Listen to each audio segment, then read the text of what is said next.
Other lives up, so bear with me here so I can get my other devices going. In solid minute or so, we should be live if everything goes right. So bear with me for a second here. And oh shoot, I didn't even have a darn tablet. Excuse me. Not for you. Got to use wondering where was I the last few days. I was under the weather, so still kind of under the weather. I'm still kind of battling with it, but hopefully we should be able to do a good program today if my voice holds up. So we'll see what happens. Sean, I think that says Sean. Sean, the great fish. Good evening to you. Give me a moment to get my equipment rolling here. I think there we go. So we're going to be talking about a few issues. A few issues. This obviously because I've been gone for 2-3 days. I mean, I've been under the weather. I'm still under the weather, but because I was gone for 2 or 3 days, there's been a lot that has taken place, and that's just par for the course in Trump years. In Trump years, things move at the speed of light compared to Biden, where things moved at a snail's pace. Under Trump, a lot can happen in a few short days. It's amazing at how much faster shit moves under Trump. Just like a whole different ball game. I may have to wait till this tablet catch up before I can get the line. But yeah, under Biden, so much, it took so long for shit to happen. And under Trump, man, it's amazing at how much happened so quick. We're gonna be talking about the first thing you see the live is titled "Why Does MAGA Have an Issue with Pride Month?" We're gonna talk about that. We're gonna talk about Zelensky, and I got an immigrant story I want to run by you. It's one of those who gives a damn type deals, but I do want you to hear it. This damn tablet is really pissing me off. I should have been live by now, but it's definitely. I'm just gonna. There we go. I think it's when you turn these things off, they start downloading updates. Then when you turn it on and you're ready to use it, the update is slowing it down. So we'll just see if we can get enough of it going to start the show. Because that's at the end of the day, that's all we care about is getting the show started. So I have to make sure I select what does this say? Hope you got that MD. No, I haven't got that HDMI cable yet. Who said that? Elliot? No, we have not. I ordered it on Amazon, but no, I have not received it yet. Bro, let's have a debate on Christianity. Give me some contact. What do you, while right now I'm only talking to you folks on YouTube vertical, what do you want to debate in regards to Christianity? Let me know and we can discuss it for a brief minute while I'm getting my other streams up. I woke up feeling rough today. Must be some. Yeah, man, I was really jacked up last night. I came home from work and I was in bed by like 4 p.m. and I never got out of bed the rest of the day. Just never got out of bed. I mean, I'm still really cloggy in the nose, so you may hear me blow my nose in the program. And I'm not 100% by any means. I'm probably about 70% right now. Who is this Lexington Steel? Oh my Lord. I know who Lexington Steel is. Oh my God. No, I'm not Lexington Steel. I haven't had that much fun in my life. No. Oh shit. Lexington Steel, good old, what is like the 90s, was he? 90s, I'm gonna say. He wasn't 80s, was he? 90s, yeah, he came around in the 90s. Yeah, Lexington had a lot of fun. Thank you, Papa Knight. Shelly says get better. I'm trying, man. I'm trying. I've been taking everything you can take to feel. But the thing about it is, having colds obviously is part of life. But I had one about a year. I had one about a year without having a cold. So, I guess it was about that time. And in all things considered, I'm not as bad off as I could be. I mean, I've had colds that were way worse than what I'm dealing with. I mean, this one is, like I said, I worked through it, but then again, I worked through most colds. But I went to work every day through it and shit. But today so far has been a little bit better than yesterday. I'm warmer than I normally am, so I feel warm and shit like that. But um, it is what it is. Bro, Islam versus Christianity. What about Islam versus Christianity? To me, most religions are kind of the same, with the exception of who they call God.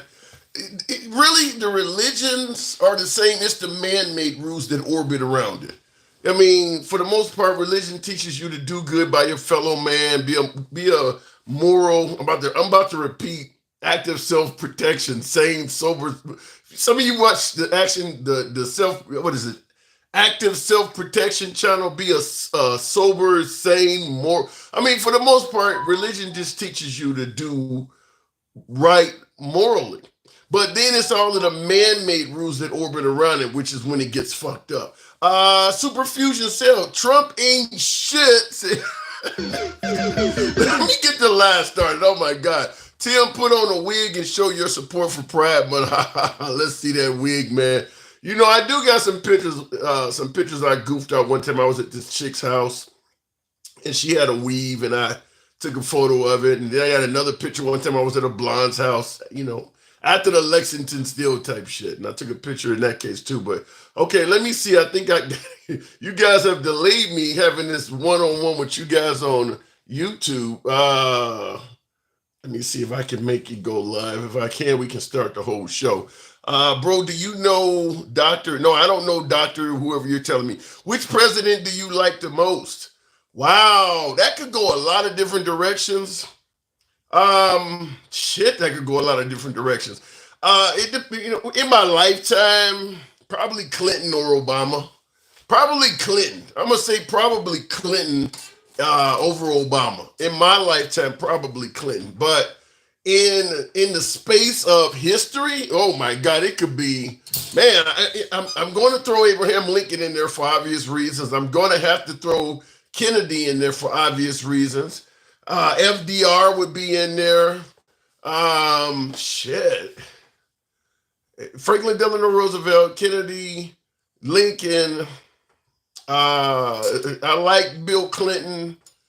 I like unity. I like people who can reach out and try to work with the other side. Obama was trying to do that. Unfortunately, Obama being a minority is going to limit his ability to do that. But I liked Obama.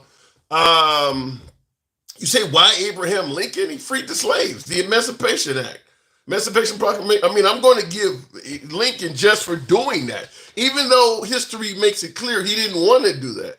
But I'm going to definitely give Lincoln credit for that, because it doesn't matter whether you look. If I'm dying and you reach down and save me, I'm drowning, you pull me out of the water. Doesn't matter if you want to do it or not. I got to give you credit if you did it, and Lincoln did do that. So we're starting live in 3, 2, 1. What up, folks? Once again, it is indeed your boy Tim, the handsome liberal. And I was already having a conversation with many folks on my YouTube horizontal platform, but now we're across all platforms. We're on TikTok. We are also on Instagram, and we're on YouTube horizontal as well as vertical. Looking in the comments though, LOL, no, he didn't. Slavery. What is it? Laughing out loud. No, he didn't. Slavery didn't even come up as an issue until 2 years after the war. What are you suggesting, that Abraham Lincoln did not free the slaves? Is that what you're trying to get me to believe, that Abraham Lincoln had nothing to do with slaves being free? You're going against history. I don't even know where else to go with that.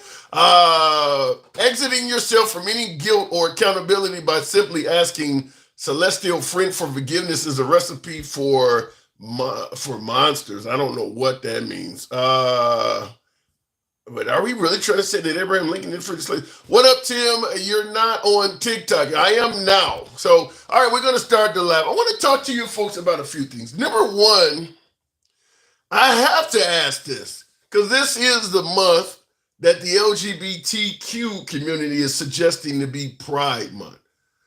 And make no mistake about it, the right is furious about this month. No matter where you go, if they're talking about Pride Month and MAGA is in reach of it, MAGA's complaining ridiculing or criticizing it in some shape or form. So I want to know right off the bat. We got a few topics here, but right off the bat, one of them is going to be why does MAGA, why does the right have an issue with Pride Month? What is it about this month that pisses off MAGA? And in addition to that, because we're talking about, Target and Walmart used to carry Pride Month t-shirts and clothes. They were canceling Walmart, canceling these places. That was happening.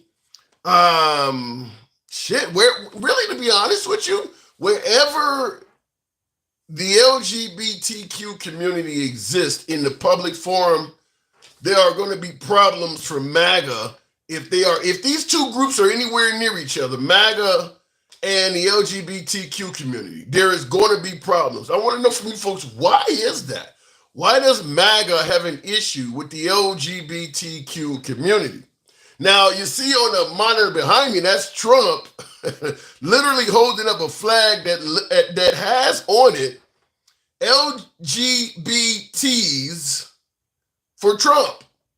LGBTs for Trump. And I don't know if some would say that didn't age well, but that is Trump holding up a flag representing the LGBTQ community. I don't understand why there's a month dedicated for how want to get themselves off.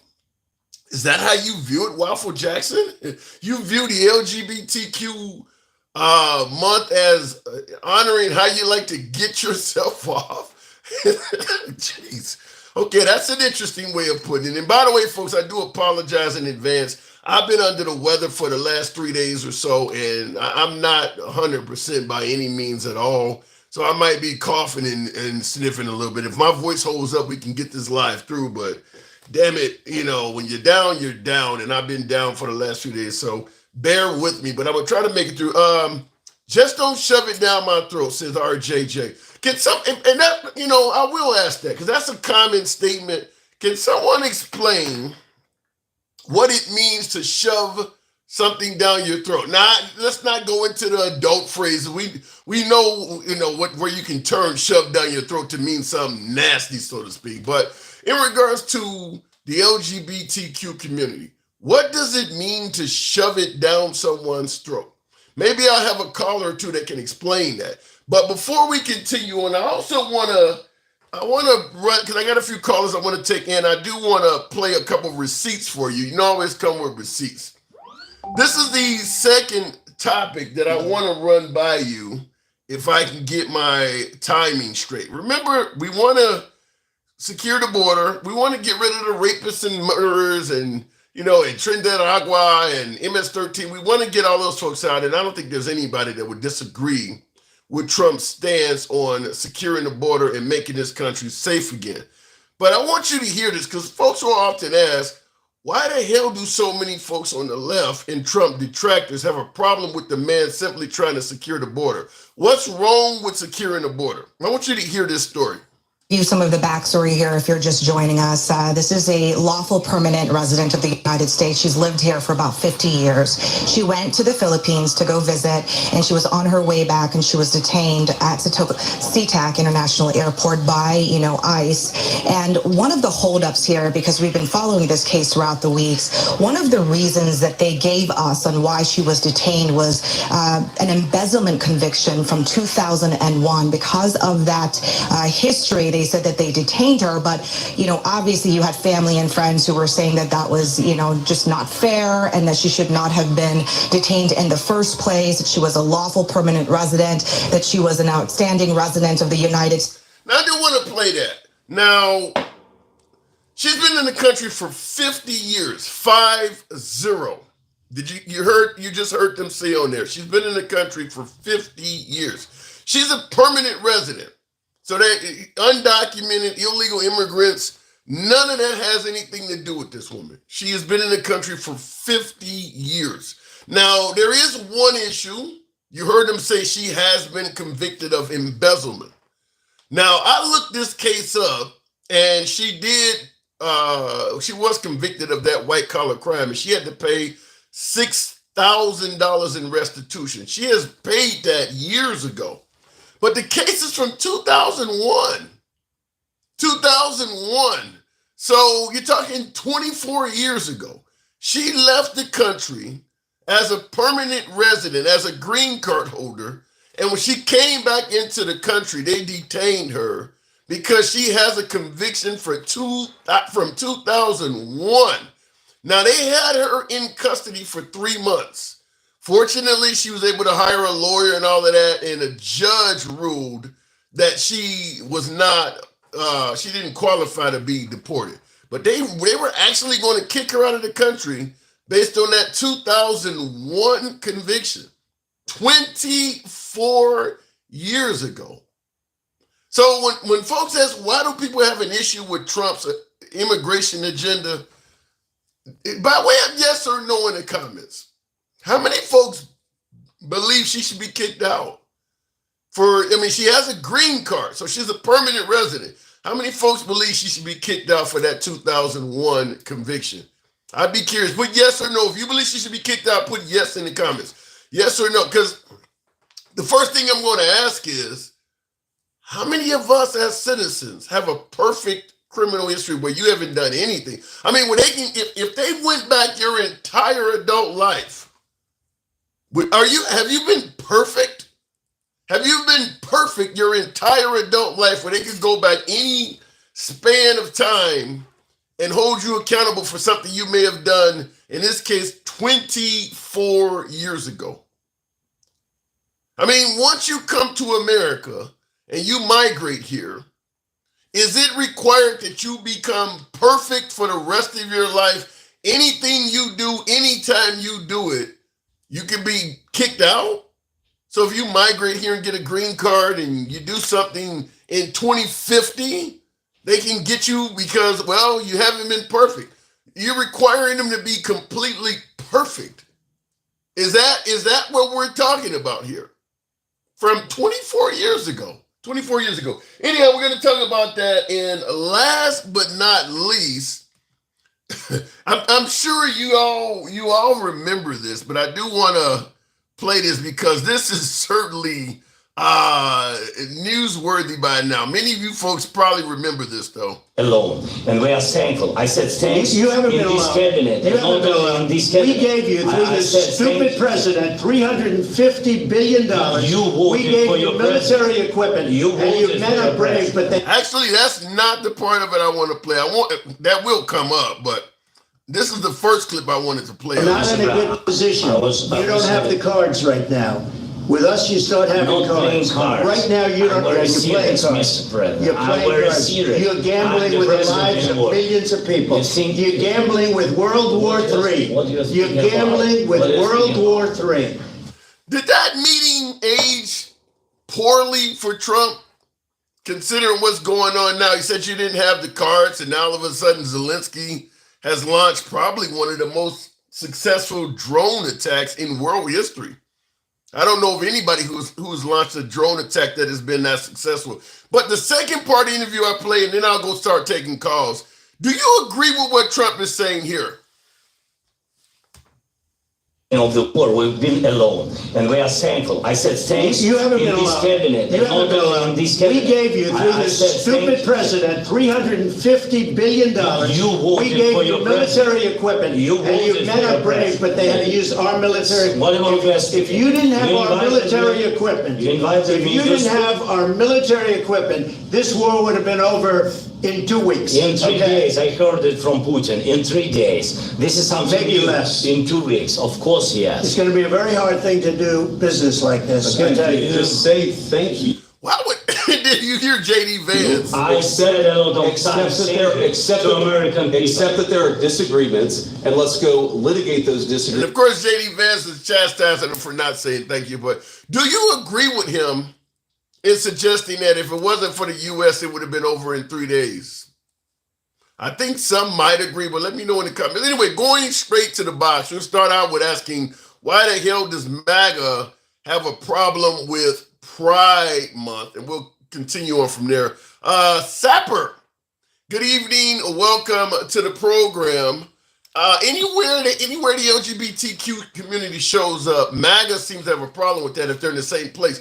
Why do you think that is? Sapper, good evening. Hey, good evening. Hey, how you doing, I'm doing good. Hey, the issue is, man, is they don't want to. They don't. They basically are in denial as to what they voted for, and they are not willing to face the truth, even though it's in front of them day after day. What is the truth? Then what is the truth? The fact is that the president of the United States is turning this country upside down. And we told them that. We told them in the very beginning. But they wanted that. But that's not a bad thing. They wanted someone that was going to shake the system up and, drain the swamp. They wanted that. You know what? Yeah, and they're finding out. And they're finding out because their civil liberties is at stake. And it started with the immigrants, right? So we're going to start off with the low-hanging fruits, right? Okay. How do we take away your civil liberties? Did I lose you, Sapper? I don't know if I lost it. Okay, are you there? Yeah, I'm here. Okay, yeah. Before you go into that, everyone's going to want to know what civil liberties are you at risk of losing under Trump? You're talking about your freedoms of speech. You're talking about your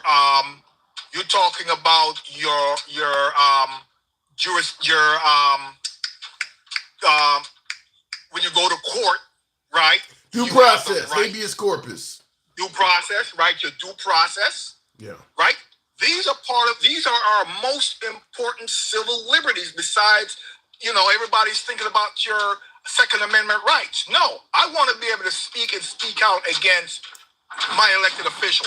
I want, if I get in trouble, I get due process. I just don't get sent off to a foreign country.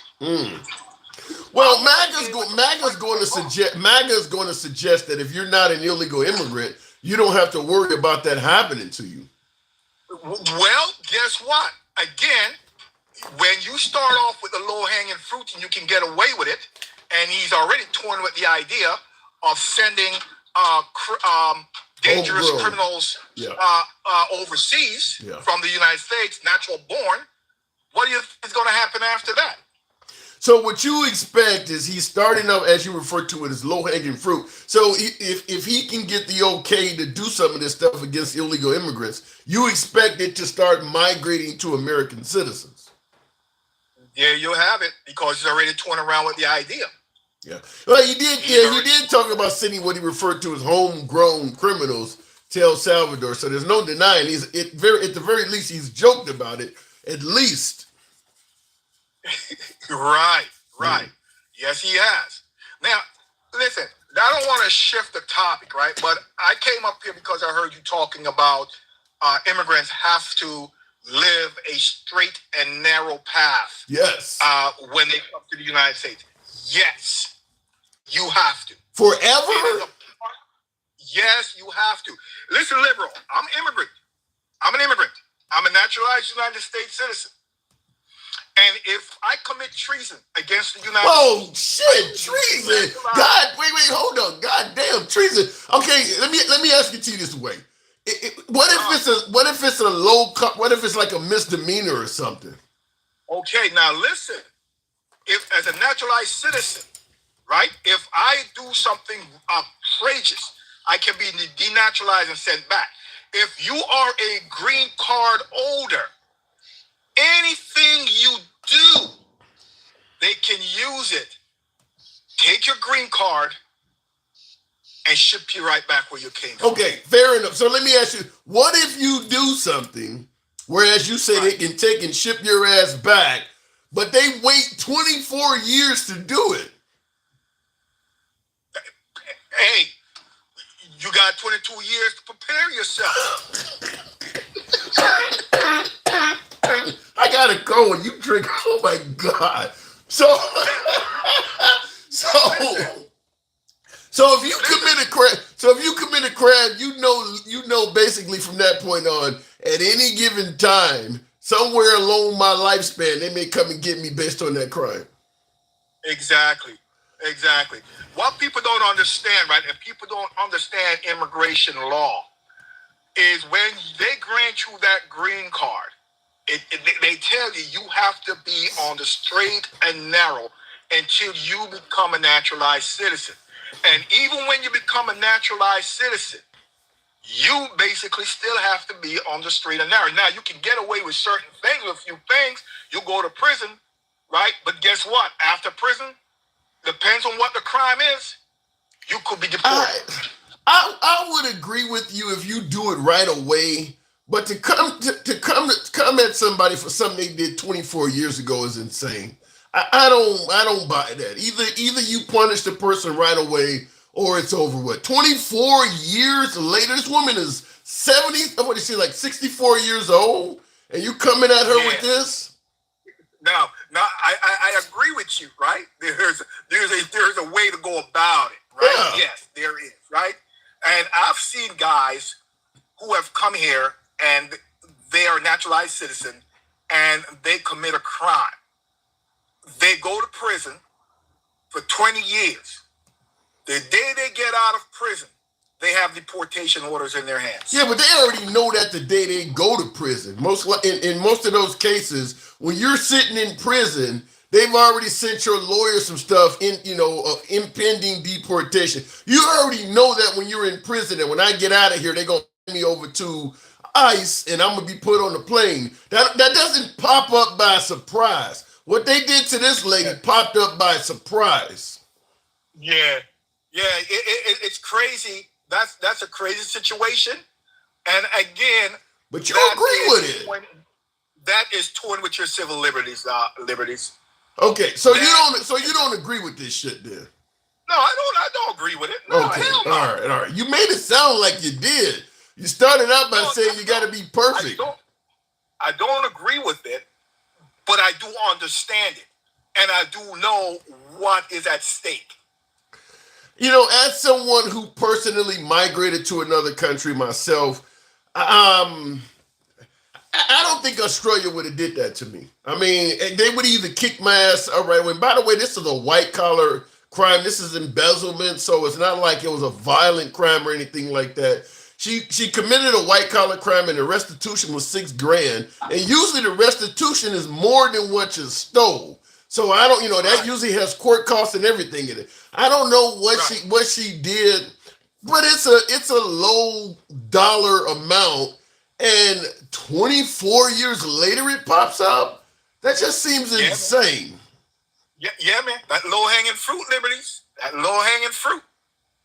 Okay, so now we get somewhere. So, like I said, at first you sounded like you agree with that shit, though. So, go ahead. No, I don't agree with it. I don't agree with the way that ICE is popping up, snatching people off the streets, not granting them their due process, not giving them they're showing up to court. These people are showing up to court to fight their situation, and as soon as they walk out, they think that they're going home, and they're walking to the back of a paddy wagon. And speaking of that, my thing is this: if you got a asylum case or you got some kind of immigration case where there's a pending court date, and you're under the Trump administration, either self-deport or go on the lam. Either self-deport or go, basically become a fugitive or whatever. If you go to court, it's just a setup at this point. I mean, it literally is. If you go to court, the chances of you being arrested on the spot are significant. Why would you even show up to that shit? Exactly. At this point, nah, I ain't going.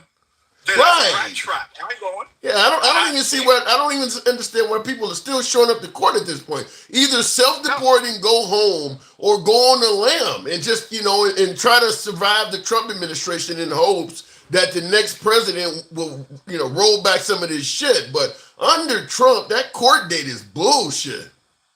Yeah. That's crazy. That is crazy. And what's going to end up happening is, after this man get out of office, the United States is going to get sued. Yeah. For violating civil liberties.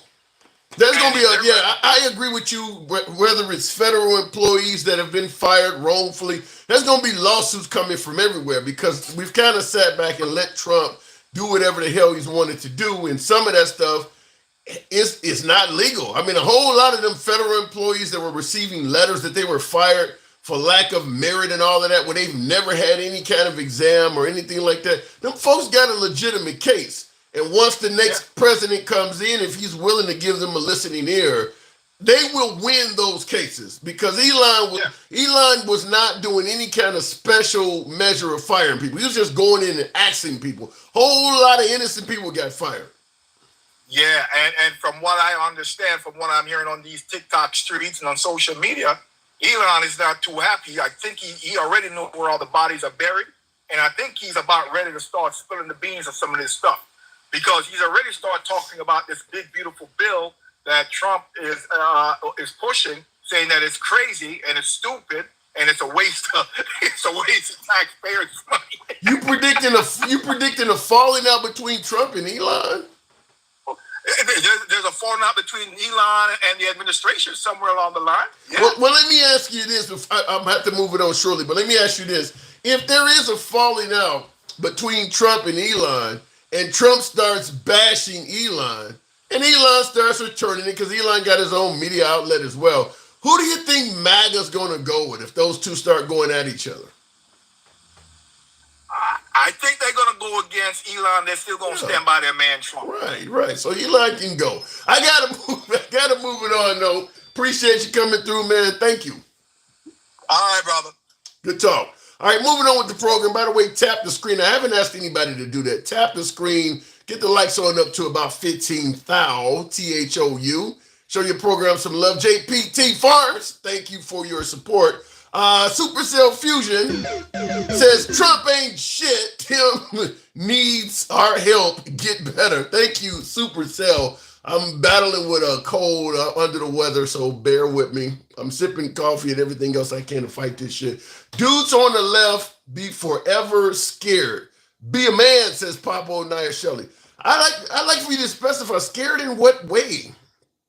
What are dudes on the left scared of? I'd be curious to know. So what we're talking about today is, why does MAGA apparently have an issue with Pride Month and essentially the LGBTQ community in general? I'm going to ask you from that standpoint. Wherever these two groups show up, there's problems. Going to the box, we'll go straight to user 448. Good evening. Doge is to get blackmail on Americans. I know it's to get data. User, good evening. Yeah, you can call me Jeremy. Jeremy, what's up? Good talking to you again. So you would be the one to ask. You're a Trump supporter. Why is it that MAGA, meaning yourself as well, why is it that MAGA seems to have a problem with Pride Month and the LGBTQ community in general? Well, there's a few problems. Okay, so here's the thing. First, you got to think about the religious side. There are some people who are more opposed to it because of religion. It is a step in the Bible. There's no way around it. You either got accepted or not. Now, but the other contingency is this. In a lot of places, Pride went from a pretty low-key event that was fun and all, and people just walk down the streets and just wear Pride flags and stuff like that, to a whole lot of like showing off in fetish gear and showing off body parts that are inappropriate, and then inviting children to join in. And like, depending on what Pride March you go to, there's a lot of that happens, especially in the United States. And it's getting to the point into where like even a lot of gay people are even coming out saying they don't want to go to Pride parades anymore because too many of them have gone and so far in this direction. Showing off body parts like what? I haven't been to any Pride parades, but I've seen some of them on TV. What body parts are being shown? I haven't seen that. Right, genitalia. Sometimes the anus. So stuff like that. There's like people completely naked from the waist down. Yeah, or they have like fetish gear on that has like a crack that shows that stuff.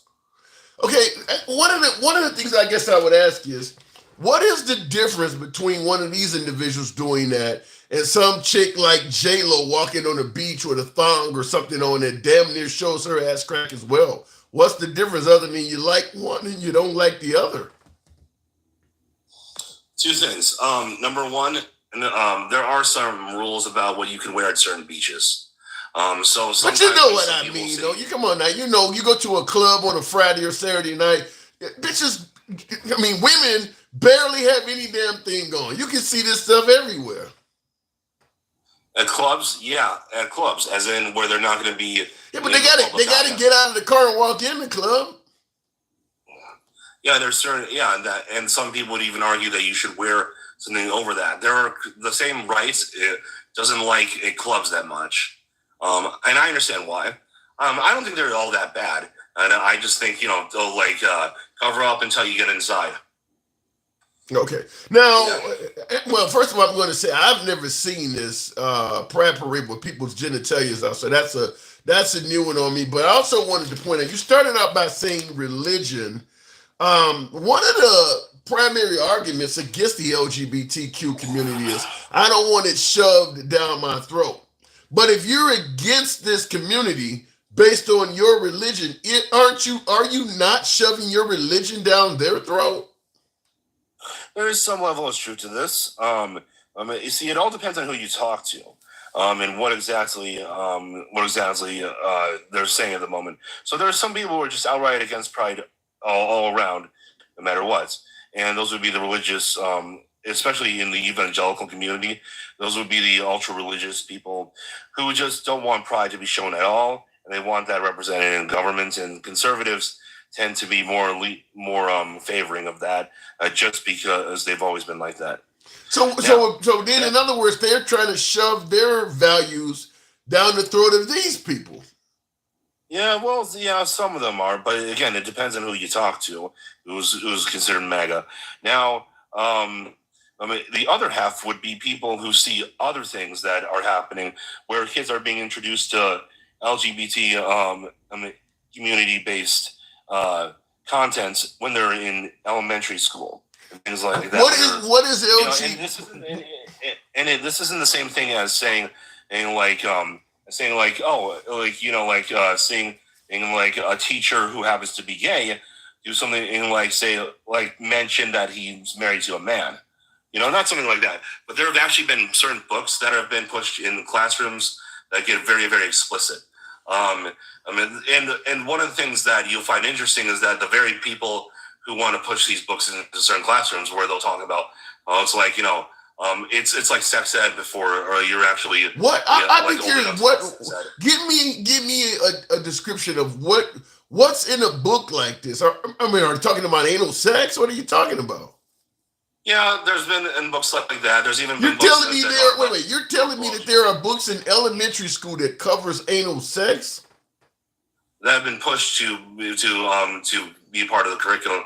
Yes, and people have brought this up at school board meetings and stuff like that. And one thing that's very interesting is the very people who say that it shouldn't be an issue what they're pushing in some of these schools also have to also get very angry when you actually read out loud what the book says. So, and are there any books that cover vaginal, traditional sex? Do kids have access to those books? Some of them do, but a lot of the organizations that are pushing some of this are LGBTQIA organizations. There's also another bit of an issue. Do you know who Desmond is Amazing is? No. So Desmond is Amazing is a I hate to even say it. It's not something. It's something that a lot of gay people have even spoken out against. He's what's called a drag child, a drag kid, and a lot of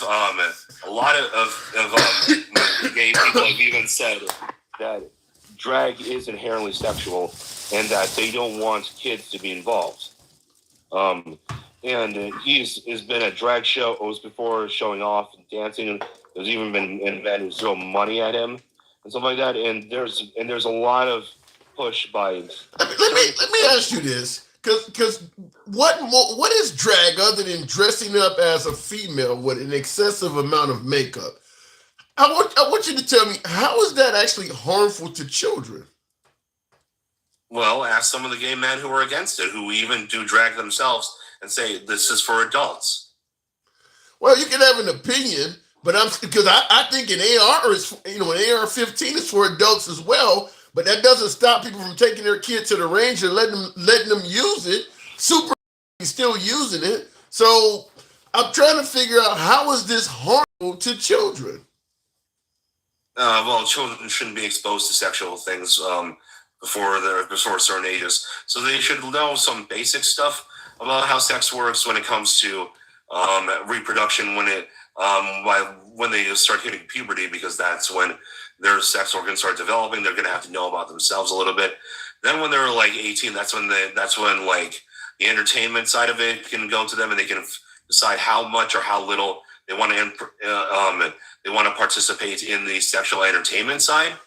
But before that, when they're like, say, about like elementary school, they should probably largely not know a whole lot about what sex is. Wait a minute though, Jeremy. Let's say your child works on a farm with the father or whatever.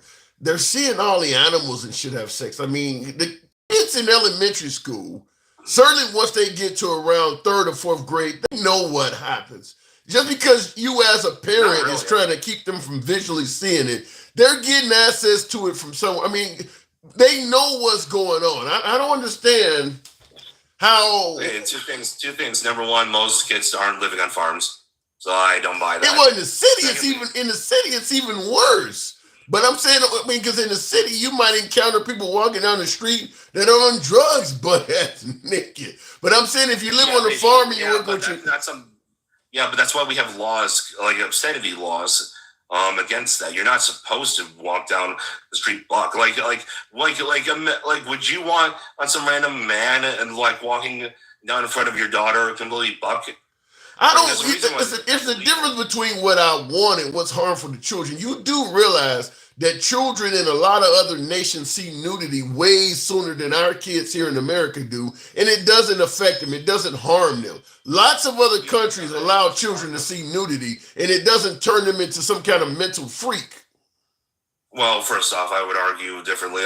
We don't really know, because we haven't really studied that enough. What we do know is that that exposure to other things, such as sexual entertainment, when a child is young, especially, which on average happens around 12 years old, actually does have negative effects on the brain. In what way? So it depresses what's known as the prefrontal cortex. This is the part of your brain that's responsible for things like impulse control.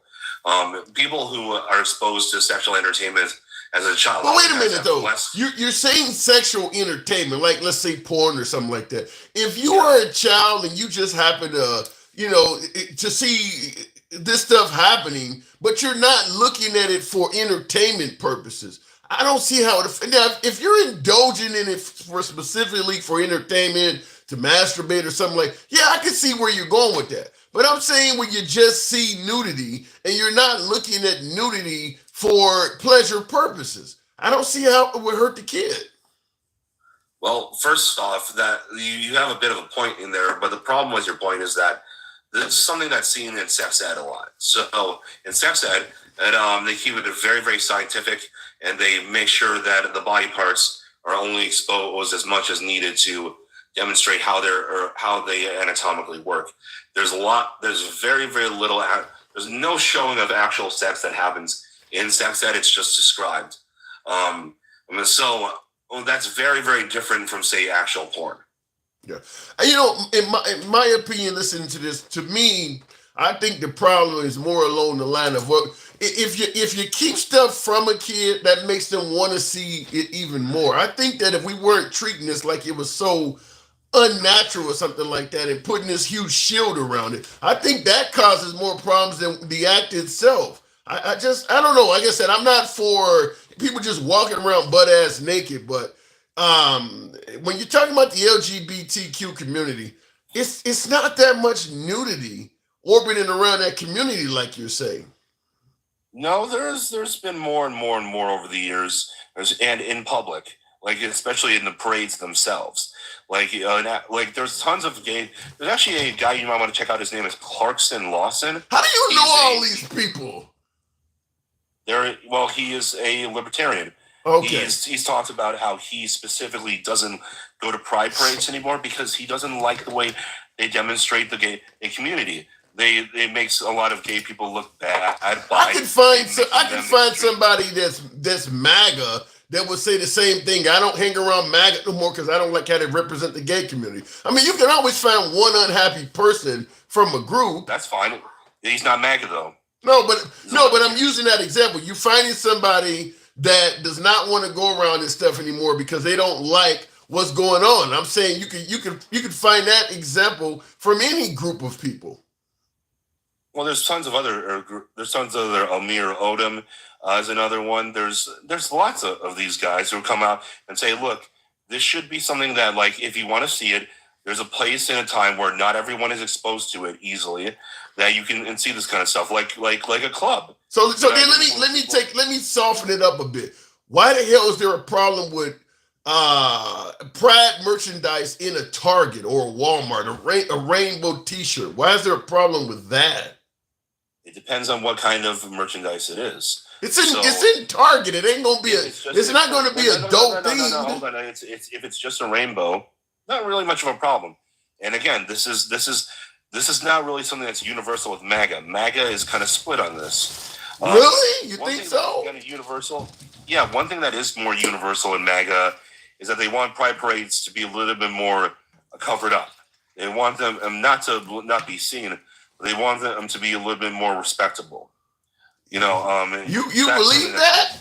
They're okay with it if it's more respectable. That ain't the MAGA I'm used to. They want them gone. More like no. Some people want them gone. Universally, one problem that they all agree on is that pride parades are getting too overtly sexual and provocative and in your face. So what's up with the T-shirts? Why is there a problem with a LGBTQ T-shirt in a Target or a Walmart? What is the problem with that? Well, again, that depends on who you're talking to. Not everyone has a problem with that. A lot of times, though, it depends on also. Did you know that at one point in the year, like during Pride Month, the United Nations actually took down all their national flags and replaced them with gay flags? No, I haven't heard that. That happened last year. Okay, then they're showing solidarity with the community. Yeah, but that's not appropriate to do that in place of your national flag. I mean, you can fly next to your national flag, but taking you got people. Wait, hold on. You're gonna tell me you can't do that with your national flag when you got Americans that are stitching the U.S. flag with the Confederate flag? You think that's legit? It shouldn't be done by a government. So think about it like this: if you want to make a gay American flag, as an individual citizen, you, Tim, have the right to do that because that's protected speech. The government shouldn't do that.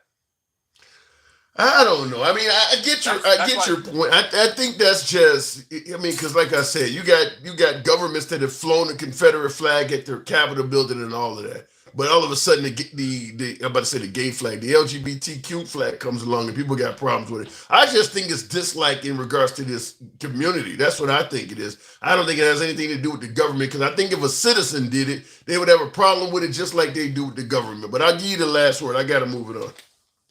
Okay, so just remember, this is an issue that MAGA is a little bit divided on. I haven't heard that. I haven't talked to any. I haven't seen any division with MAGA. I think MAGA's unified when they want this shit gone. I haven't heard any of this division you're talking about. Well, they are divided. It's but you're united on certain points. Less degeneracy and less overall like exposure of your body to children and to other groups of people in public. They want it to be more of a private thing when you do things in the bedroom, regardless of whether they approve of that or not. And I think that's an important divide to realize. Anyway, can't wait for one of your other subscribers to come up and give some serious copium. Well, speaking of that, real quick, Jeremy, Mike wanted me to ask you, how many children are sexually assaulted by faculty and staff each year, as opposed to members of the LGBTQ community? Well, I don't have an exact number. Why do you think that every one of them is assaulted by straight people? Or I know where he's going, and I've said this many times on the program myself, is that your child, if you're concerned about your child being harmed, your child is infinitely more in danger of being harmed by a straight person than somebody who is a member of the LGBTQ community. Like he's mentioned, the staff, coaches, your priest. It's straight people that are the ones that are abusing kids. It's not folks from this community. It's the people you normally leave your kids around. The daycare center, the doctor is assaulting Olympic staff. I mean, it's straight people. Them the ones that are abusing kids. It's not the LGBTQ community. That's only when you look at it from like numbers, is like from like a total rather than from per capita. They've actually done studies on this, and there are actually a larger percentage of the community that are gay that are in jail for pedophilic acts than there are members of the straight community. Send me what you got, because I ain't never heard of that before. Send me that study. I got to move it on, Jeremy. Thank you. Have a good one. You too. I have never heard of that. I have never heard of that before in my life, so I'd like to see what he has. T2 says, you're cool. I know I give stuff. Thank you, T2. Thanks for letting me express my opinion. MAGA for life with me, peace and love. That is the words of Don Cornelius. Used to end Soul Train by saying peace and love. Thank you, T2, for your support. MAGA for life. So are you suggesting that MAGA is going to continue on after Trump, or Trump's going to go for a third term? All right, anyway, going back to the program, I care as much about that rainbow flag as I do about the stars and bars. We are in America. Feel free. Don't fly it higher than the U.S. flag, and we have no problems. Well, and that's my thing is this. People pick and choose what they have issues with. Now, I was also talking about the immigrant, the woman who committed embezzlement 24 years ago, and they tried to deport her, and folks are, telling me, well, look, you commit a crime, you got to go. Here's the problem.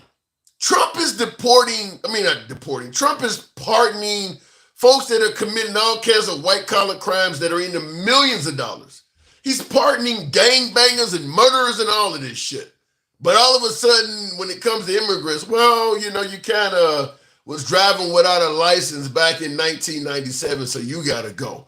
Do you not see the hypocrisy?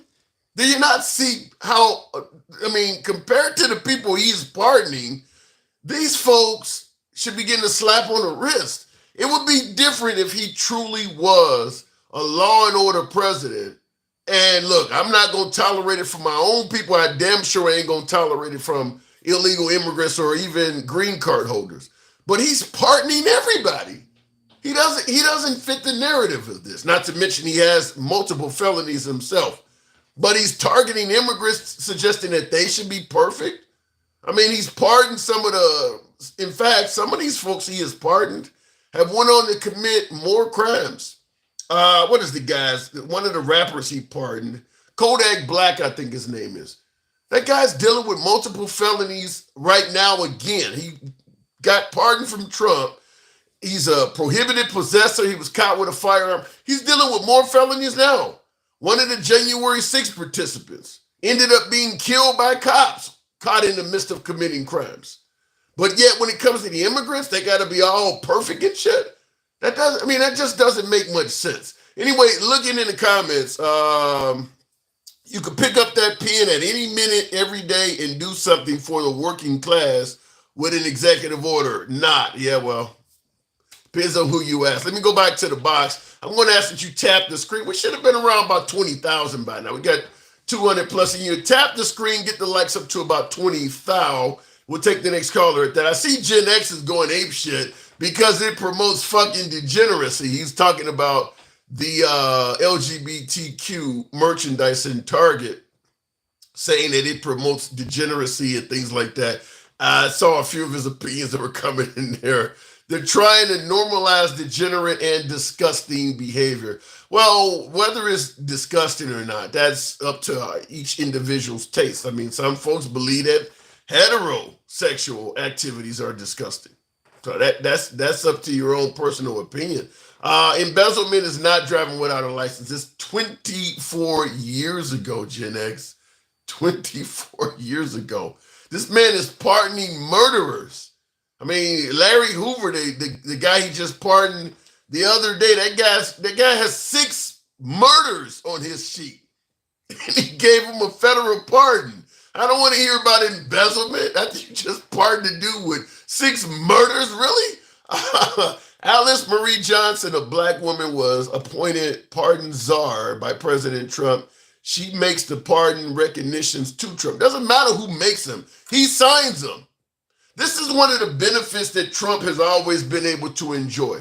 I'll appoint you to do a job. And even though I gave you that position, if you fuck up, you get the blame and I get to say, well, you did it. You're the one that's appointing these people to these jobs. I mean, I don't know how he's been able to get this benefit that no one else should. But in fact, if you are HR, if you're hiring people who are fucking up, at some point it's supposed to reflect on you. But Trump has this sort of shield around him, whereas he can make bad appointments, and if the people fuck up, they're the ones that get blamed, and he just gets to say, well, I guess they screwed up. That doesn't make you're going to point out the board, you're going to point out the pardon czar and not the guy who gave her the job. The pardon czar lady isn't telling Trump to pardon reality TV stars. Yeah, and I don't believe, Trump is doing some of that stuff on his own, such as the woman the mother who paid $1 million to sit down and have dinner with Trump, and all of a sudden her son gets pardoned. That ain't got nothing to do with the pardon czar. Trump is selling those damn pardons. Are we at 20,000? I'll take the next call at 20,000. Tap the damn screen, get the lights up. Solid minute of tapping will do that. Happy Sin Month. We're talking about why does MAGA have such an issue with Pride Month? What is it about Pride Month that MAGA seems to have an issue with? What is it about the LGBTQ community in general that MAGA has a problem with? It just anywhere LGBTQ individuals show up, if MAGA's in the same location, they're not going to like it. And I'm trying to get from you what is the problem? You don't have to be with a guy, or as a girl, you don't have to be with another girl. Why do you care who person A is sleeping with? If you're not related to or friends with person A, why does it matter? Gangsta Grandma says they're hating. Going back to the box, a lot of lazy ass thumbs in here. We should be around 20,000 on the likes. We'll continue on with Ronald Franklin. Did I just hear Trump give out pardons? Did they not tell you what Biden did for his son? Let me respond to that. Hang on a second, Ronald. There's only so long you can keep using the fact that Biden pardoned his son.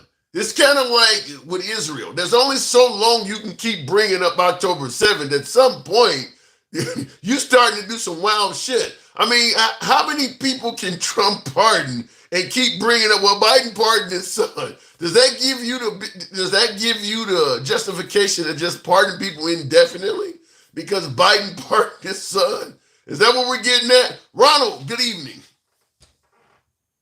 Ronald, are you there? I don't know if I lost my caller. We'll give it a second. He could have picked someone better. Yeah, I mean, Trump is only in his fifth month, I think. Is it month 5? He's coming up on month 5. Let me see. February, March, April, May. Yeah. June 20th will be his 5th month. He has 3.5 years to go. If he's done this much in terms of pardons already in his 5th month, are we going to still be talking about Biden pardoned his son 2 years from now after all? I mean, Trump is moving at the speed of light. There's only so much you can keep bringing up Biden pardoned his son. Let me try it again. I don't know what's going on with the box. Let me try it with my next caller. We'll bring up the one and only Mike. Good evening, Mike. We got 3.5 more years. Yeah, we do. We certainly do. Mike, good evening. Stevie D, you making it clear in the comments on Trump 2024. Stevie D, Mike, good evening. What's going on, Tim? Not much at all. You see what's on the screen there. Why is it that the MAGA side of the aisle, the Trump community, have such a major issue with Pride Month? Well, because the MAGA evangelical Christian base likes it that way. He wouldn't have their support if he didn't take the position that he's taking, right? I mean, that's just the bottom line. Even when he held that flag up, he didn't say much about it, and he moved on after it. And then everything that he's done has been to completely attack that community. So it's all for show for him. He's just trying to keep that evangelical base and the hatred that a lot of people feel for that community. Period. It's not even complicated. Like all that shit Jeremy was sitting up here spewing, that is completely false. You know, as if people are, as if, you know, he actually said that per capita there are more children abused by the LGBTQ community than straight people. Yeah, he's a liar. And again, he's a complete liar. There is not a study out there. And I know he's still listening. Jeremy, find that study you said exists. Find that study. I want to see it too, because I would owe some people an apology. I've never heard of that. I like to see that. It doesn't exist, Tim. It doesn't exist. You know why we know it doesn't exist? It's in the same place as the video of the Haitians eating cats and dogs. It's in the same place at all of these accusations over the last 8-9 years. They never produced this shit. And then they get people like Jeremy to repeat it, and he's completely wrong. Well, I will say this. I'll try to see if I can defend him in some way.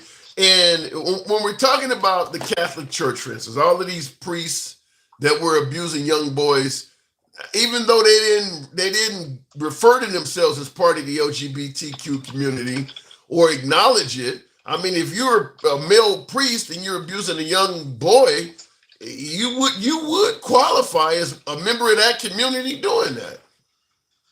You would have to. Well, yes. No, I'm not going to say that. I'm not going to say that because you're talking about a predator, right? You're talking about a predator.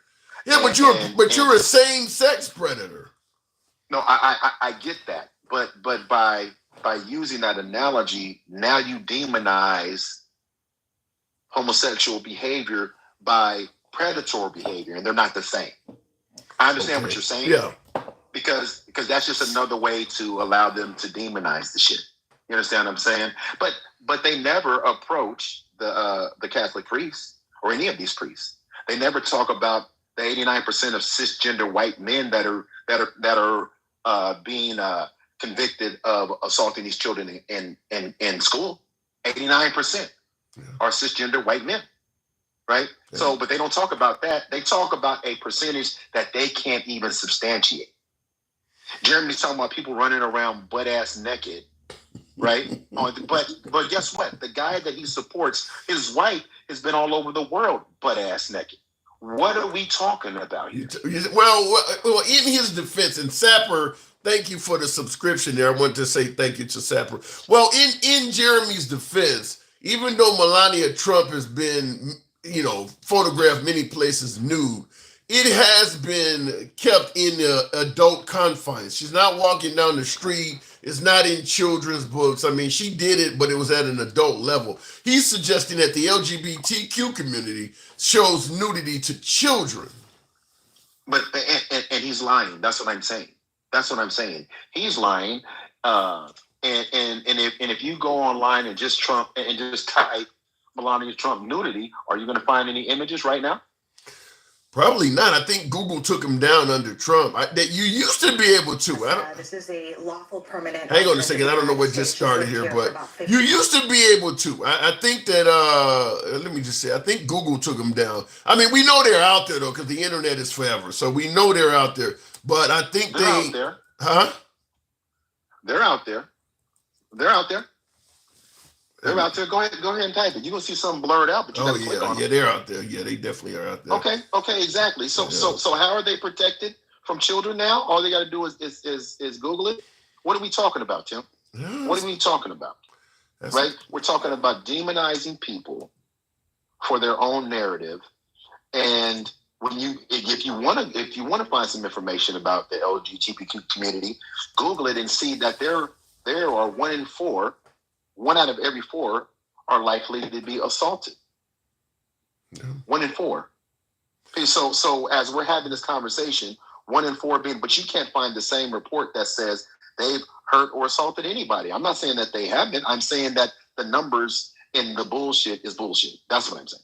Well, what about the notion that if you expose children to the antics of this community, it increases the likelihood that they too one day will become a member of the community themselves? Well, I don't believe that. But if they're using that logic, then everything that children are exposed to, they have to use the same logic. So as these kids are playing GTA, are we saying that they're more likely to be criminals? Are they more likely to steal vehicles because they play these violent games? Is that what we're saying? If that's what we're saying, then use that same premise. But even that, the numbers, comparatively speaking, are minuscule.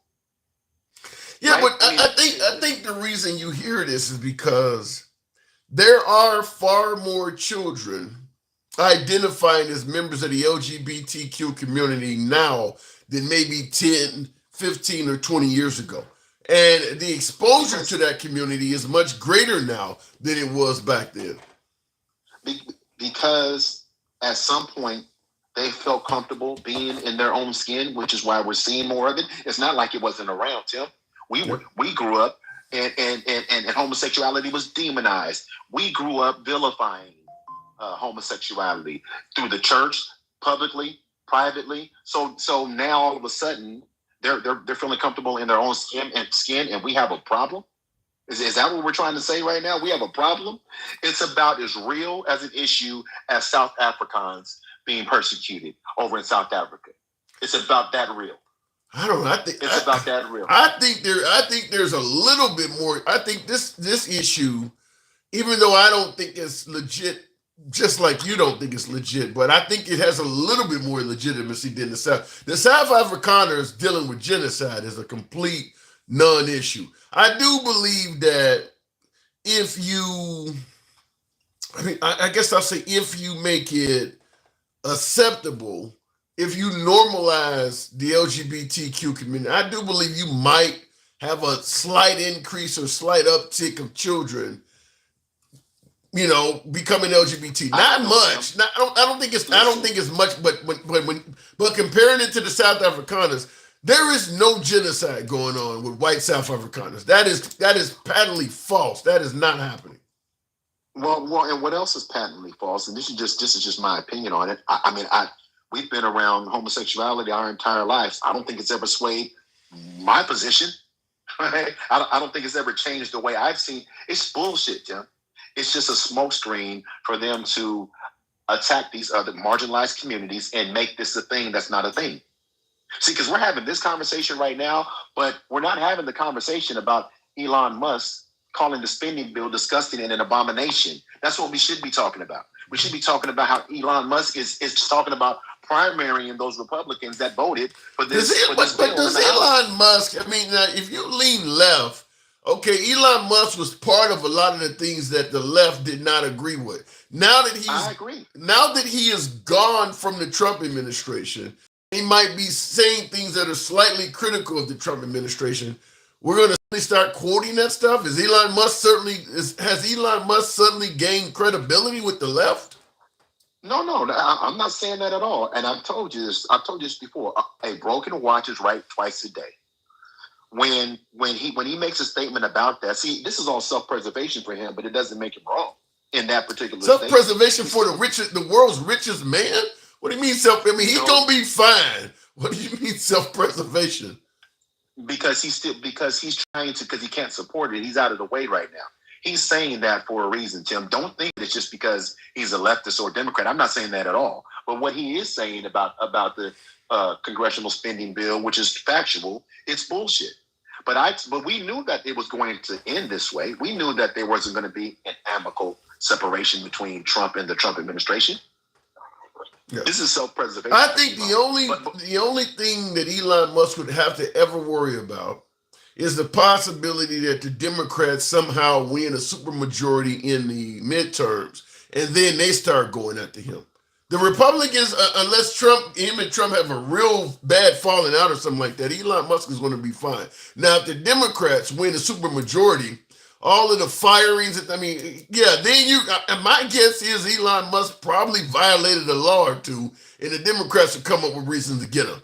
But not to mention maybe suicide or something like that. He got infinite money.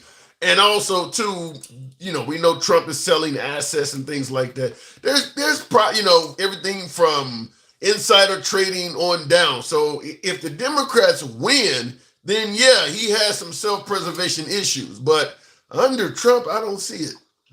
But why do you think he's starting now, Tim? Why do you think he came out today and said, quote, "This massive, outrageous pork-filled congressional spending bill is a disgusting abomination," warning that the bill will increase the federal deficit. Shame on those who voted for it. You know you did wrong. You know it. Why would he say that now? I don't know. He said that today. I'm telling you, because he's setting the stage to get his ass out of the way. That's what he's doing. He's setting himself up so he's out of the way, so the focus isn't on him. So your point, what you just said, he's trying to get out of the way. See, if he comes out and says that, the focus isn't on what the fuck he did. It's on what they're doing. Well, now that Elon Musk is, left Doge and he's no longer part of the Trump administration, he's going to fade out because Trump does so many things from day to day. We obviously got the wars ramping up with Ukraine. Israel hasn't backed off. Trump is always going to say wild shit. Elon is not part of the administration. He's going to fade out of the conversation anyway. I mean, because Trump is always doing something new to talk about. So he's going to fade out no matter what. In fact, by him talking, he injected himself back in the conversation. Oh, I don't disagree with you, but listen, they don't do this stuff for no reason. He didn't come out and say that. He didn't have to say it at all. Yeah. There's a reason why he said it. There's 100% reason why he said it. And everybody is self-preservation mode right now. I'm going to get back to the topic we were having just a second ago, and I know I switched the topic real quick. When we were growing up, you remember the show Soap? I never watched it, but I remember it. You remember this episode was Soap, and it was with Billy Crystal, and Billy Crystal was gay on the show? I didn't watch it. I know the show, though. I never watched it. This was in the late 70s. This was on Prime. This was on TV. Yeah. What about MASH? Yeah, World Dress. When Jamie Farr was playing so we could get out of the military. I mean, that's why I'm telling you, Tim, all of this bullshit is bullshit. It's not like it hasn't been there. Flip Wilson, yeah, right? Bosom buddies. I mean, think about and everything I just named was a prime time show. I think the thing is, though, in every case, it was done from a comical aspect. So, when you're talking about a sitcom, it's not designed to take seriously. Certainly, you're talking about dressing up as a woman in MASH to not to be sent to the front lines of combat. But I guess behind the scenes, we know that's a straight man that's just simply dodging the draft, so to speak. So, but if it was so unacceptable, you don't put something on TV that you don't think will sell. You don't put something on TV that you don't think draws an audience. Those shows that I just named were on for years. Yep. Arsha, Will and Grace, primetime show. I mean, this is not something. Sometimes issues that people don't accept turn into some of the most hit shows. I mean, sometimes that's what you want to do is push the envelope in ways that people might have had a problem with. So just because they're not accepting it, don't mean you keep it off TV.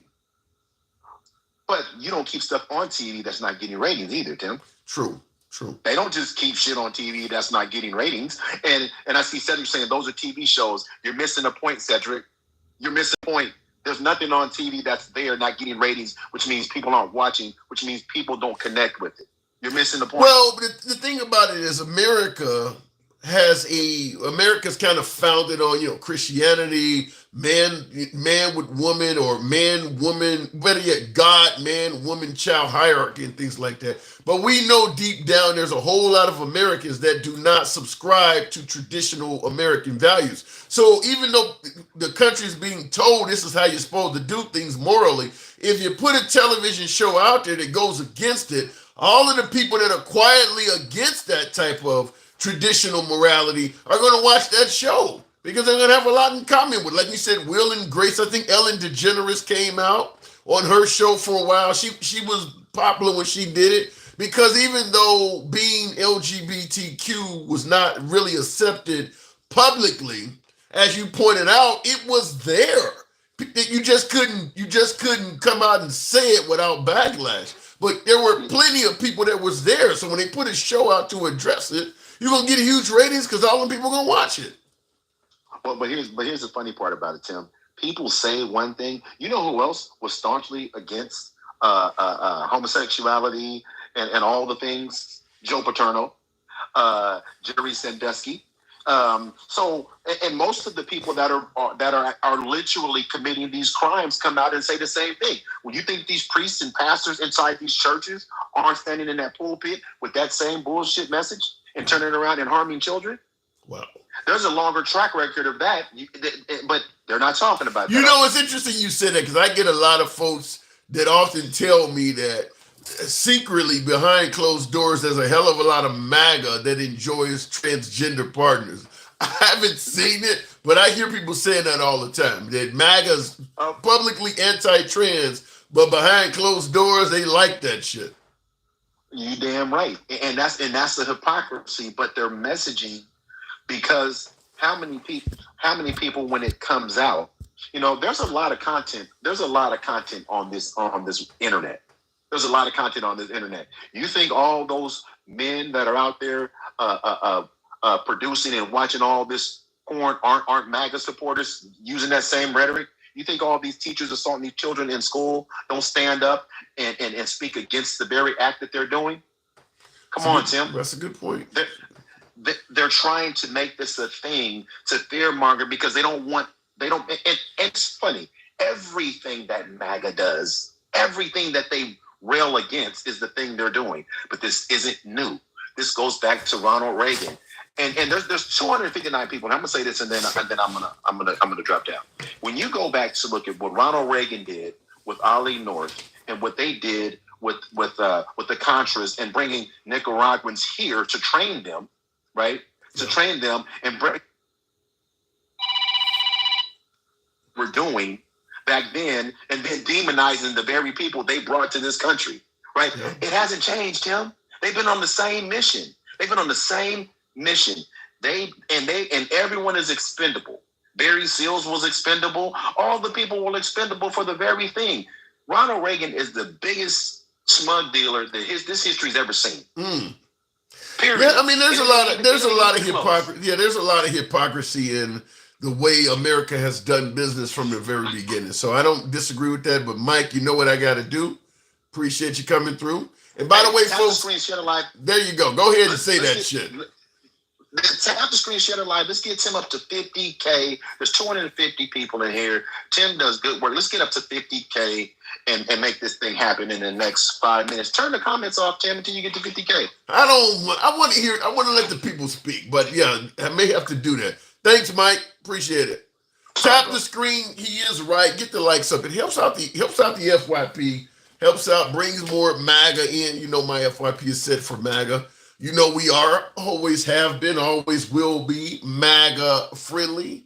Nevertheless, we don't block, ban, or censor anyone. So understand when you're on the show, you can be critical of anybody in the comment section up to and including the host. We don't censor. This is an uncensored program, 0 moderators. From day one, been doing this about 4 years or so.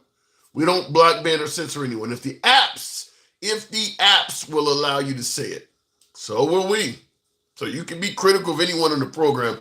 If you enjoy uncensored dialogue from all sides of the aisle, and when I say all sides, I mean we go left of Bernie Sanders to I'm having dinner with Q. Everyone gets to speak. If you enjoy that type of dialogue. Feel free to follow the program if you're watching on TikTok or Instagram. We're broadcasting on Instagram Live as well. Or if you're watching live on YouTube right now, give your boy a sub, give your boy a subscription. So looking in the comments, Mike, you said something to Stevie D. Give me something I can probably show you the opposite. Real quick, looking in the comments, why do you hate white people? Says Mr. Rats. I would love for you to clarify or elaborate on what has led you to believe that I hate white people. I'd be just curious to know. Let me know what makes you say that, because I got family members that are white. Mother Africa is rising. Okay, I don't know what that means. My dad let the El Salvadorans unalive the president of El Salvador. Ooh. Caller is an idiot. Bush was running the crime in the Reagan White House. Well, Dolan King, that's the same comment I just made about President Trump. Whereas if you are in control, what happens under your watch falls on you. I don't know how this started under the Trump administration, where people can do bad shit that were appointed by the president and the president gets no blame for it. You're telling me that under the Reagan administration, Bush was responsible for some of the activities my last caller suggested. Well, that doesn't exclude Reagan. Reagan was in charge of the White House. So it doesn't matter what any of the White House players are doing. If he's not disciplining them, if he's not firing folks and putting them in front of Congress and making them testify, then he's in on it. He gets blamed for it. He didn't come out and chastise anybody or punish anybody, so he's in on it. Obama running from behind. I don't quite get what you said. I am white and I hate all MAGA. Damn, maybe. Maybe says I'm white and I hate all MAGA. Why? Why do you hate all MAGA? I'd like to know that. Reagan wasn't in control. He had early onset dementia. Okay, then why the hell, up to Trump, the right seen Reagan as the best president the right has ever had until Trump came along. So you got to get your facts straight. You can't pick and choose when you want to criticize or when you want to celebrate.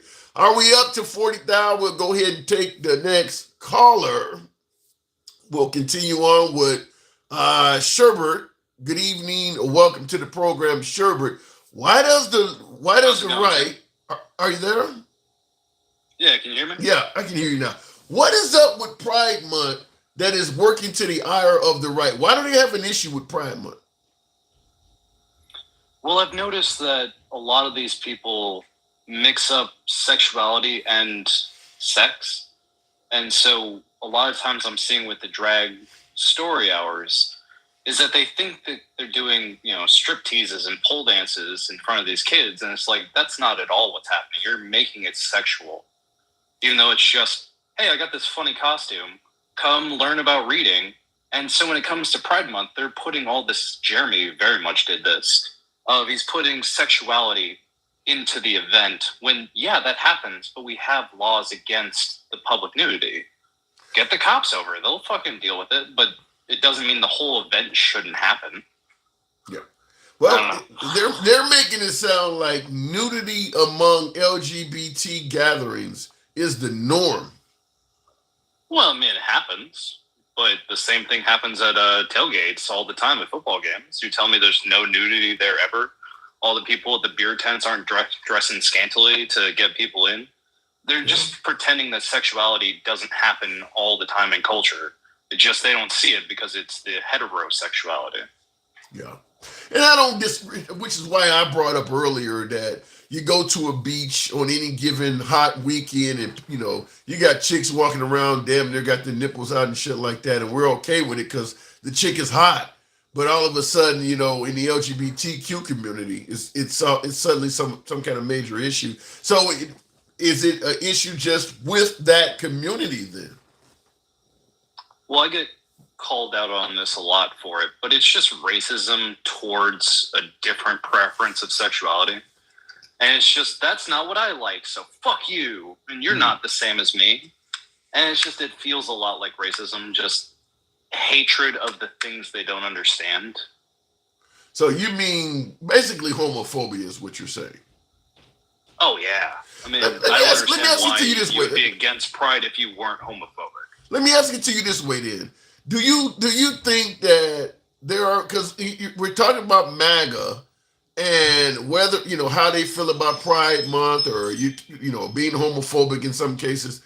Do you not think that some MAGA are related to members of this community? Absolutely. I mean, isn't it a pretty common saying that everyone's got a gay uncle? Right. And everybody, somewhere in your extended family, there's somebody that's gay. I mean, it's pretty common. This has been known through all of history that there are people that are gay, trans, whatever you want to call it. We've never fit into the set of what they want in the religious and in the, conservative mindset. Mm.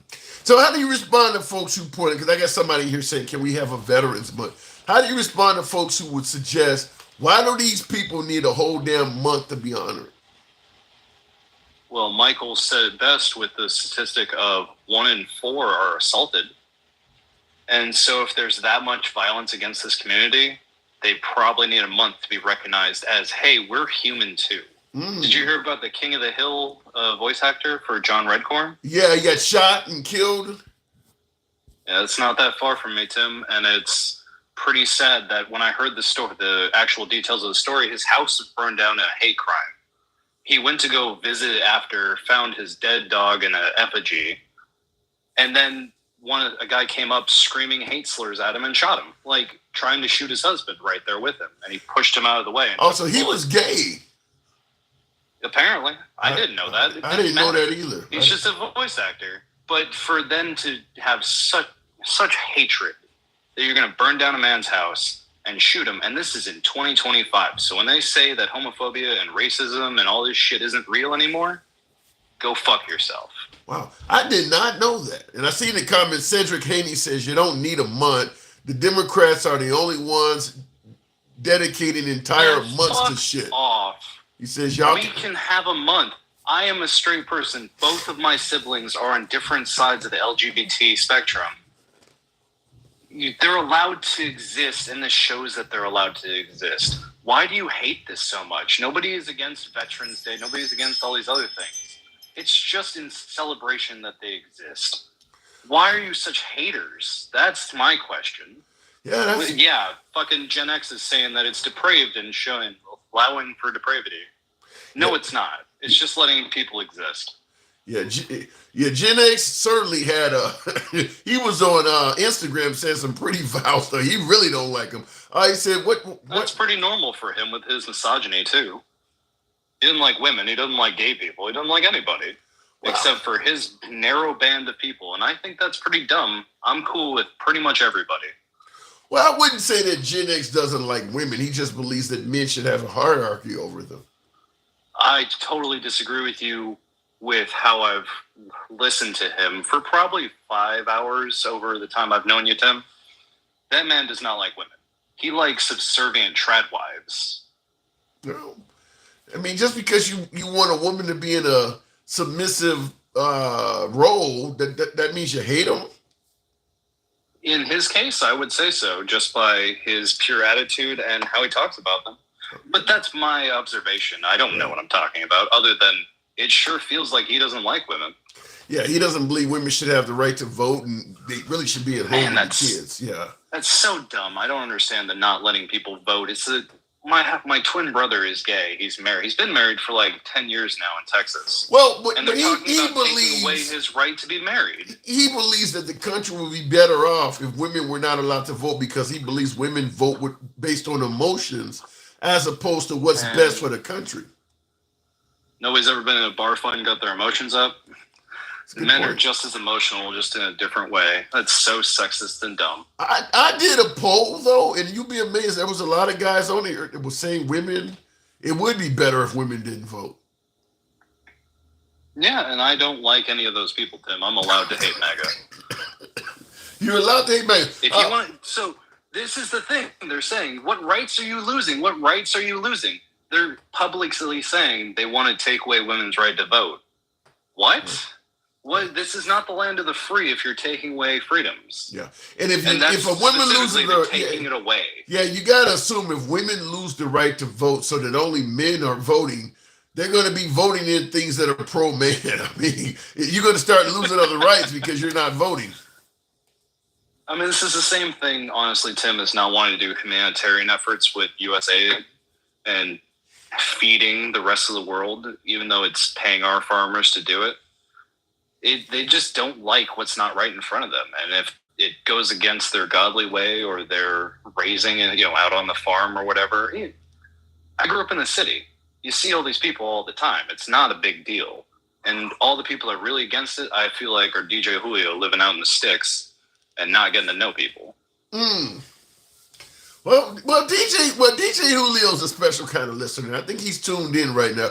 I have to bring him up to defend himself. Real quick in the comments, Eli P says San Francisco gay choir made a song about coming for kids. And, because people say that the LGBTQ community are talking about coming for your kids. There is a song like that out there that says we're coming for your kids. How do you respond to that? Because this is what people are concerned about. Well, I'm just as concerned with Kanye West's new song. Do you know what I'm talking about? No. His new song, I think, was just saying "Hail Schnauzy Man," and then just like all races, him like repeating. What the hell was that? What was that? You got a cat over there or something? Kidding. That's his new song. Oh yeah, I have my cat's fucking with me right now. Oh my God! No, I have not heard. I have not heard Kanye. So if one group makes a ridiculous song, that doesn't mean it's the whole group. Good point. Fucking Trump rewrote the national anthem and played it at his rallies, but you're gonna give me shit about one lesbian church group saying they're coming after the kids? That's a good point. Just because one group out of it, because obviously the LGBT community is million strong. And you raise a good point. Just because a few people got together and made a song doesn't mean they represent the whole gay community. Now, if you see a bunch of gay people riding around all over the different cities playing the song, that would be something different. But you raise a good point. Totally different. Yeah, you raise a good point. I'm getting really tired of these people pulling up the extremes and making that normalized as everyone else. Yeah. You'll be amazed. There's bad actors on every side. Sherbert, you'll be amazed that once your cat made that sound, how many people in the comments are like, I knew this guy had a cat. I don't know what that means, but... I got 3 dogs and 1 cat. I've got pets in my house. Is that a problem to anyone else's situation? Well, listen, we got a bunch of MAGA alpha males here. So a guy with a cat they expect you to have a pit bull at your crib or a Rottweiler, not a cat. Man, whatever. I've had cats my entire life. They're nice creatures. Oh my God, they're saying a guy with a cat makes him gay or part of it. I don't know. I understand your point. I think they might be projecting. Never forget the stat that the Grindr app crashed at the Republican National Convention. Never forget that these are the biggest hypocrites ever. Well, once again, just like with Jeremy, Eli in the comments is saying that the gays are only 3% of the population, yet they're 48% of what he calls kid diddlers. So that's 48%? No studies to show that. That's completely his hatred making up numbers. But cool, if you want to believe that, 48%? Live in your own reality. But I don't ever see anything. It's always the cops. It's always the teachers. It's always the counselors that are fucking with people. And almost rarely is it ever the gay people. And he said 48% of children that are assaulted by gay people. Wow, 48. That's a lot. About that is wrong because it's not 3%. It was like 7, and now that people are feeling more comfortable, it's like 14% of the population is gay. So no, fuck off. You're making shit up. I'd have to see it because his numbers do sound questionable, but I'm not going to pretend like I have enough on it to counter him. But on its face, I'm like, I'm a little hesitant to believe it. 3%, he said, are gay, and they're responsible for 48% of the sexual assaults on children. That's it. That's insanely high if that's the case. But it's not true, Tim. You're putting out bad information right there, Tim. Don't read out bad stats. Well, especially if you already knew it was sus when you read it. Well, it's not that I'm putting out bad stats. I'm just simply reading what somebody stated. I'm making it clear. I questioned it. Did you pay for that one? Or did you just see stats and read it? Because if you paid for it, I understand a lot more. But that's part of the propaganda. No, he supported the program. Just put out there. He supported the program. Okay, I'll give you a pass on that one if you paid for it. All right, appreciate it, Sherbert. Thank you. All right. Have a good night, Tim. You too. And he's right. Listen, because people were typing all kinds of shit. I've got 4 cameras aimed at me. Comments are flying all over the place.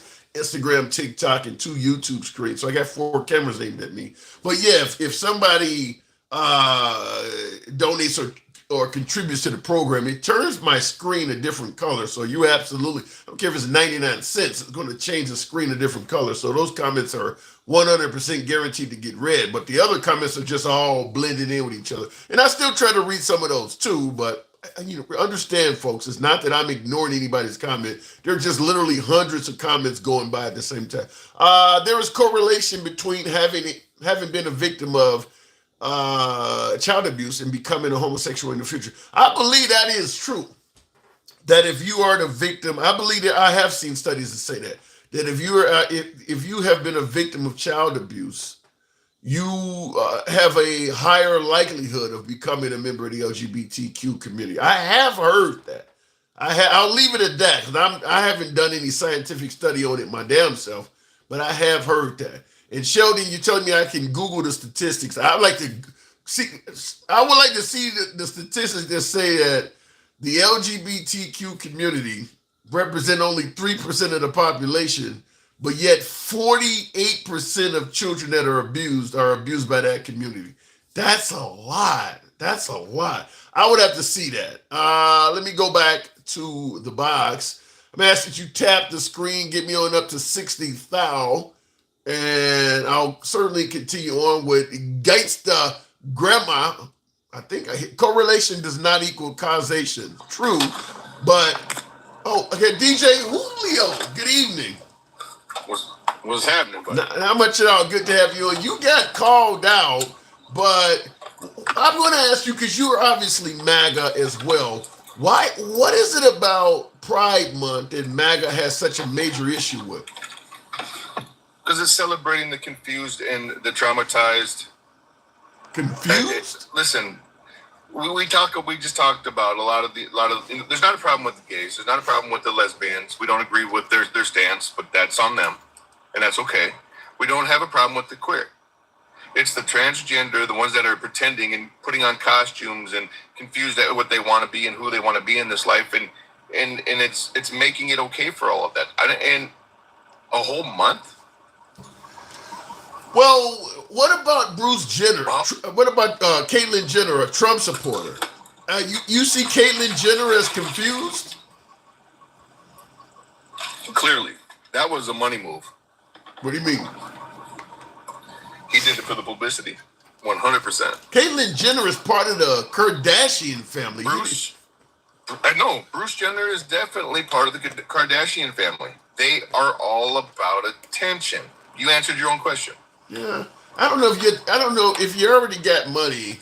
Do you go and literally change your sex to make more money? I don't know. That's a bit much. I ain't never seen his organs, so I don't know. I don't know that it's been changed. Oh, you mean post-op? No, I don't think he's had an operation. I don't think that's happened either. Okay. So he's still physically a man then, yeah? Well, yeah, I guess so. So it was all for attention, Tim. Come on, what are the boobs? He gets to play with them all day. Come on. So listen. I don't have a problem. I want to be very clear. This, I do not have a problem if you like playing dress up. I don't. I don't have a problem if you're a dude and you like women, or I don't have a problem if you like men, and I don't care if you're a woman and you like men, or if you like women. I don't care what your sexual preference is. I really don't.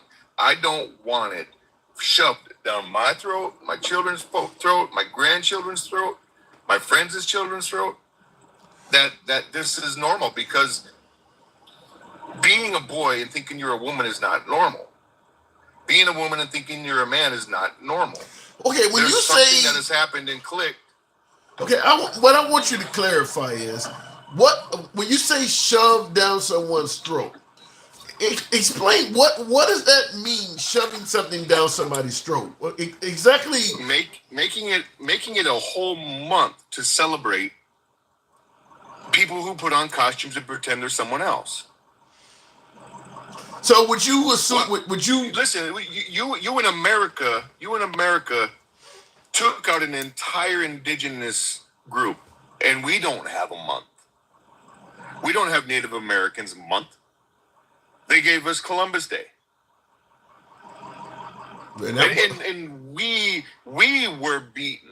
We were unalived. So we were all of those things. So do you see? How do you get a month just because you put on a dress? So do you see? That's not cool. So being Native American yourself, or part Native American yourself, do you see Columbus Day as shoving the atrocities of the white man down your throat? I still celebrate it as Columbus Day. It's what it was. It's what it was taught. It's what happened. It's part of the tragedy. But what? Okay, it's what happened. But what happened was atrocities to your community. It was. Okay, so is Columbus Day? Human beings that were men, knowing there were men and were real men, and women who were women and were real women, fighters, cookers, providers. Yes, but that's not me saying I want to be a girl today, so I put on a bra and a dress. Celebrate me for a month, please. Bullshit. Well, it ain't just the transgender community. LGBT, or better yet, Pride Month is the whole community. It's not just the transgender part. How do you respond to folks who point out that the level of assaults that this community suffers is one reason why they need to be recognized, which is what Sherbert said, the caller before you, is that these folks are always being victimized. Maybe people need to give them some sort of awareness. I would say it like this. Before Trump ran for president, he was nowhere in the media. He wasn't getting attacked by anybody. He wasn't getting sued by anybody. If you don't want, that's not true. People, that's not true. He was been sued. He's a business mogul. You don't get to Trump's level without being constantly sued. Michael Cohen, to the level that he's been being sued. I'll rephrase it. Sued at the level he's being sued now, or had been sued in the last. He's doing more. He's doing more shit now than he was back then. He's more in the public eye. You don't know that he's doing more shit. You don't know he's running a country. That was about it. And he was speaking against his opposition. That was about it. You don't think that man got in public? You don't think that man under the seal of the White House got more business deals going on now than before he became president? Thought. I don't care. I don't care about all that. My point is simple. Trump, you didn't hear his name very much in the media or anywhere in the world up until he started running for president. You knew who he was. You knew what he did. Blah blah blah. Just like we know what gays and lesbians are. Once you start putting who you are on a platform, me being a DJ, getting into your platform and clearly speaking against the liberals doesn't do me well in my business, because most of my party is liberal party that I cater to when I DJ. I still love them to death. I still treat them with respect, but they don't throw that shit in my face. Having an entire month so for private, I don't even know how to say the word. For shit you do in the bedroom, having a month celebrating the shit you do. We don't have men's month. We don't have women's month. So let me ask you. Metrosexual month. Well, any of that shit. Wait a minute. You don't have a whole month, but you do have Valentine's Day. You do have Sweeties Day. Do you think that Valentine's Day or Sweeties Day is shoving it down your throat, shoving heterosexuality down your throat? Me and the wife don't participate in that. It's fucking corporate holiday. That's all that is. That's a reason to spend money. Everybody don't participate in Pride Month either. Yeah, but we don't fucking. Well, I guess they kind of do put Valentine's Day all over the fucking place. Yeah, but that's for everybody. It's everywhere. That's inclusive. That's inclusive. That's a love holiday. Oh my! I'll hit you with that. Hold on.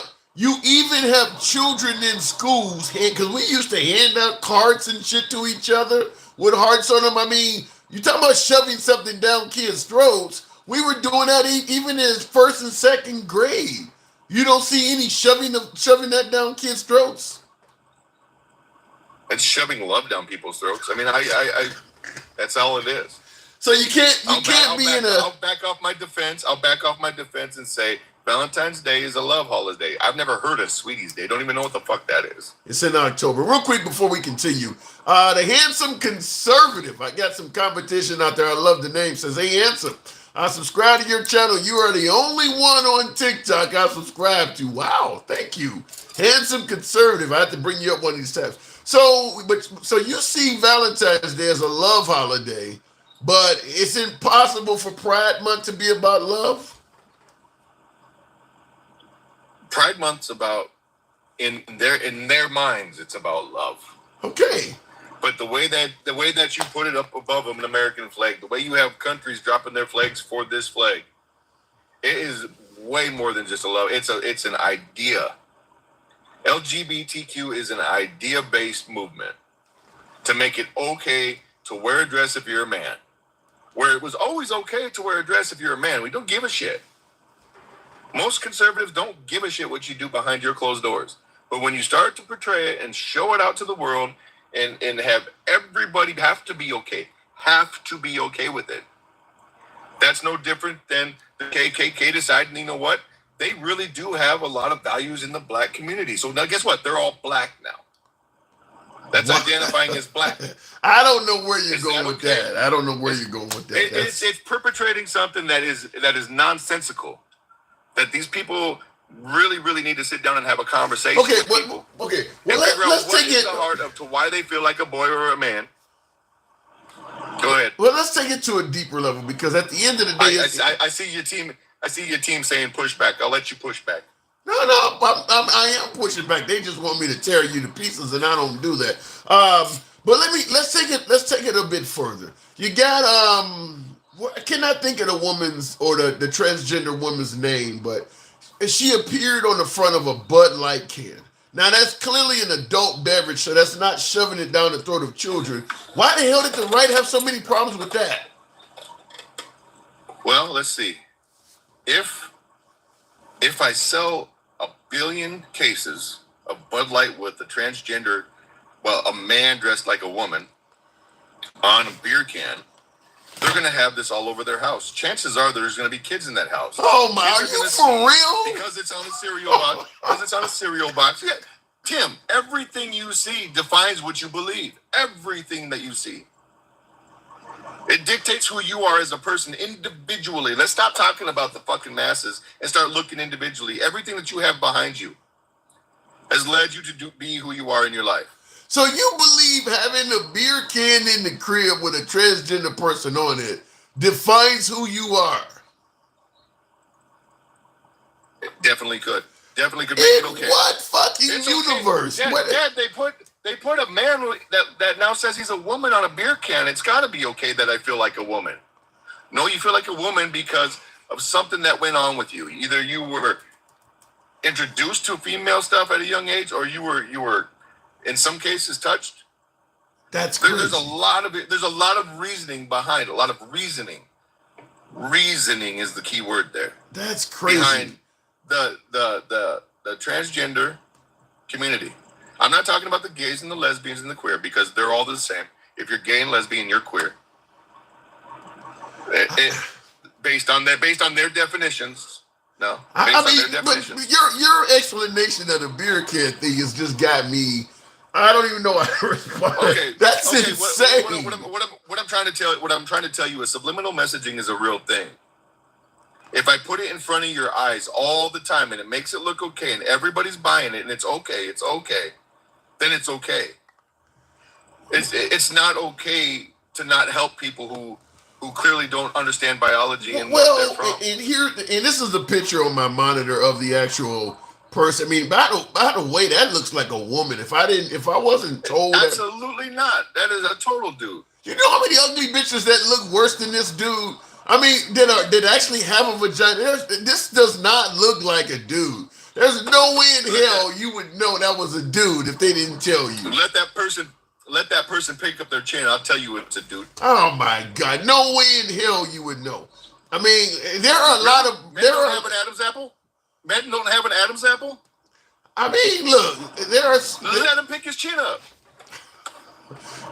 You trying to tell me that some women out there with a little extra testosterone can't have a tougher brow or a little bit of an Adam's apple? There are some actual women. You guys often say that Michelle Obama is a man. This dude looks more like a girl than Michelle Obama does. So I'm telling you, you would not know this. You heard Michelle Obama's recent slip. What are you talking about? She said, as a black man, I disagree with these things. Michelle Obama's a woman. You got the future women of America on your screen. Go ahead and pull up Michelle Obama saying she's a black man. It'll pop right up. She might have made an accident or a slip of the tongue. That can happen, but yeah, because Michael forgot that he changed. I get it. Michael forgot he changed. We'll give him a pass. So you believe that putting this, and by the way, as Sean Herbert pointed out, it was just a specialty print. They didn't even mass produce the cans. They just associated with this person. And that was enough to piss off the right. So they were not even sending out Bud Light cans with the woman's face on it. They just gave her a can with her face on it. And that was enough to make the right go apeshit. I don't see it, Julio. I think it looks like hate to me. It'll look like whatever you want it to. I look at it as a form of messaging. I look at it as subliminalizing our children, saying that it's cool. I that's the way that I see it. That's the opposing view. You asked why we have a problem with it. We have a problem with it because I'm not going to put up a heterosexual flag and start having a heterosexual month. All right. I'm not going. All right. Last one before I move it on from you. Target selling rainbow merchandise in their stores. What's the problem with that? Again, it's praising that to our children. Where can they show up that you don't have a problem with them? They can just realize that we don't want it in society. So in other words, nowhere. If they show up anywhere in society, if they show up anywhere in society, you got a problem with it. I am okay with you living your life. I'm okay with helping you out in any way possibly I can. I am not okay with you promoting your lifestyle to the masses, to my children, to the kids at school. I'm not. So I'm going to ask you once again. I'm going to ask you once again. Where can they show up? Because obviously Bud Light has nothing to do with kids. Where can they show up that you're not? What? I was just saying, no children were born transgender. That's absolute fallacy. That's true. But I'm asking you, where can they show up that you're not going to have a problem with them? What do you mean? Who can show up? The transgender community, the LGBTQ community, where can they show up? Because obviously on a Bud Light can has nothing to do with shoving down the throats of kids. Where can they show up where you're not going to have a problem with them? They can show up at any one of their events. I'm just saying, don't promote it on mass TV. Don't put it in the schools. Don't put it on things that we're going to buy for our homes. Because you're going to pay the price. Kid Rock is the only reason Bud Light fucking dropped it. That's virtually everywhere you're talking about. Don't be around kids. Right. Don't mass produce. I mean, that literally means you got to be. We want to celebrate life. True or false? Me and you both want to celebrate life. Are they not alive? No, just play this with me. Me and you both want to celebrate life, correct? Yeah. What is life? Life is a male and a female coming together to create an entire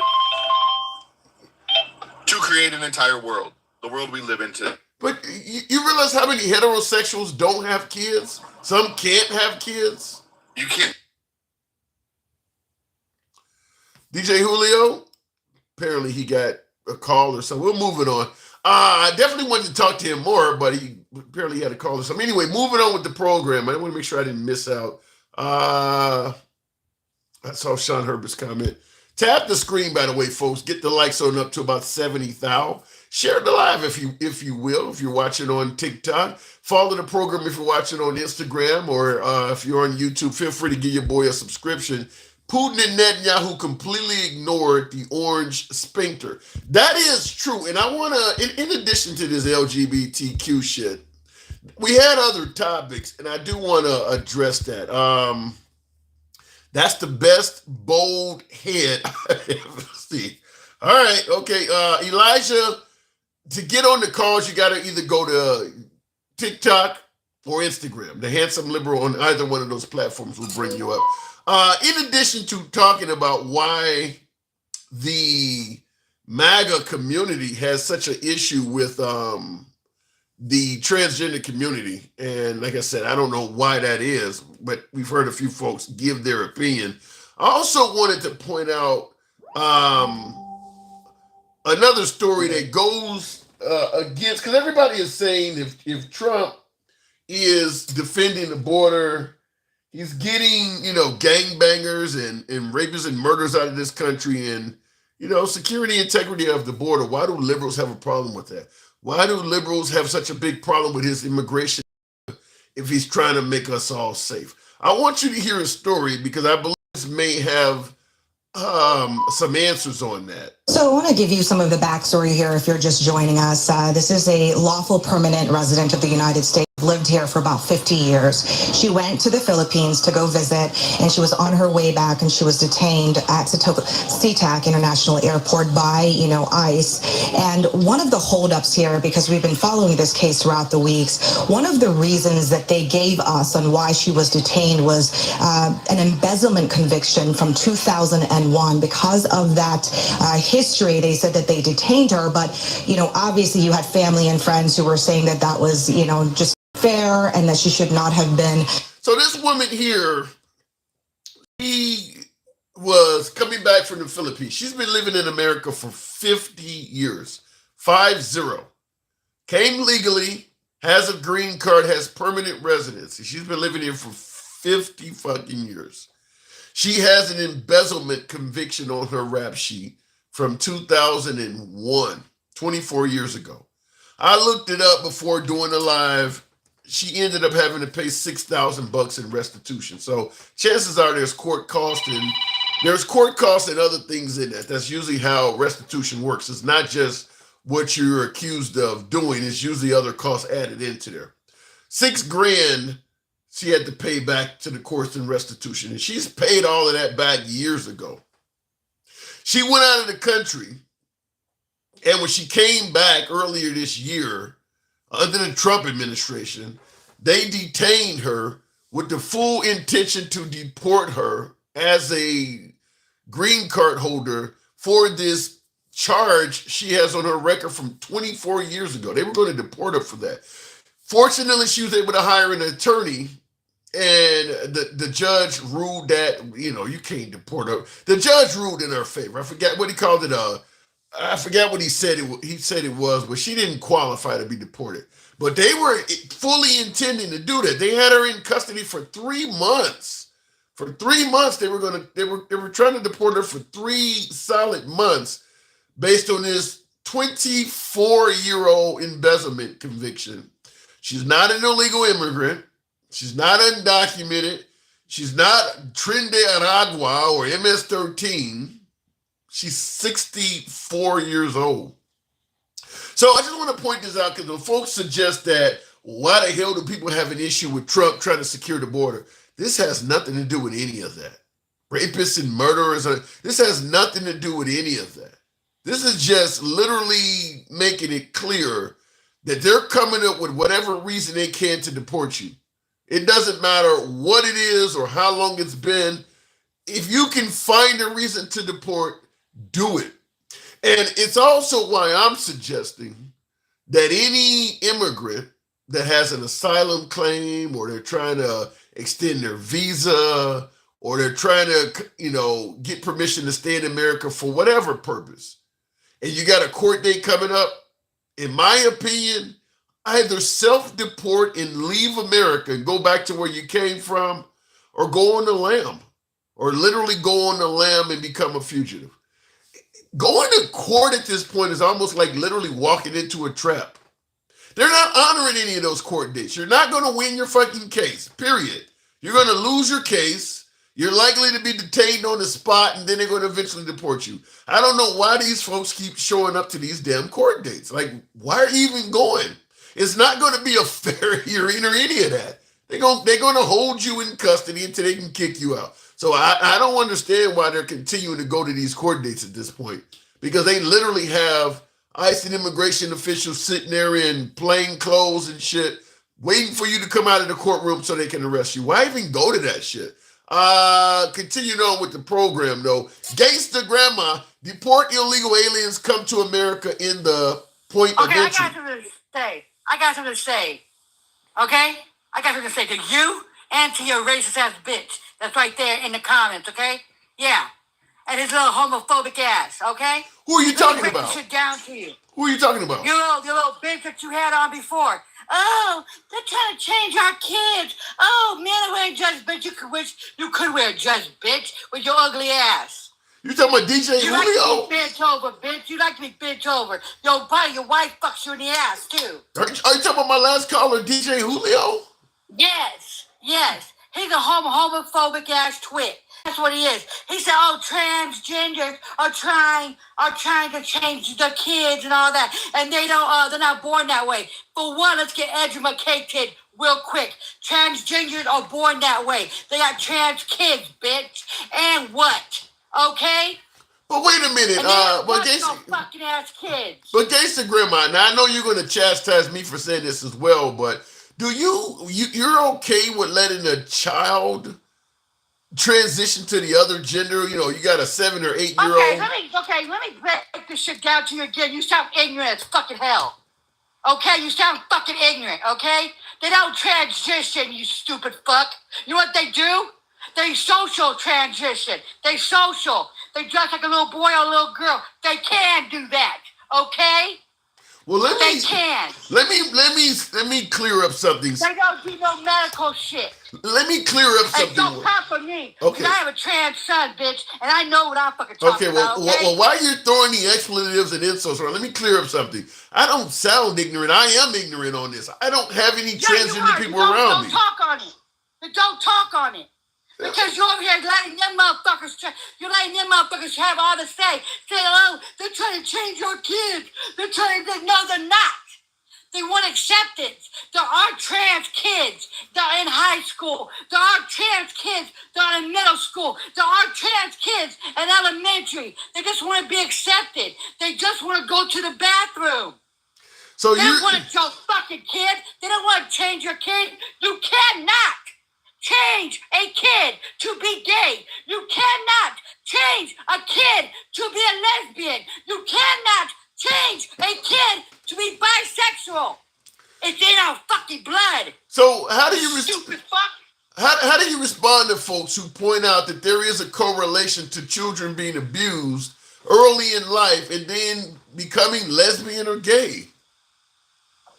That is a small percentage. But let me tell you something, bitch. I like pussy and I like dick. My mama and my daddy was fucking heterosexual. I didn't have nobody around me that showed me to eat coochie.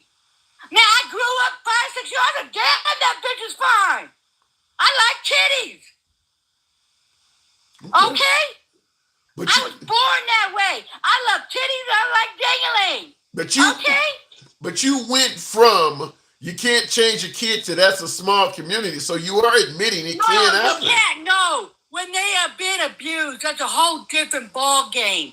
Okay? They don't want to be touched by the other sex. That's something totally different than changing somebody. Sexual abuse is totally different than going to the fucking school and say, "Hey, bitch, I want you to be gay with me." You stupid ass. So under certain circumstances, albeit sexual assault, you can change a kid, is what you're admitting. You can't. Oh my fucking God. You're dumb. You just said it. Ignorant. You're dumb. No, that's not changing a... Oh my fucking God. I swear to God, Tim. I swear to God, fucking God, I gotta rub a blunt with you because you sound stupid as fucking hell. I didn't say change your kid. I'm learning. When somebody's sexually assaulted, shit, they don't want to be touched by a man. You understand that? They don't. So they might go turn and say, you know what, I'd rather be with a woman. So okay, that's not changing somebody like that. Well, I'm learning as I go along. I'm admitting I'm ignorant on this topic, so I'm trying. Now, you're ignorant, so don't talk on it. Because you're letting them spew homophobic shit. You're letting them spew hate and stuff, saying that trans people are trying to turn your kids into something else when they're not. All they fucking want is to be treated with respect. All they want is to be saying, you know what, we're here. That's all. They don't want your stupid ass. You're saying that I'm letting them spew hate. I got folks in the comments that say you are. I got folks in the comments. I got folks in the comments that suggest you sound hateful than they do. Hateful for what? The worst. I'm not hateful. I'm just calling out the racist. I'm calling out the transphobic, and I'm calling out the homophobic. Because you know what? Because they don't want us to have they don't want us to celebrate Pride. They're putting it and they're sexualizing it, saying, "Oh, it's what we're doing it bad." No, it's not. We're doing it because we love each other. Godly, damn, mind your business. You don't want to go to a gay event, then don't go.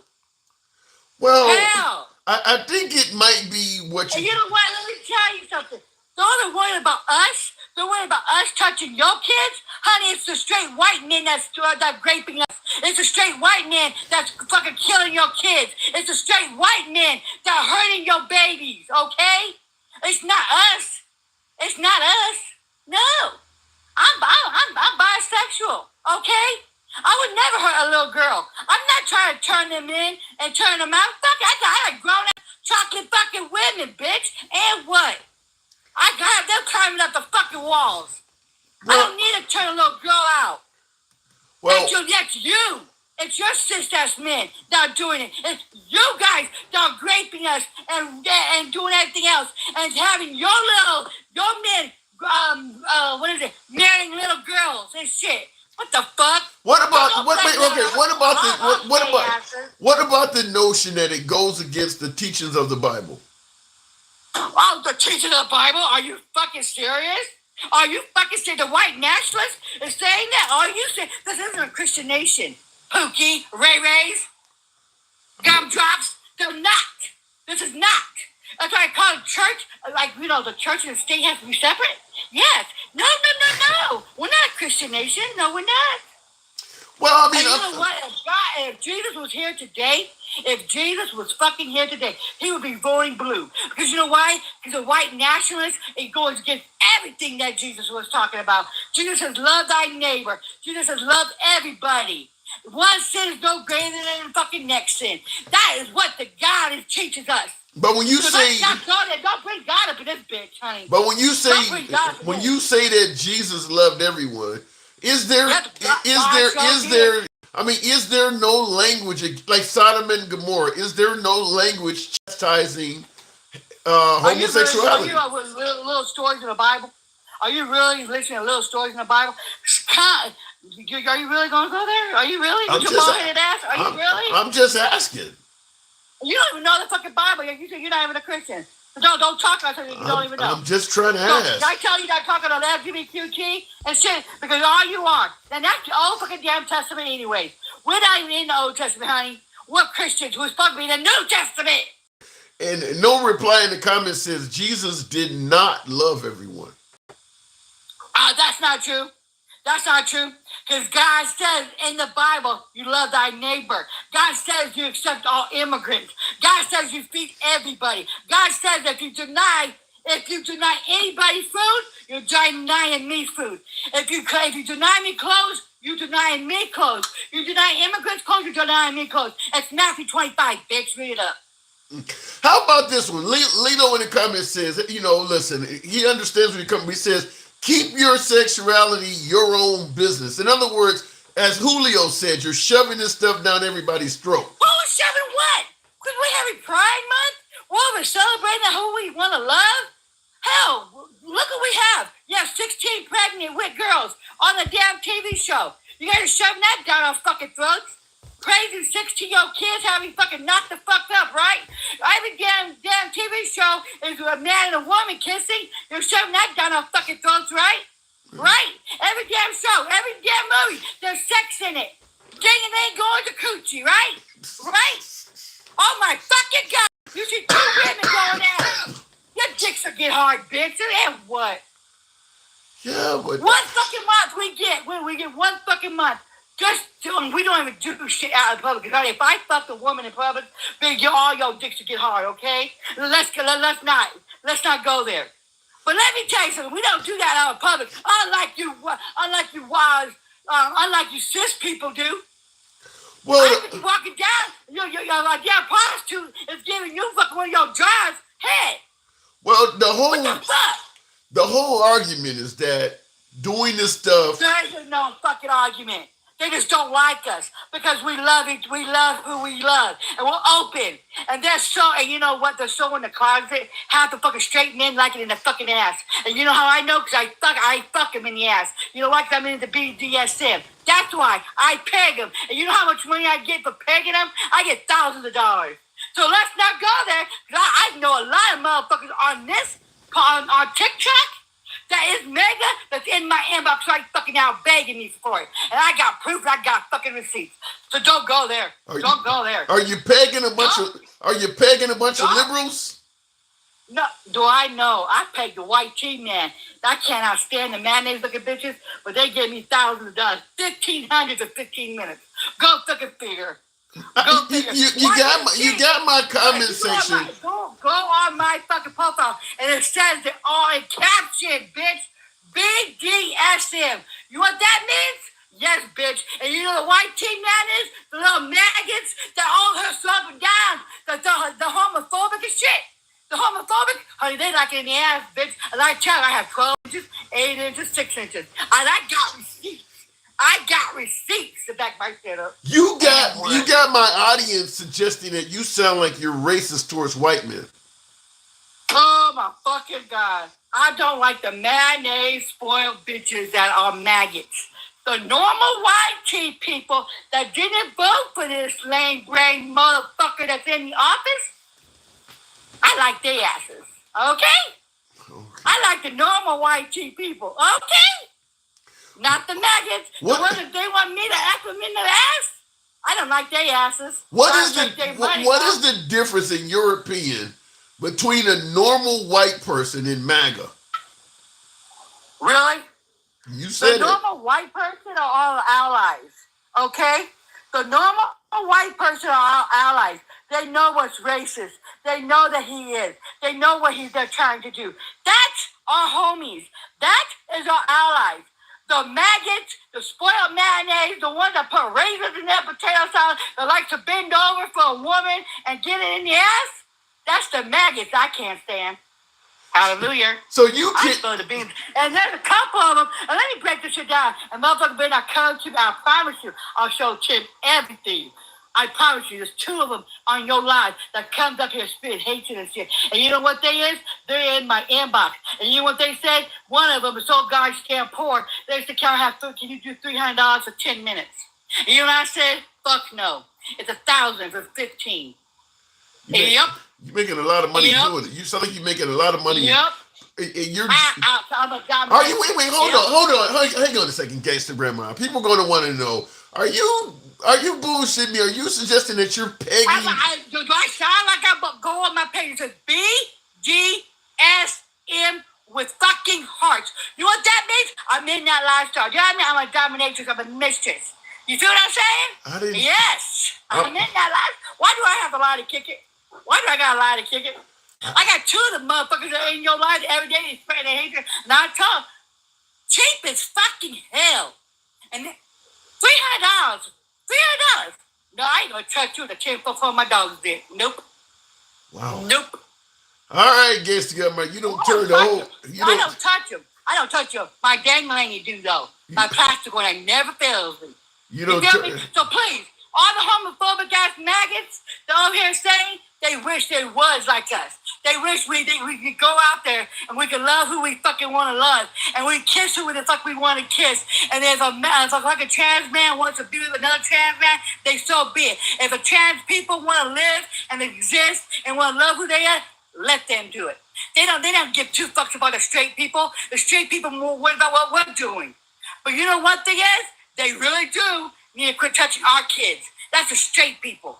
And if you get the pedophiles and shit out, that's the straight people. Show me a statistic that we touch them more than the straight white man do.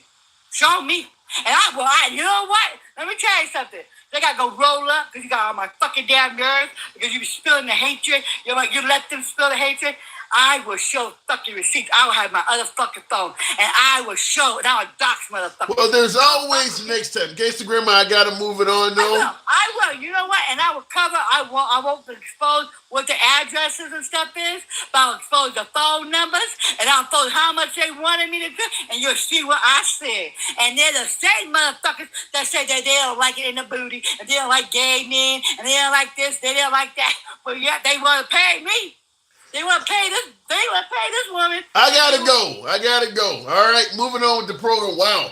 Gangsta Grandma never disappoints. She always turns the show on its head, but that was even more so than what we normally deal with. Wow. I don't even know what to say on that. That was, wow. I'll just say that. Gangsta Grandma, wow. All right, moving on while I collect my thoughts. After that last call, I think it says DJ DB Mike. Is that what that says? I tried to bring on one of my guests on Instagram. It's not letting me bring him up. I'm too young to hear this, says Gerald MC. I think I'm too young to hear it too. And I'm in my 50s. She was in rare form today, says Travelman. Yeah, she comes hard. She comes harder than anybody else on this show. God damn. Didn't count. Appreciate the underwater coral. Thank you. Gas just stopped feeding the troll. Let his dumbass just scream into the ether. I don't know what that comment is referring to, but we'll continue on.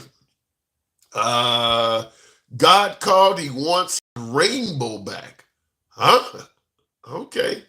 And DB Mike, I tried to bring you up, and the show did not, TikTok or better yet, Instagram didn't let me bring you up. We'll continue on with Andy. Good evening, Andy. Welcome to the show. That was it. That was interesting. That's all I'll say. Andy, bring us home. Good evening. Hello. Hey. First of all, Pride is about the fact that they had to live in hiding pretty much due to the bad behavior of people. And if we go look at who commits the most crimes against children, it is heterosexual men. Every day, all day. There's statistics to prove that's true. No, there are statistics on that, and it's heterosexual men. Well, speaking of statistics, I had a viewer suggest that only 3% of the population is part of the LGBTQ community, and 46% of the assaults against children comes from that community. Oh, I want to know where they got that lie from, because all of that's a lie. Because realistically, the more accepted we are, the more people come out. The only reason there's been an influx of people coming out and admitting it is because we're not unaliving them. Because if we go back and look at the days of Matthew Shepard, that long ago in America, if you said you were a confirmed bachelor, you were pretty much hunted by the police, by other Americans, treated badly, ostracized. But you don't see MAGA. Let's not act like that didn't happen in America. But you don't see MAGA as wanting to do nothing like that, do you? They still do it now, even though we've passed laws to try to protect people. If MAGA had their way, we would bring back the ugly laws, even though half of them would have to stay in the damn house. I'm just saying. They hate things they can't control. That's what the whole name of the game is. They liked it just fine when they could control them and tell them where they could go and what they could do, who they could talk to, and how much they could be seen. But reality is that we're not making children LGBTQIA+. They're born that way. Science has proven that. But MAGA has a very, very so dim so view of you science, believe, and I'm pretty sure they failed anatomy and biology. so you believe you can be born sort of in the wrong body from life. And by the way, Trucker Man, thank you for the hat mustache. No, I don't believe it. Science has proven it. It's not what I believe, it's what science can prove. And science has proven that to be a fact. It has to do with the hormones that go into the woman's body during pregnancy and when. And if you look at science, it can show you the brain of a trans person, and that brain will match the body they claim they are, even if their physical body doesn't say so. So there's actual science. I don't know why you keep sitting up here acting like this is some guesstimation. It's not. We've done the research. It's back. You know, it is a fact. Well, it's because people are afraid to be who they are in America for being condemned by those who don't understand and want to religiously persecute them when the United States does not have a religion. And if you don't believe that, you can read the Treaty of Tripoli that was still written while our forefathers were alive, where it states we have no religion in this country. Well, it's because, as I stated to my last caller, I'm ignorant on this topic. So I just wanted to hear from the folks because I don't know a lot about this topic. But well, please read up on the studies because this is scientific. Children are not forced into a sexuality. They are born that way. It's just a fact. So you can and the more y'all keep resisting it, and it is so frustrating to me, especially since I think it's because men are trying to distance themselves from being the number one committer of these crimes. Because let's talk about the children. Why is it the church has to have SA insurance? That's terrible. Is that true? They do. Yeah, that's true. That's terrible. I've never heard that before. Churches and schools, the only place to have it. Wonder why. Jeez, I've never heard that before. A church has to have sexual assault. And in the South, the Southern Baptists are the worst for committing that sin.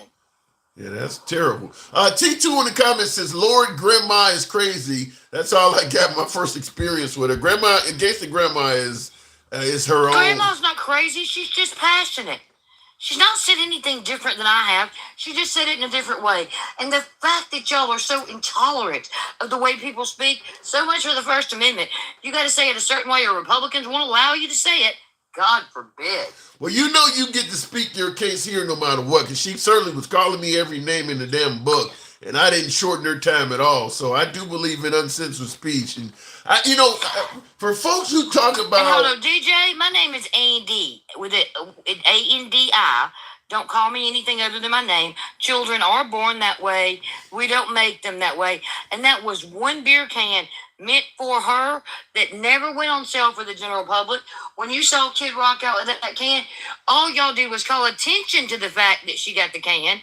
It was only for her. She made one TikTok about it, and you all lost your ever-loving minds about it.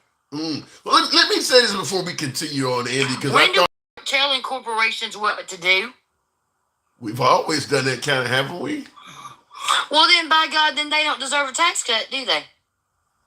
Different argument. Okay, you're taking it to a different level. I don't know where to go with that. But I want to read it. No, I'm just showing how MAGA is fucking hypocritical as hell.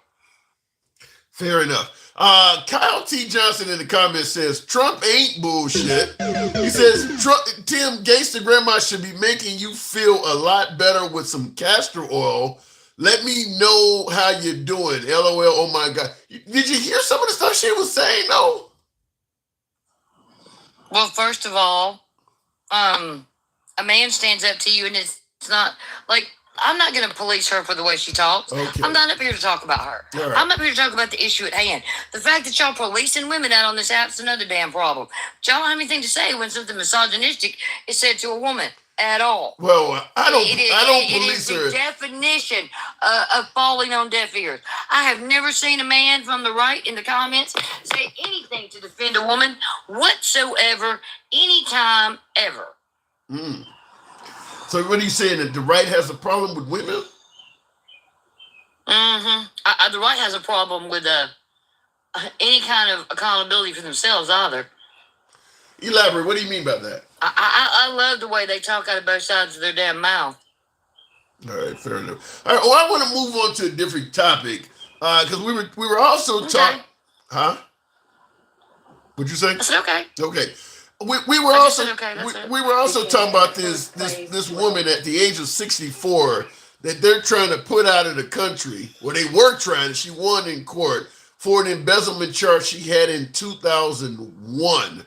Now, what do you think Trump's immigration agenda is about? Because he started out by telling us it was about rapists and murderers. Huh? It's about cruelty. Cruelty is the point. But then again, Donald Trump, once again, in the hypocrisy of it all, Donald Trump just let in, 17 members of the Sinaloa crime family? I heard him. Well, is that actually true, though? I heard that, but Yeah, Mexican officials have said it's true. There's actually footage at the border. So Donald Trump just accepted 17 of it's hypocrisy is the point. So why would he do that? Money? So you telling me that cartel members purchased their way into the country? Well, I'm not sure. I think it had something to do with more about they think they're going to get some kind of information out of them. But regardless, letting in 17 members of the Sinaloa crime family into the United States while saying you're deporting criminals is fucking hypocrisy. Because I thought I had looked that up and it turned out to be false, but I see here, I see what you're talking about. The AP News says Mexican security chief confirms that it happened. So confirms cartel family members enter USA in a deal with Trump administration. So it does seem apparently it's something he actually did. I would like to know why though. What was the purpose behind this? At least hear what Trump is saying on it. Well, since Trump's not even admitting to it, I'm sure he's not going to have a good explanation. That's a good not point. only that, it's just like the damn South Africans he brought into Alabama, which he lied about, because they are not facing G-side at all. No, they're not. Actually, more black farmers are being unalived than white farmers. So he brought them here under false pretenses, and those people are entitled to services because he brought them into the protected status. So tell me why he's bringing in pale people and exporting brown people under the saying crime, but then living in the Sinaloa crime family. How does any of that make sense? Other than what you might have said, I do believe it doesn't matter what skin color you are. You speak favorably to Trump. If you have celebrity status and you can move money, it opens up the door to Trump working with you. Trucker, man, thank you for the galaxy there. Thank you, Trucker Man, for life. Appreciate that. Thank you. But it does appear, because Trump is also pardoning rappers and hip-hop artists and things like that, too. So it does appear, as long as you speak favorable. Oh, yeah, the people that paid $1 million, yeah, and then her parents got pardoned. Like, come on, Republicans, wake up. You can't honestly believe any of that's on the up and up. If you can't believe that at least some of that's dirty, then you're all dirty. I don't think they care. I think they look at it like this. Trump was a far better president than Kamala Harris or Biden would have ever been. So what? He's not perfect. He makes a few mistakes. How do you here and figure? there. I'm just telling you. How do you figure? He's tanked the economy. Biden had at least the economy on the upward swing. My stocks have taken a huge hit thanks to Donald Trump. I don't know what you're talking about, Tim. He's not a better president. I'm not saying. Hold on. This is not. Hold on. This is not my personal. Hang on, Andy. Hold on. Agenda. Andy, hold on. This is not my personal view. I'm telling you how folks believe is that Trump has done far more for this country than Biden or Kamala Harris. Therefore, if he makes a mistake here or there, they're willing to overlook that because at the end of the day, the choice was between Trump and Kamala Harris. Well, I will say to you this, that they're lying to themselves because that's a Christian nationalism point of view, because Donald Trump is not better for the country. He's destroying the economy. And basically, when he gets through deporting people, he's going to cause the GDP to go down. Because that is the thing. We know that when Ronald Reagan gave amnesty to people in this country, that the GDP went up and so did workers' wages due to the fact that they weren't, having to compete. So when we give people amnesty and make them citizens, it actually improves the GDP and the labor workforce, which currently Donald Trump has decimated. Because we were already at an all-time low for unemployment. And then I hear Republicans saying, well, we want to bring jobs here. Who's going to work those jobs? If we're already an all-time low for unemployment. Who's going to work those jobs? And you're deporting part of the workforce. You all make no sense. It's all hypocritical. I think some of the stuff that you're concerned with, though, is more in the future as opposed to now, because right now people don't feel like the economy It's been already destroyed. happening now. No. It's not in the future. If it's taking place as we speak, it's happening now. So the fact that we're deporting the workforce is causing the GDP to go down. This is why Moody downgraded our credit rating and made the interest rate on everything we have to pay go up, and in turn will make loans for Americans higher in interest rates to procure. So it's already happening. He's Are already you costing saying the nation money. right now as we speak, the economy has been destroyed? It's well on its way, yes. That's in the future. That's what I'm talking about, in the He's lost future. $10 trillion in global wealth since he's taken office. Global. That will not be restored because of the depression of the stock market. Even the stocks that have regained some kind of measure have not gotten back to where they were. That's just lost wealth. Yeah. I'm not disagreeing that in the future these things could not happen. I'm just simply saying right now, people Now, the stock department has not recovered from what Donald Trump did to it initially. So now we are already feeling the effects, Tim. For the 3 months that those stocks weren't making gains, that they would have otherwise been making gains had he not taken office, that's also lost capital. The money is seeping out, and he doesn't give two shits because he's too busy playing king. That's why he's talking about getting rid of the courts. God forbid one other branch of government hold him accountable when they are an equal branch of government. He is not a damn king. I don't disagree with you that he's trying to greatly expand his power and successfully doing it. That part I agree with. But what I'm saying is people can't afford groceries. People can't afford fuel and pay at the pump. People don't feel the economy the way you're talking about. Well, currently the ships aren't bringing stuff to America. So how long? Food prices have gone up. You can't tell me they haven't. Go look it up from 3 months ago to today. Food prices are going up regardless of what Donald Trump said. So you're going by what he said versus what is actually happening. I'm going by what the prices are happening in America. No, I'm going by what the prices are at the store. Up. I'm going by what the prices are at the store. When I go to buy groceries, they're going up. Yeah. No. Go look it up. 3 months ago, they were more expensive than they are today. What do you mean lower prices? Because they're not. Just because Trump says so and his fans say so doesn't mean that's the real truth at the grocery store. It's not. Go look up what I'm saying. So what you're saying right now in June of 2025, the price of groceries are more than they were under the last days of the Biden administration. Yes. I haven't seen it. Okay, I haven't seen it.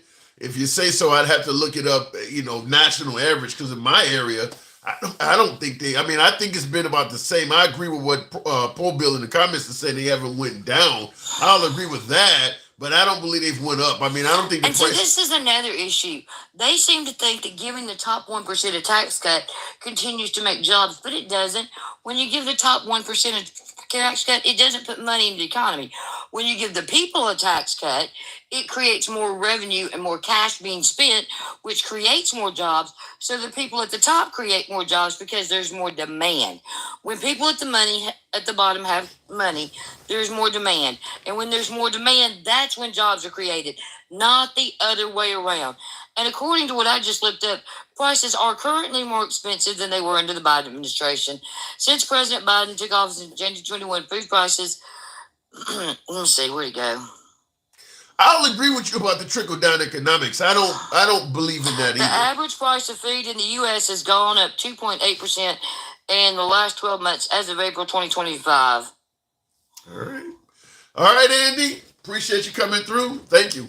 Thank you. All right. Like I said, I don't deal in feelings. I deal in facts. And that's what we need. They're talking about their feelings. I bother to look things up and see where things actually are instead of listening to Donald Trump or listening to the Democrats or any of that. I bother to look it up. And they would do a whole lot better if they bothered to look shit up instead of going on their feelings.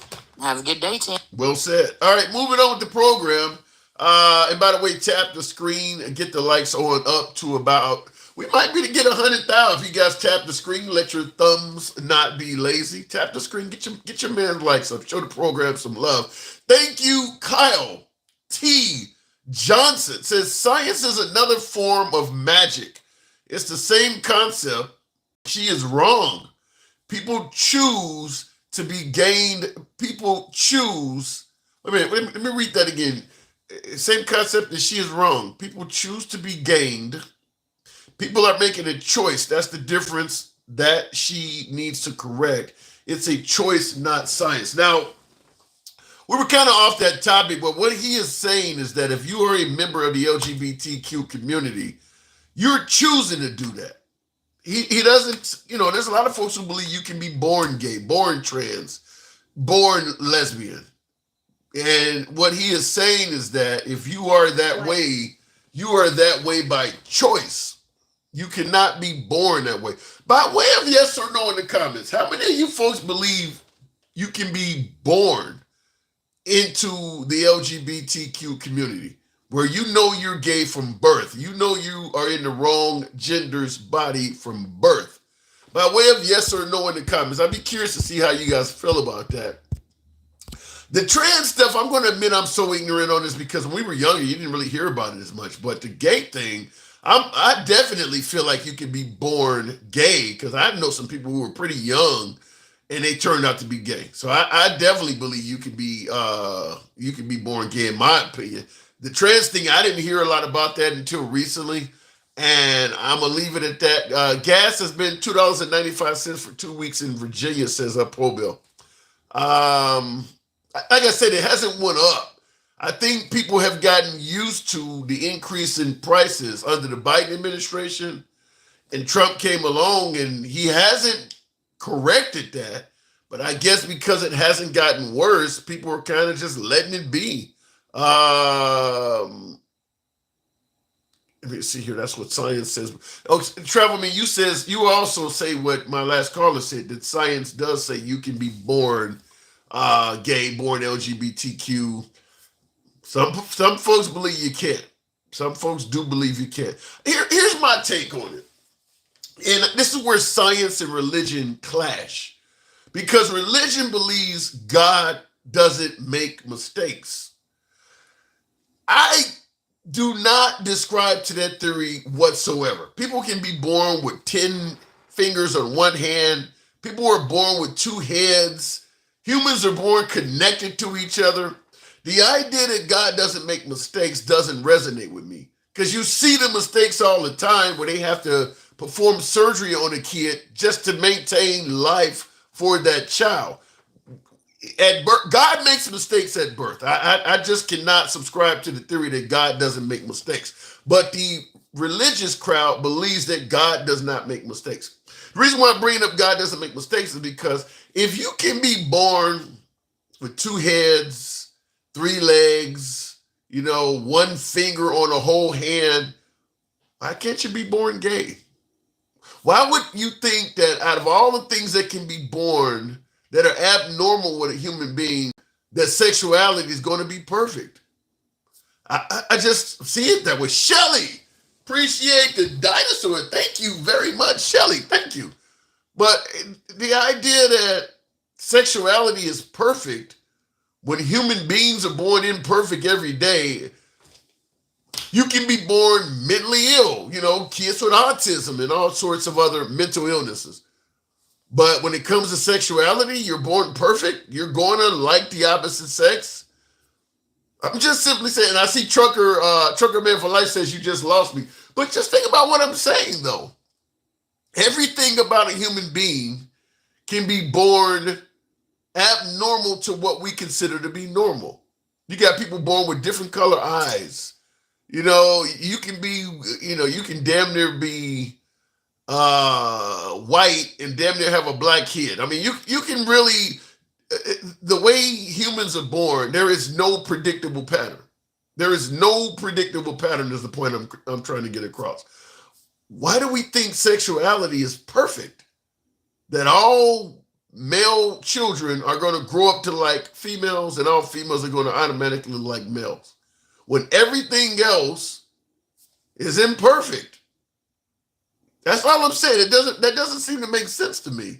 You would assume that if human beings are born imperfect or born, I didn't want to say imperfect, because if you like men, you like men. You like women, you like. I don't want to go down the road of saying you're imperfect. I'll just say abnormal or going against the norm that we know. I don't see why that should be that hard to believe. I mean, because like I said, people can be born in some really fucked up situations to the point where a doctor got to operate on them immediately just to save their lives. But yet, when it comes to sexuality, it's always going to be perfect. I don't get that. Johnny says, when we told God to get lost genetic breakdowns occurred. I don't understand what you mean by that. Thank you, Shelly. Shout out. Appreciate that. Let me continue on with the program real quick. I want to make sure I didn't miss anything in the super chats. Maggots reporting false charges on people speak, says Successful MD. Really? Let me know who. Let me know what. Super Call Fusion, thank you for the support, says she's making an uneducated statement. She is entitled to her opinion, but it's false. People making a choice to be gay, it's not science, it's a big choice. That's the difference. Well, listen, I'm going to say, because I'm not gay, I don't know anybody that's trans, but I do know somebody who was gay at a very young age. And I can't speak on the trans because I haven't had any experience with that community, but I do believe that you can be born gay. Here's the best way to look at it, or the best way to go with it. Now, I hear folks saying it is scientific, and I tend to be on that side. I tend to believe it's more scientific, but I will say this. If you know someone that's gay, ask them. Ask them, at what age did you realize you preferred or you were attracted to people of the same sex? Everybody I've asked, as far back as they can remember, they knew very early on. I knew as a 4-year-old, I liked tits. I can remember back as young as 4 years old, being in my mom's arms and seeing one of her friends getting dressed and reaching for her, because my mom made jokes on it. So I can remember as far back that I was attracted to women. And I would suggest doing it. That's one way you can find out right away. Now, if you want to dismiss what the person tell you, then that's something different. You just don't want to hear the truth. But I would suggest ask someone that's gay. At what age did you realize you were attracted to the same sex? My guess is most of them are going to tell you they knew very early on, as far back as they can remember. I don't think people just change and start liking the genitalia of the other side. I do believe it's in terms of the gay community. Like I said, I can't speak for the trans. I don't know anything about it, but I do believe that they know early on. Sound relaxation.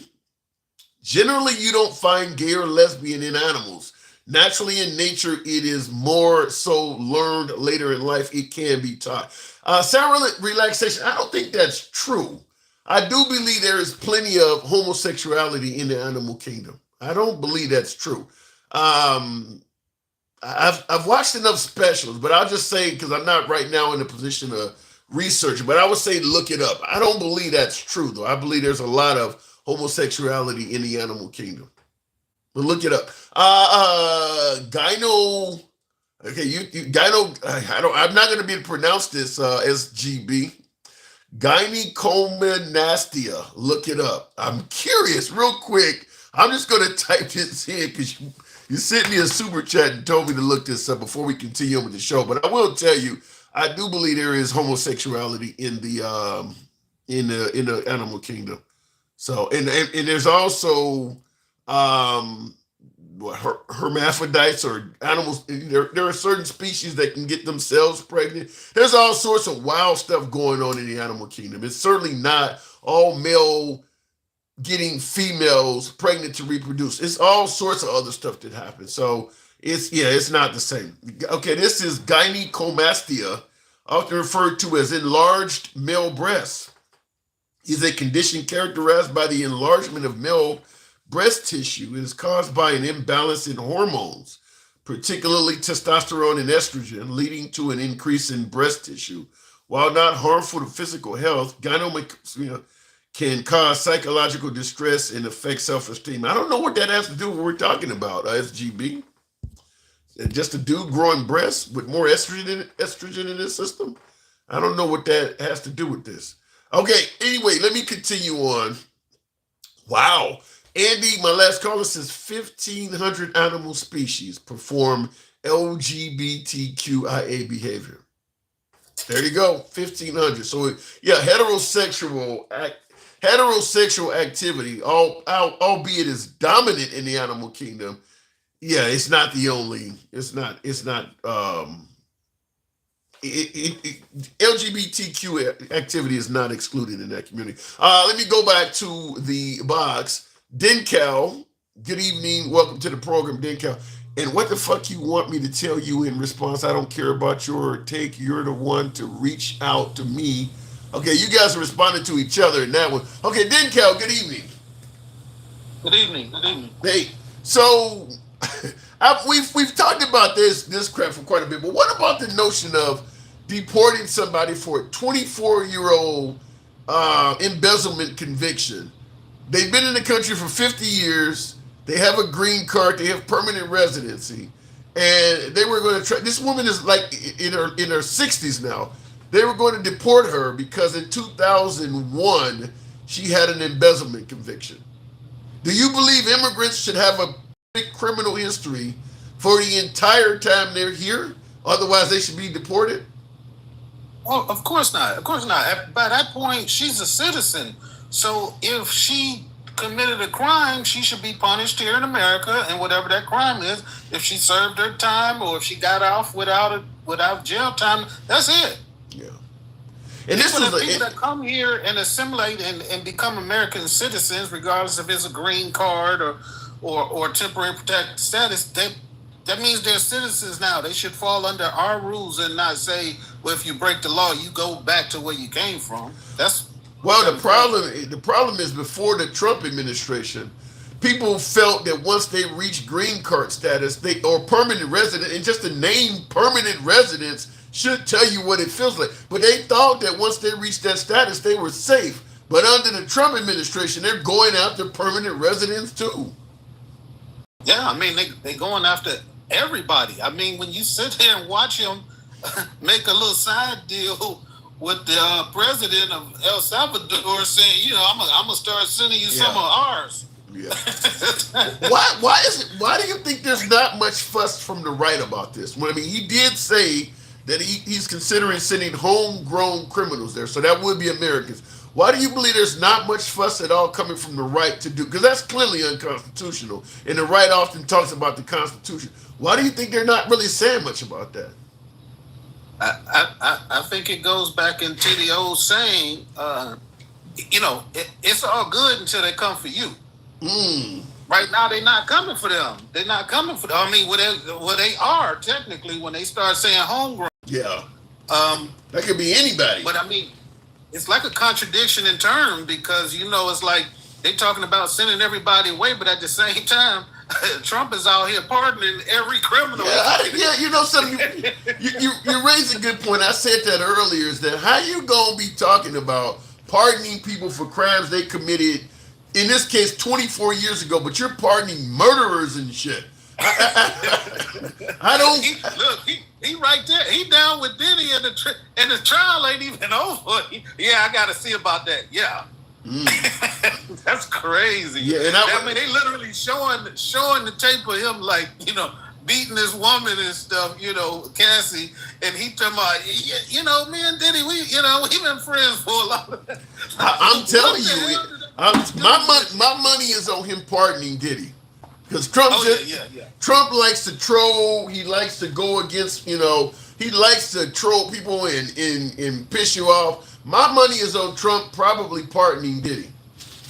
Yeah, I agree. And that's why it's out there.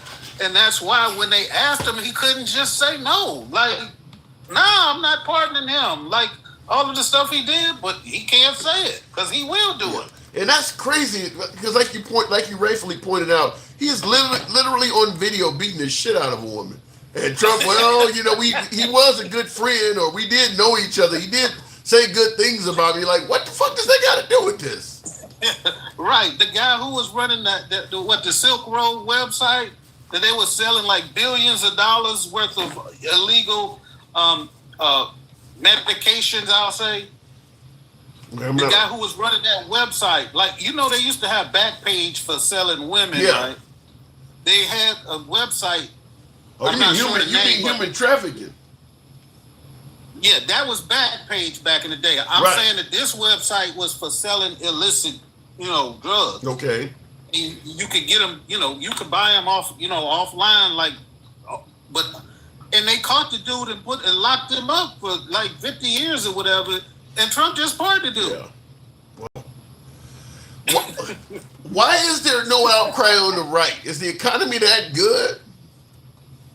No, it's got nothing. This has got nothing to do with the economy, but it's got something to do with their feelings of him being a rich man and just saying, coming to grips with just saying he could just do whatever the hell he wants to. As long as he's doing some stuff they agree with, they're fine with it. So what about, because Jackie in the comments says, what's the difference? Look what Biden did, pardon all kinds of people, and supposedly it was him. So what about, because you're going to hear that anytime you criticize one of Trump's pardons, the fact that Biden pardoned his son is going to come up. I mean, Trump might have 100 controversial pardons, and they'll still be bringing up he pardoned Hunter. So how do you respond to that? Look, we're not going to even try to make it seem like these two things are equivalent. We're not going to try to make it seem like him releasing 1,500 people that ran up and and shitted on the damn floor in the White House and was smoking weed. In the Capitol building. And beat the hell out of police with fire extinguishers and flag poles. We're not going to try to act like that's the same as Biden pardoning his family members who are on a list for the next administration to try to prosecute. Those two things are totally different. Yeah, and I will say it doesn't matter what Biden did. Trump was going to pardon these people no matter what. So Biden's pardons ain't got nothing to do with that. He ain't doing it because of what Biden did. He's doing it because that's what he wants to do. And if he pardons Diddy, Biden is, like you said, Biden is not even in the same universe as somebody like Diddy that's on camera beating the hell out of a woman. And then you hear all the stuff they're accusing him of doing. And it's like, Trump is like, well, I have to look into it. It's like, what? I mean, right. And all of these people he's releasing, that all of these people are accused of these tax crimes. And he's not only pardoning them, he's giving them unconditional. So all of the millions of dollars that they owe back, all of that gets wiped out. So all of these tax cheats, he got rid of the office that used to investigate political bribery. I mean, just got rid of the whole office and basically said it's all right to bribe people now. I don't know, what is it that he likes criminals or something? I mean, he's starting to come across as if certain types of crimes. If you're a celebrity that commits a crime, he's coming across as if he likes you. He kind of sides with you. Right, Blagojevich. We got Blagojevich on recording saying, "Hell, they're not going to get that position without me." Yeah, he wanted to sell Obama's Senate seat. And I forgot all about Blagojevich. But yeah, it just seems like if you're a celebrity and and you're favorable to Trump, he likes you. Right. And I don't know if it's him personally. Hey, I don't know if it's somebody that's in his ear saying, "Hey, if you want to maintain some of the, he's probably got different reasons. Like these, like the black celebrities, like except for Diddy." He don't know them dudes. He don't know Kodak Black. He don't know them people. Somebody's telling them. Well, Kodak Black. Well, I know the Kodak Black story. Kodak Black's attorney was a campaign donor and associate of Trump. So his attorney, that's what it is. His attorney has connections to President Trump. And that's how Kodak Black got that. So chances are Kodak Black put the right money in the right place. And it just funneled to Trump, and there you go. There's your part. Maybe some of Kodak Black's legal fees actually did not go to his lawyer. And then Lil Wayne, Larry Hoover, I don't understand the Hoover. The Hoover one, I still don't understand it. One of the Big Meech and his brother, the BMF guys. They got. I know the youngest one. he got out on the early COVID thing, and Trump let that go through. Yeah, I mean these people. Look, they go down in Black history and lore as these, these basically Robin Hood types, but they was really just drug dealers and murderers and stuff like that. even the ones that were threatening to take the life of Gretchen Whitmer, the governor of Michigan, he's talking about potentially pardoning them. Yeah, talking about they were. He said they were drunk. They were.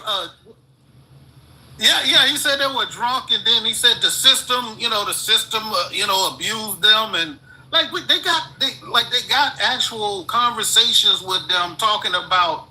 They had actually already procured the explosives and all of that stuff, and maybe it was just locker room talk, didn't count. In the locker room, we all talk about bombing, government officials. It's just locker room talk. We're sitting around in the locker room talking about blowing up the governor's crib or something like that. Just locker room talk. Just beating up women. We just be talking about, I mud stomped her. Well, isn't there a song that says "Whoop that trick"? I don't know though, but I mean, yeah, that's the whole hustle and flow. Yeah, so I don't know, but his pardons are kind of weird. Now I saw in the comments, Johnny was talking. I guess he was referring to Dr. Fauci because he said, "Well, he wanted you to tell him, well, why the hell does a doctor need a pardon?" Because he was on the damn list as somebody that they were going to target and to ruin their whole lives because of how they felt.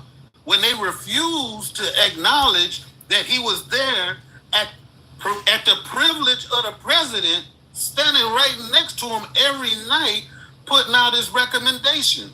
So if he need to get punished, why not the guy who hired him, who was standing right there? Yeah. And smiling and agreeing with the stuff, and then later on that night came out and said everything was garbage. Yeah. The Trump administration fucked up by putting out the hit list. If they wanted them folks, they should have kept it under wraps, but to actually put out a list and make it clear that you're going to target these folks. That is what promoted the Biden administration to pardon all those people. They should have never done that.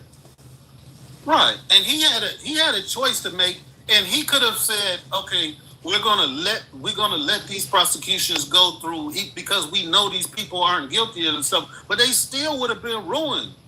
Yeah. They would have been financially ruined. Them folks can't afford no damn lawyers in perpetuity going to court back and forth with the best lawyers in the country defending themselves against something that they didn't do wrong. But I will say in the case of Hunter Biden, well, I mean, because he could clearly afford lawyers and things like that. But I don't know. I just think that once Biden gave, I guess the biggest issue is Biden should have never lied and said he wasn't going to pardon the guy. I mean, everybody knew he was going to do that. So Biden does get some blame because he promised folks that he was not going to pardon his son. And everybody knew he was lying when he said it. And he also said that before he knew there was a hit list. So the subject on, the facts on the ground changed. So, I mean, we can all look back at it, but you really think that's the case? You really think that Biden? Before he said that before, and he probably thought his son was going to get off. So yeah, he probably said something at the time that he meant. But when things change on the ground, you can't just be like, well, I'm not going to do it, even though I know they're going to come after my son. And his son could not pay for those lawyers. His son had to borrow money from his best friend. Remember, his dad had to help him get a car. If it's me, I'm just going to pardon my son. I don't give a damn. I'm not even going to risk it. I'm not, because let's say Kamala Harris wins. Okay, so your son is safe. But what is the statute of limitations on that shit? I mean, it could be a Republican president down the line, and you see how much influence Trump has on the Republican Party. Like, why would you even take a chance? Or you can just sign at the stroke of a pen and pardon this guy. I mean, go ahead. I don't know. Like, he was already at the statute of limitations for a lot of that stuff with the federal taxes. They could only go back so far. Okay.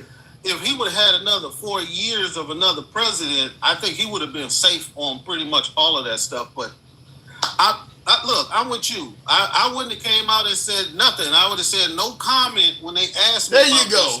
Something like that. I got to see how the case goes or something of that nature. Let's see what happens. And because considering that Biden, Hunter Biden was able to delay that shit until October or whatever, I would have just told my kid, look, if you know, for the sake of my political career, I'm not going to tell people I'm going to pardon you. The election is in November. If I win in November, then I can pardon you because I don't have to worry about running again. Or if Kamala Harris, I would have just said nothing, and then once the election was over, then I would have did it. Or I would have just told him, you might have to sit down for a week or two. I'll make sure you're going to get, you know, you're going to be in a cell by yourself or whatever. If Martha Stewart could do a year, you can do a fucking week. So, right. I mean, you might have to sit down for a couple weeks, but I'm going to get you out of there. We just got to get this election over in November, and then once the election is over, whether I win or lose, I'm going to get you out immediately. And that would have been it. But that was Biden, like, not being, look, yeah, you got to be careful. He, like, between him and Trump, like, all the other presidents, when they get asked a question, they just say, if they don't know, they just say no comment. I'm going to get back with you. Right. But these two cannot. When you ask Trump a question, and instead of him saying, you know, I haven't had my brief on that or whatever, he just say something stupid. He just come out and say something, or he just say, I don't know. Nobody told me. Now they're talking about he want his briefs to come in like the form of Fox News briefs, because he doesn't take in, like, he only goes to his brief, like they say, once a week.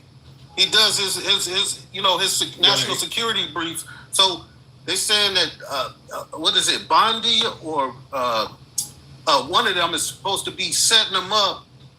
So they kind of like a Fox News brief, because he likes watching Fox News. So they're going to set it up and maybe have somebody that works at Fox present it to him so he can absorb the information. That's great. Well, unlike Trump, when Biden says something controversial, it hurt him. Trump can say controversial shit, and he seemed to walk away from it unscathed. So there's a big difference. Biden should have learned, but Trump been saying controversial shit since he came down the escalator in 2015, and it's been working to his benefit. Biden, it happens just the opposite. When Biden says something crazy, that just shows he has dementia or he's an aging old man.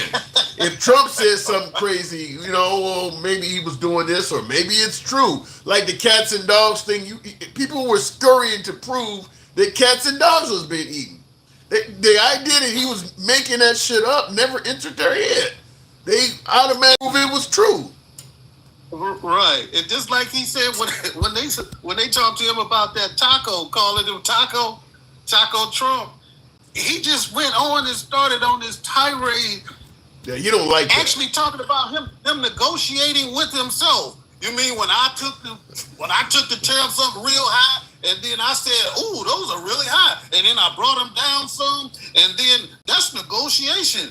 Who the hell you negotiating with? The other side is sitting there looking at you like, what in the hell is he talking about? Well, one other question before I move it on from you, I wanted to ask as well. Now, I'm sure you've heard about Zelensky launching what is probably the most successful drone attack in world history, and now he struck a bridge today. You know, so they're giving blows to the Russian government.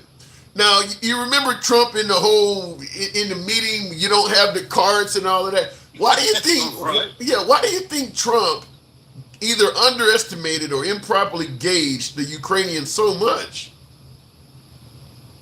I think he misjudged Zelensky himself.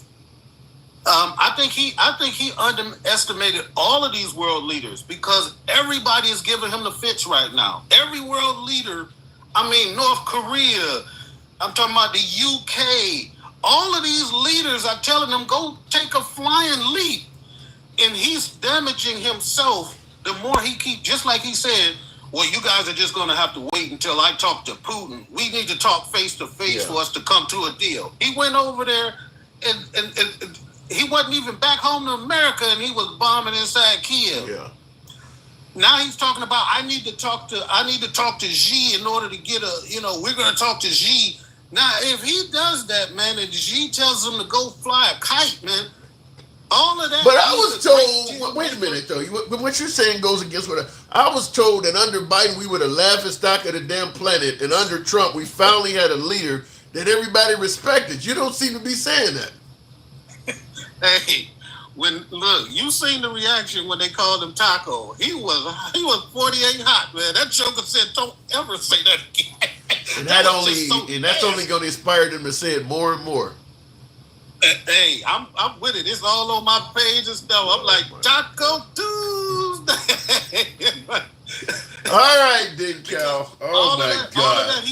Hey, one last thing, man. Did you see when them ICE agents tried to raid that restaurant and take that young lady who was working there, and the whole neighborhood came out and marched on them and forced them back? They had to retreat. I heard about it, but one thing that shocks me, I'm surprised because you've heard about folks getting pissed off at what's happening to the Palestinians, and you just had another terror attack.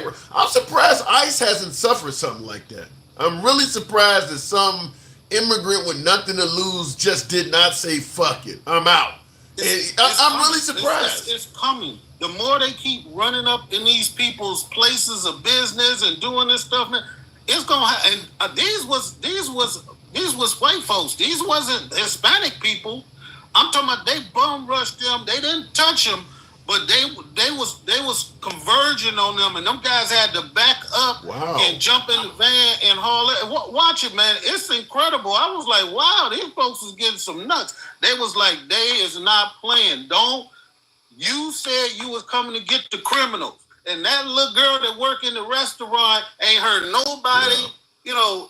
That's just like the one I just showed, the 64-year-old woman with the 24-year-old embezzlement charge. She ain't hurt nobody. And there's a video of her, also her whole job, and everybody was waiting for her to get released as well. So, but I'm surprised ain't nobody just said, fuck it, I'm going out in a blaze of glory. They will soon. But hey, I wonder if MAGA reacts on here today. Have you seen him? Not yet. Excuse me, not yet. Not yet. Oh, okay. I was just wondering because isn't he? What is he? Is he Egyptian? Yeah. He's Egyptian. I wonder what he thought of his countrymen out there with the flamethrower and the Molotov cocktails. Yeah, that's the thing I was thinking about. That guy tried to burn people alive and shit like that, yelling "Free Palestine." Yeah, that's the one I was thinking about. He's just like DJ Julio is Native American and he's MAGA. He's Egyptian, and there's a lot of MAGA like that, man. A lot of MAGA from all nationalities. And the worst part is, I mentioned it again, is those job corps closing around the country, man. There's a lot of heartache going on around these cities. Yeah. And these kids, some of them don't even have a place to go back to. That's a lot of them. Some of them were homeless or in battered homes and all of that stuff, and they end up in these schools to learn a trade. And now these programs, like the same day, get out of here. I did a short stint in Job Corps, and that one really hurt. I was really hurt when I heard about that. That's pretty sad. Because you're right. It's for the lower income community. They always say you don't need college. Go out and get a trade, and they help folks get trades. And getting rid of Job Corps, that ain't waste, fraud, or abuse. That's something that was beneficial to society. There is no legitimate reason for. They made up some kind of bullshit DEI or some reason they made up for it. But that's a loss. Hopefully, cooler heads prevail and somebody brings that back, because that's something that should not. To give tax cuts to people, getting rid of Job Corps to do that, that's a bad trade. But then, Cal, I got to move it on, man. All right, and Elon said. That big, beautiful bill. Yeah. Wow. Elon. All right. Talk to you soon, man. Appreciate it. Thank you. Looking in the comments, America needs a big-ass cookout, and Martha Stewart is in the chef. Okay, I don't know about that happening, but okay. Chinaman hit you with sticks. Stop watching CNN. T2, I don't know what you mean by that. Chinaman hit you with sticks. Stop watching CNN. Here's a weird thing. I want to say this. The right always talks about you need to stop watching MSNBC, or you need to stop watching CNN, or you need to stop listening to the mainstream media. What do you think your news is doing? I'm just going to be honest with you. If you're watching Fox, Newsmax, Breitbart, or what do you think they're doing? They're doing any of the biases you want to suggest at MSNBC or CNN or any other mainstream. You're getting biases on the other side in the exact same way. They just are to the right. You think the right?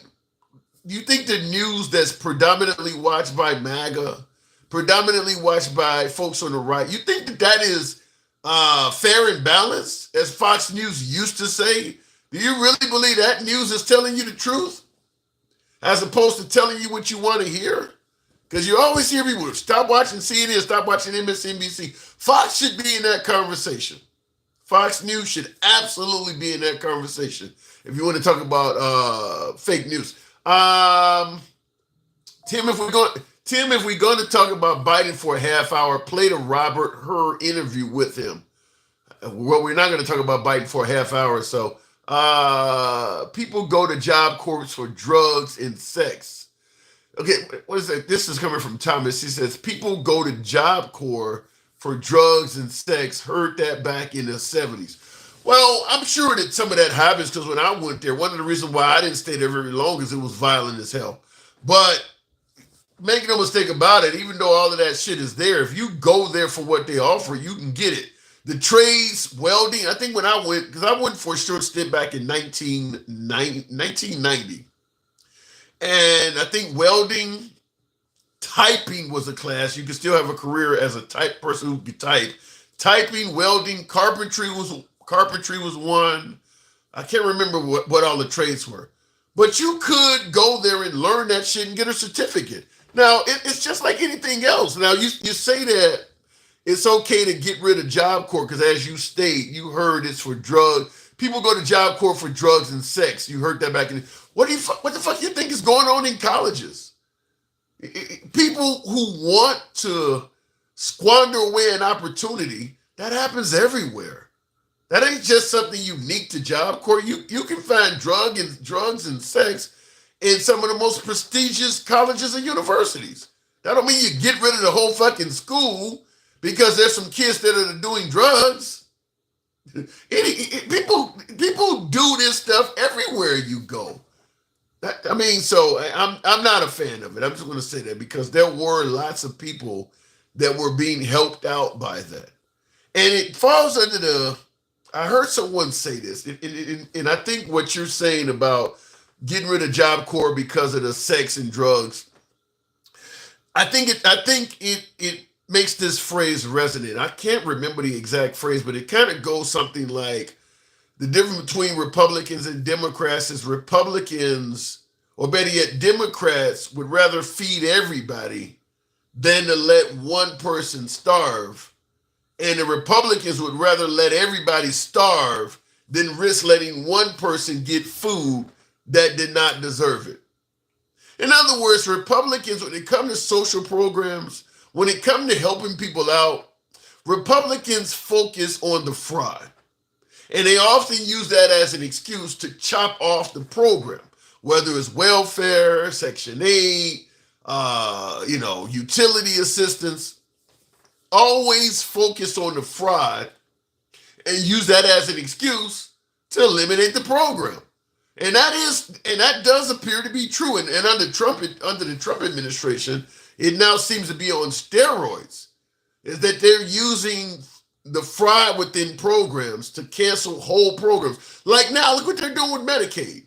They're putting, worker provisions on it.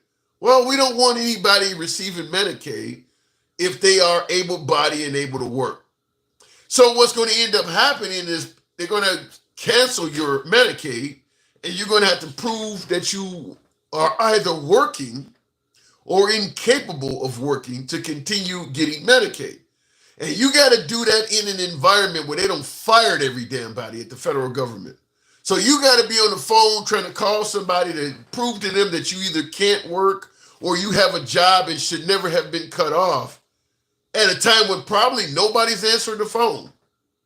That's going to be frustrating. That is going to be frustrating. And I guarantee that's likely to happen is that people are trying to call in and say, I got a job. Why are you threatening to cancel me? Or I'm missing a whole fucking leg. I can't work or whatever. Well, you know, I can't work. And you're trying to get through. And there's just not enough people. I mean, because if you talk about Medicaid, the tens of, you know, think about how many people are on that. So you start having all them folks calling in and you don't fire a bunch of people and you got them, you know, press 1 for English and 2 for Spanish and you're giving them nothing but a robot after robot after robot. My opinion, that's the goal. The goal is to frustrate you enough that you just give up. So that at the end of the day, they can say, we didn't cancel anybody's Medicaid.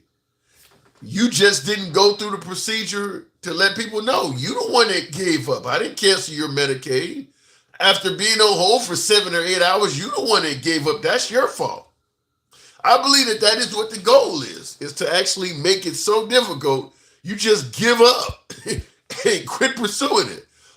Looking in the comments, you really think 40%, 46% of California needs to be on government health care?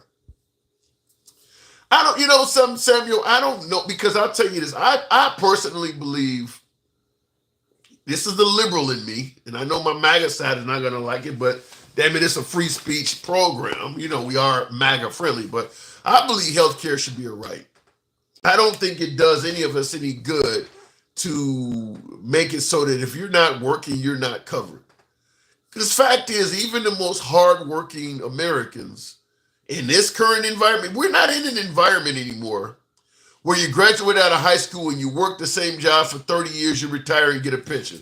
That's not the environment we're in anymore. In that environment, you would graduate from high school, you work in a factory or whatever the hell you're doing, putting cars together or whatever for 30 years, you're insured the entire 30 years. You would retire, you would get a pension, and your pension, your benefits in that would also include health care. So you'd be covered for life. That's not, we no longer live like that now. Nowadays, people go from job to job to job. There is no loyalty in the workforce anymore. Your employer will get rid of you if they can save 10 cents on hiring somebody cheaper. So there's no loyalty, and people go with unemployment periods all over the damn place. And if you ever been unemployed, you know damn well you can't afford COBRA. That's the insurance you buy once your insurance expires.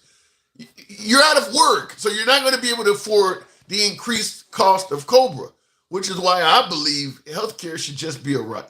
Because what ends up happening is you have no healthcare, but if you get injured severely enough, you can go to the ER and they have to treat you.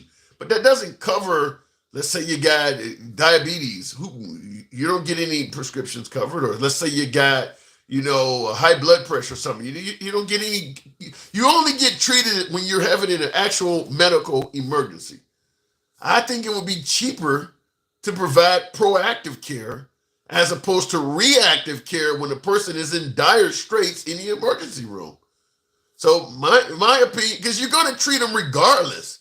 Even without healthcare being a right, you're treating them regardless. When they come to the emergency room, you still got to treat them. But now it costs more to treat somebody who's dealing with a medical emergency than maybe it would have cost if you had to give them a few prescriptions and doctor visits. So I believe it should be a right in an environment where everybody's focused on saving money. Why doesn't anybody realize you save money by proactive care versus reactive care in the ER? Why doesn't anybody realize that? Not to mention how much money you would save by having a healthy population, as opposed to only treating people when they come to the ER. That I do not understand. And I guess last but not least, you have to ask, why is it that the rest of the free world does not follow us down this path? Virtually no other first world country makes it so that if you're not employed, you're not insured health-wise. We're like the only country in the free world that does that. Even developing countries, even some of the second world or develop, even some of them give their citizens health care. So that I don't understand why America does that. The wealthiest country on the planet is trying to come up with reasons why they can't give the citizens health care, but we're building iron domes and all this other shit to, for the military. That just doesn't make any sense to me. Seems like you would want a healthy population. And as a result, we don't have a healthy population. We're not at the top in life expectancy. We're not at the top in mental health. We're not at the top in any of those categories. That makes no sense to me. Looking in the comments, though, I'm glad we don't, says Samuel Smith. I'd had having wages taxed 65%. No, you wouldn't have to have your wages taxed 65% because you're paying for that same person to go to the ER. So your tax money is just covering it that way. I don't understand why you don't see that. You're still paying for it regardless. Let me go back to the box. Continuing on, tap the screen, by the way. 102. Wow. Get you up to 110, if you will. Stick, the ruler. Good evening, Stick. And I use it to pass out estrogen and make America lesbian and trans. Lunar, I don't know where you're going with that. Stick, good evening. What's going on, handsome? Not much at all. So we've been covering a host of topics, though, but in regards to this whole Ukrainian-Russian war thing that Trump promised to end in 24 hours, why do you think he got that so bad? How do you think he misjudged that by so much? Okay, Tim, I really want to answer that question, but let me just, before I forget, let me just say two things. First thing, every MAGA accusation is a MAGA confession. Explain. So with every MAGA accusation, LGBTQ thing. Yeah, go ahead. Every MAGA accusation is actually a MAGA confession. Damn, really? So, and just like we said, like it's like I get tired of having to do the Allen Iverson. We must have forgot, but we must have forgot about that man that got ousted. I think it was in Alabama. Or it might have been Texas, one of the two. Matter of fact, it might have been Louisiana. You talking about Roy Moore? But anyway, what's that?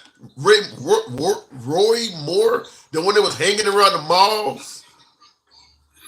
Well, I don't know about if that was what it was, but I know he unalived himself after he. Oh no, that's something different. Found out. Yeah, that's a different one. Yeah. So that's what I'm talking about. I'm talking about that he couldn't even take it, that he couldn't be accepted with his people, so he unalived himself.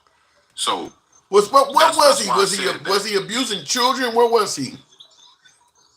No, he was part of the community. Just he was on the down low, as we like to say in the hood. He was on the down low. Damn. But somehow, some way, he got found it out, and then because he didn't want to face the music, ain't like he was going to jail or anything. He just didn't want to face the music of being part of that community, so he unalived himself. I'm curious to know who he was a Republican, and he was I believe a senator of one of those states I just named. It's coming back. I believe it's out of Alabama and Louisiana. I can't remember which one it is. Yeah, somebody let me know, because I'd be curious to know who that is. I think I may have heard a little bit about that, but I can't even figure out who that is. You're only gonna hear a little bit about it because they don't choose to talk about the stuff that happens on their side. What they like to do is they like to say the Democrats bring up and defend everybody else, but they're the only ones trying to harm these people. So you have one side that's trying to harm people or take away rights, and then you have another side that's actually trying to defend those rights. And what we mean by that is, before majority of those people that are in Congress, before majority of those people were in the judicial system as far as the Supreme Court, before Donald Trump was president, we already had Roe v. Wade. They ruled on it across the land. Some states had it to where it was a little stricter to get one, but other states had it to where we're just gonna follow Roe v. Wade. Right. But when you go at something and it ain't doing nothing to you, you're the one bringing the issue up. You're the one bringing the issue up. Well, they do believe that pro-choice is committing an act of murder. And it depends on the situation. Now, if you're a deadbeat mom and you just don't want to have no kids, and you just go get one because you can get one, then yeah, that's schmurder. But when you're talking about somebody that might have a pre-existing condition and or just found out, they got cancer or something like that, but they're pregnant at the same time and it's not viable for the baby to, or the woman, nah. Like right now. Yeah, but let me say this. Now I got to hold on, Tim. This is the party that got a woman that's don't have nothing going on, no brain activity, no nothing, but it's a baby in her. And the baby probably might not even survive, but they still keeping this woman alive because of the baby. Yeah, they just don't care, bro. That part is extreme, and I'm with you on that. But I do believe that generally, when you're talking about pro-life legislation or a pro-life agenda, and the Democrats bring up stuff like rape and incest and things like that, I do, and now maybe I'm wrong in this because I get chastised by women a lot when I say this, but I do believe that most women that terminate a child, it doesn't have anything to do with rape, incest, or the life of the mother. I think in most cases, it's somebody who had unprotected sex and decided for some reason or another they don't want the child. I believe most of these are optional. Well, if you got data on that and it's not just I feel, then that's different. But if you don't have the data on that, then you just talking. The problem is because the problem is I don't think there's anybody keeping data on this stuff because it's a privacy, of the mom. I don't think anybody's going to tell you that. But so then we can't assume that that's what it is because we don't have the data. Well, somebody in the comments says there is. Somebody in the comments is saying there is data on it. Well, bring it up. That's all you got to do. But for right now, me and you, we don't have the data. And my thing is this also, again, if you don't bring up something, then nobody's talking about it. We'll be in a live talking about policies, and then somebody will break out, and you've been in lives too, where they start talking about the LGBTQ AY community, and we're talking policy. Why are you talking about that? Well, the Democrats like that. No, you're talking about that. We're talking about policy. Let's keep on policy. And then that's how the whole conversation goes left. But nobody's talking about how they believed unalive president son was going to come back one day. Remember that? Unalive. Remember JFK? Yeah, he was already dead. Remember they said he was supposed to come back and lead the way. Well, you're talking about you're talking about the Q. The Q stuff is wild. Yeah, the Q stuff can be a bit crazy. But it was a part of MAGA. MAGA believed that. That's just like they would believe that RFK was some type of leader, and he done got up there and said, "I wouldn't have anybody take my advice as medical." Yeah, come on, man. When I say we go left of Bernie Sanders too, I'm having dinner with Q.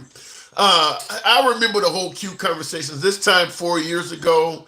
You're talking June of 2021 when Biden had just become president.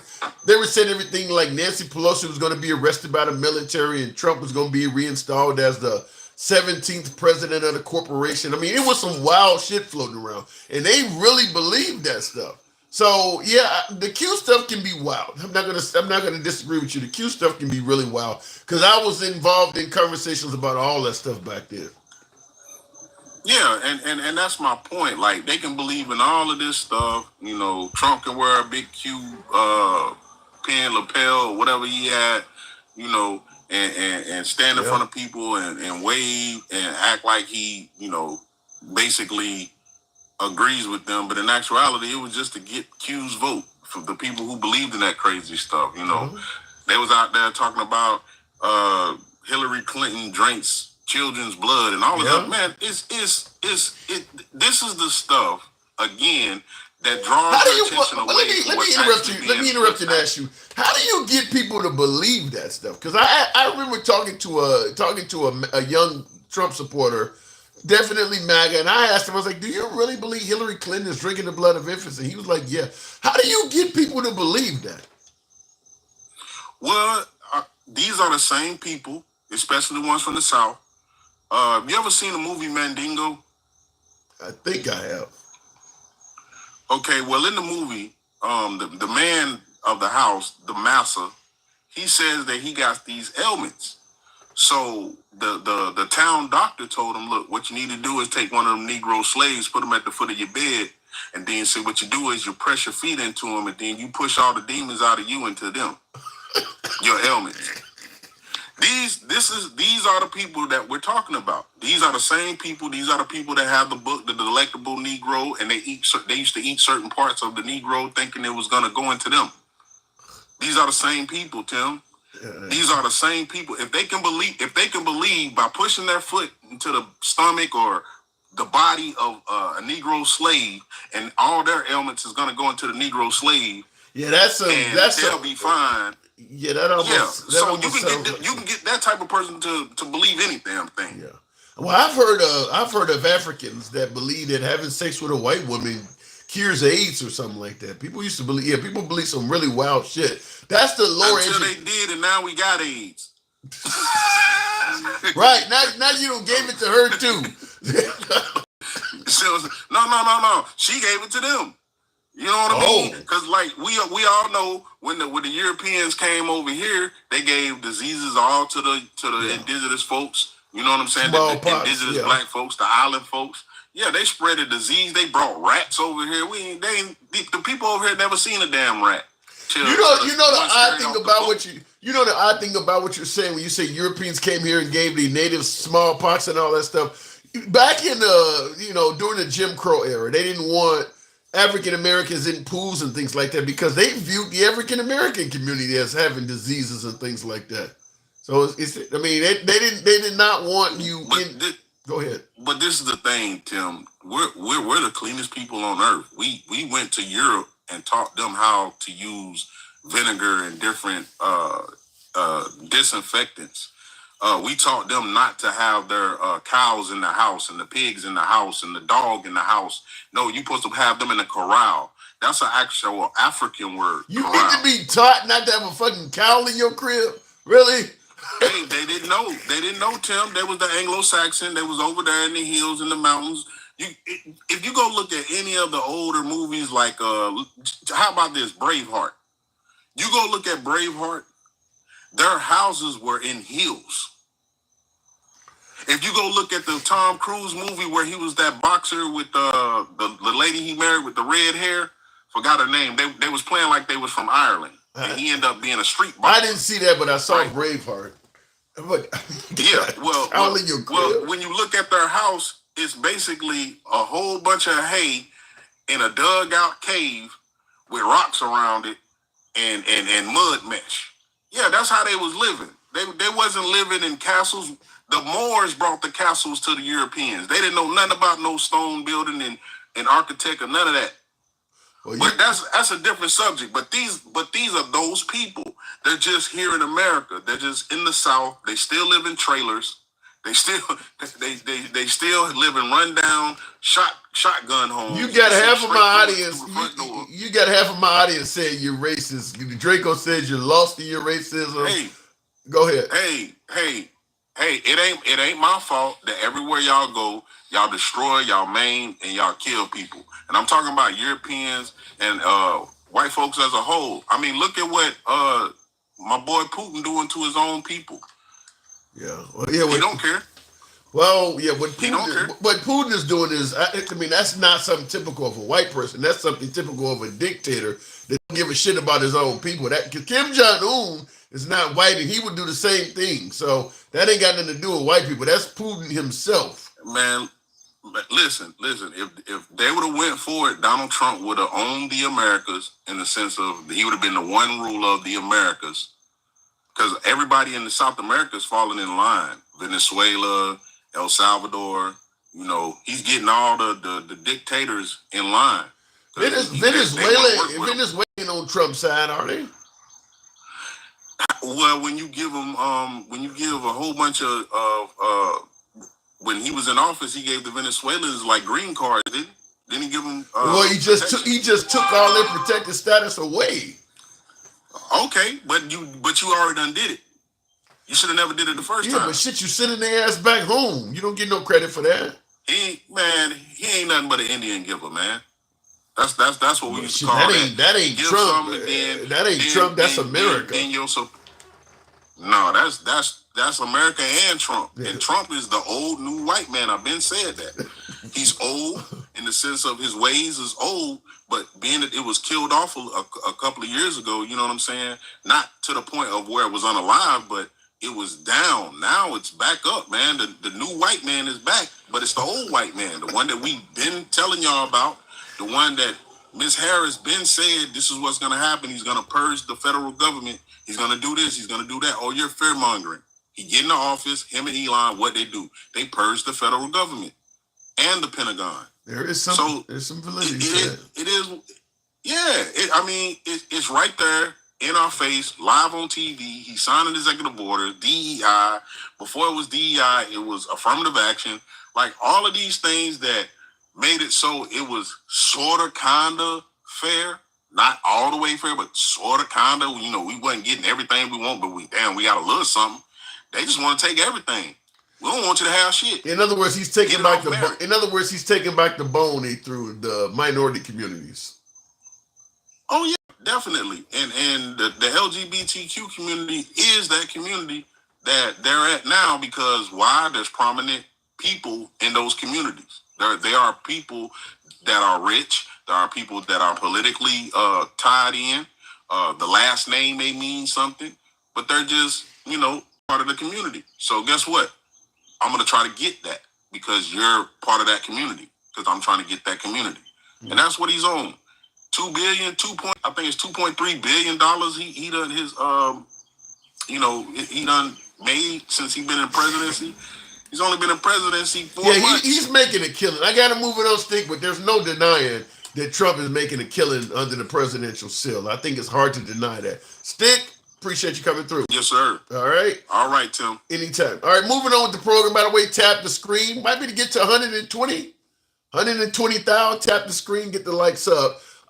Shoo in the comments says, Indians didn't take anything back. We gave, and they took. You really see it that way? You think the Native Americans who literally own the entire country and are now pushed off to reservations have little to no political power in this nation at all? You look at them and say they took. Huh? What did they take? They got the right to sell tobacco and open up a few casinos? That's what you call took. And I see you followed by say y'all are extremely prejudiced. Well, your comment sounds kind of prejudiced in my opinion, but clear it up for me. Caller don't know Blackmore's. Caller doesn't know Blackmore's captained Columbus ship sold black people into slavery. I can't speak on that. I don't have the knowledge of that. I'll admit in some cases like that, I don't know what you're talking about. Supercell Fusion says Trump ain't bullshit. This guy is my right-wing man. He is on the money. He's talking about stick the ruler, my last caller. Cannibalism. Where can this guy come back and get MAGA reacts? I'm surprised I haven't heard from MAGA reacts. We were on a little bit earlier today than normal, so that might have something to do with it. Trump and Elon have only lost money becoming a president or working for the government, says Joshua Durner. I don't know how. No, listen, under Trump's first term, with all the impeachments and court cases, I could entertain losing some money there, having to hire lawyers, but under this second term, that dude has made a ton of money. Trump ain't lost any money at all under the second term. Any money at all. We don't even know what his cryptocurrency transactions are. So how can you say he lost money? You don't know anything about that.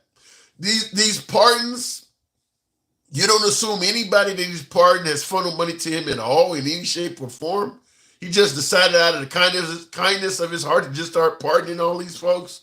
So I absolutely disagree that Trump, you say Trump and Elon have only lost money becoming a president or working for the government. I think the reason you might be saying that is because you know areas how they may have lost money, such as Elon with Tesla.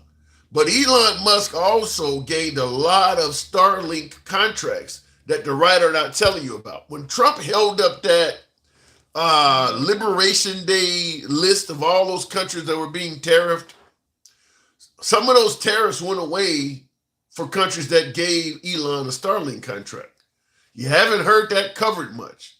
But there are all kinds of backdoor deals going on that you may not be privy to or may not have heard. Certainly, if you're only watching right-wing media, they're only going to tell you that shit when Biden or Obama or Clinton or Kamala Harris does it. But when Trump does the same thing, they're not going to cover it. But Elon lost money in Tesla, but his other companies are doing very well because they're getting government contracts. So I don't know if Elon has lost that. Now, Elon might be, because Tesla lost so much fucking money, you may have more of a point with Elon, but Trump has made money. I don't even think it's up for debate in regards to Trump. And it's not just Trump. It's his kids, his family. I mean, they're all making money. So in regards to Trump, there is no denying, there's no doubt. I don't think it's even up for debate whether Trump made money or lost money. That guy's making money and making a lot of it. I mean, now he's getting a $400 million jet. I'm going to assume you don't think he's making any money off of that either, huh? Trump is making money, and he's making a lot of it. Looking in the comments, you are absolutely clueless, says Barbara. I feel so bad for you, damn. Because at first thought, I thought you were going to make some good points. You made me rethink that, says Barbara is here. I think this says, wow. Sorry, Barbara. Let me know what I'm clueless about, though. I'm assuming you believe that Trump has lost a ton of money since he became president. The successful businessman that is opening up businesses in other countries, went over to Qatar and all. That guy is losing money, huh? The best, what we refer to as the best negotiator ever. He just losing money, huh? That's what you believe. Emac says, I feel so sad for you. Really, truly sad. You are, he says you are ignored, but I guess he means to say you are ignorant. Somebody doing the country so bad just because you quote unquote like this some figure, I don't know. Let me go back to the box. We'll go to the next caller. Like I said, I don't mind the criticism. You can feel free here to compliment, criticize, complain. We're all about free speech here. We don't block, ban, or censor any damn body. Despite the commentary, we are MAGA friendly. Always will be. Always have been.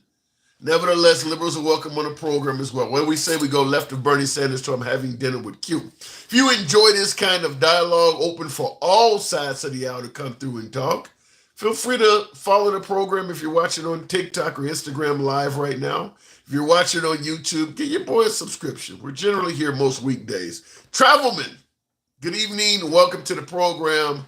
Am I getting it wrong? Maybe Trump lost a ton of money and I'm not seeing it right? Travelman, clear this up for me. Good evening. What's going on, Tim, man? It's been a while, man. Good to have you back on. Yeah, I was under the weather, so I was down for 3 days of my damn self. Yeah, I was down for a minute myself.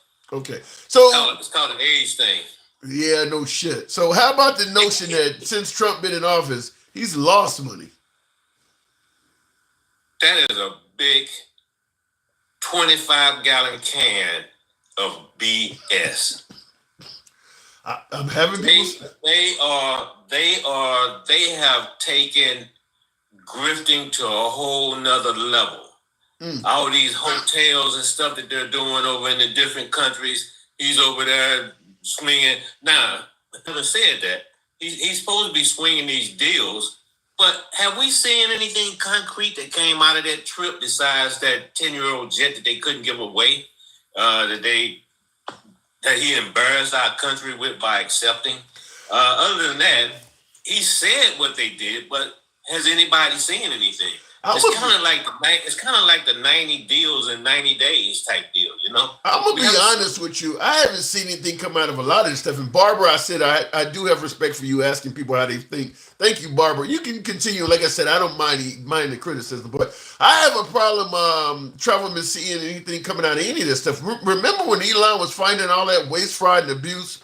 And the suggestion was, well, where is all this money you're saving the taxpayers going to go? And there were rumors that he was going to give everybody a $5,000 or $6,000 check. Now he's gone. That didn't happen. He's left. So where the hell is the money going?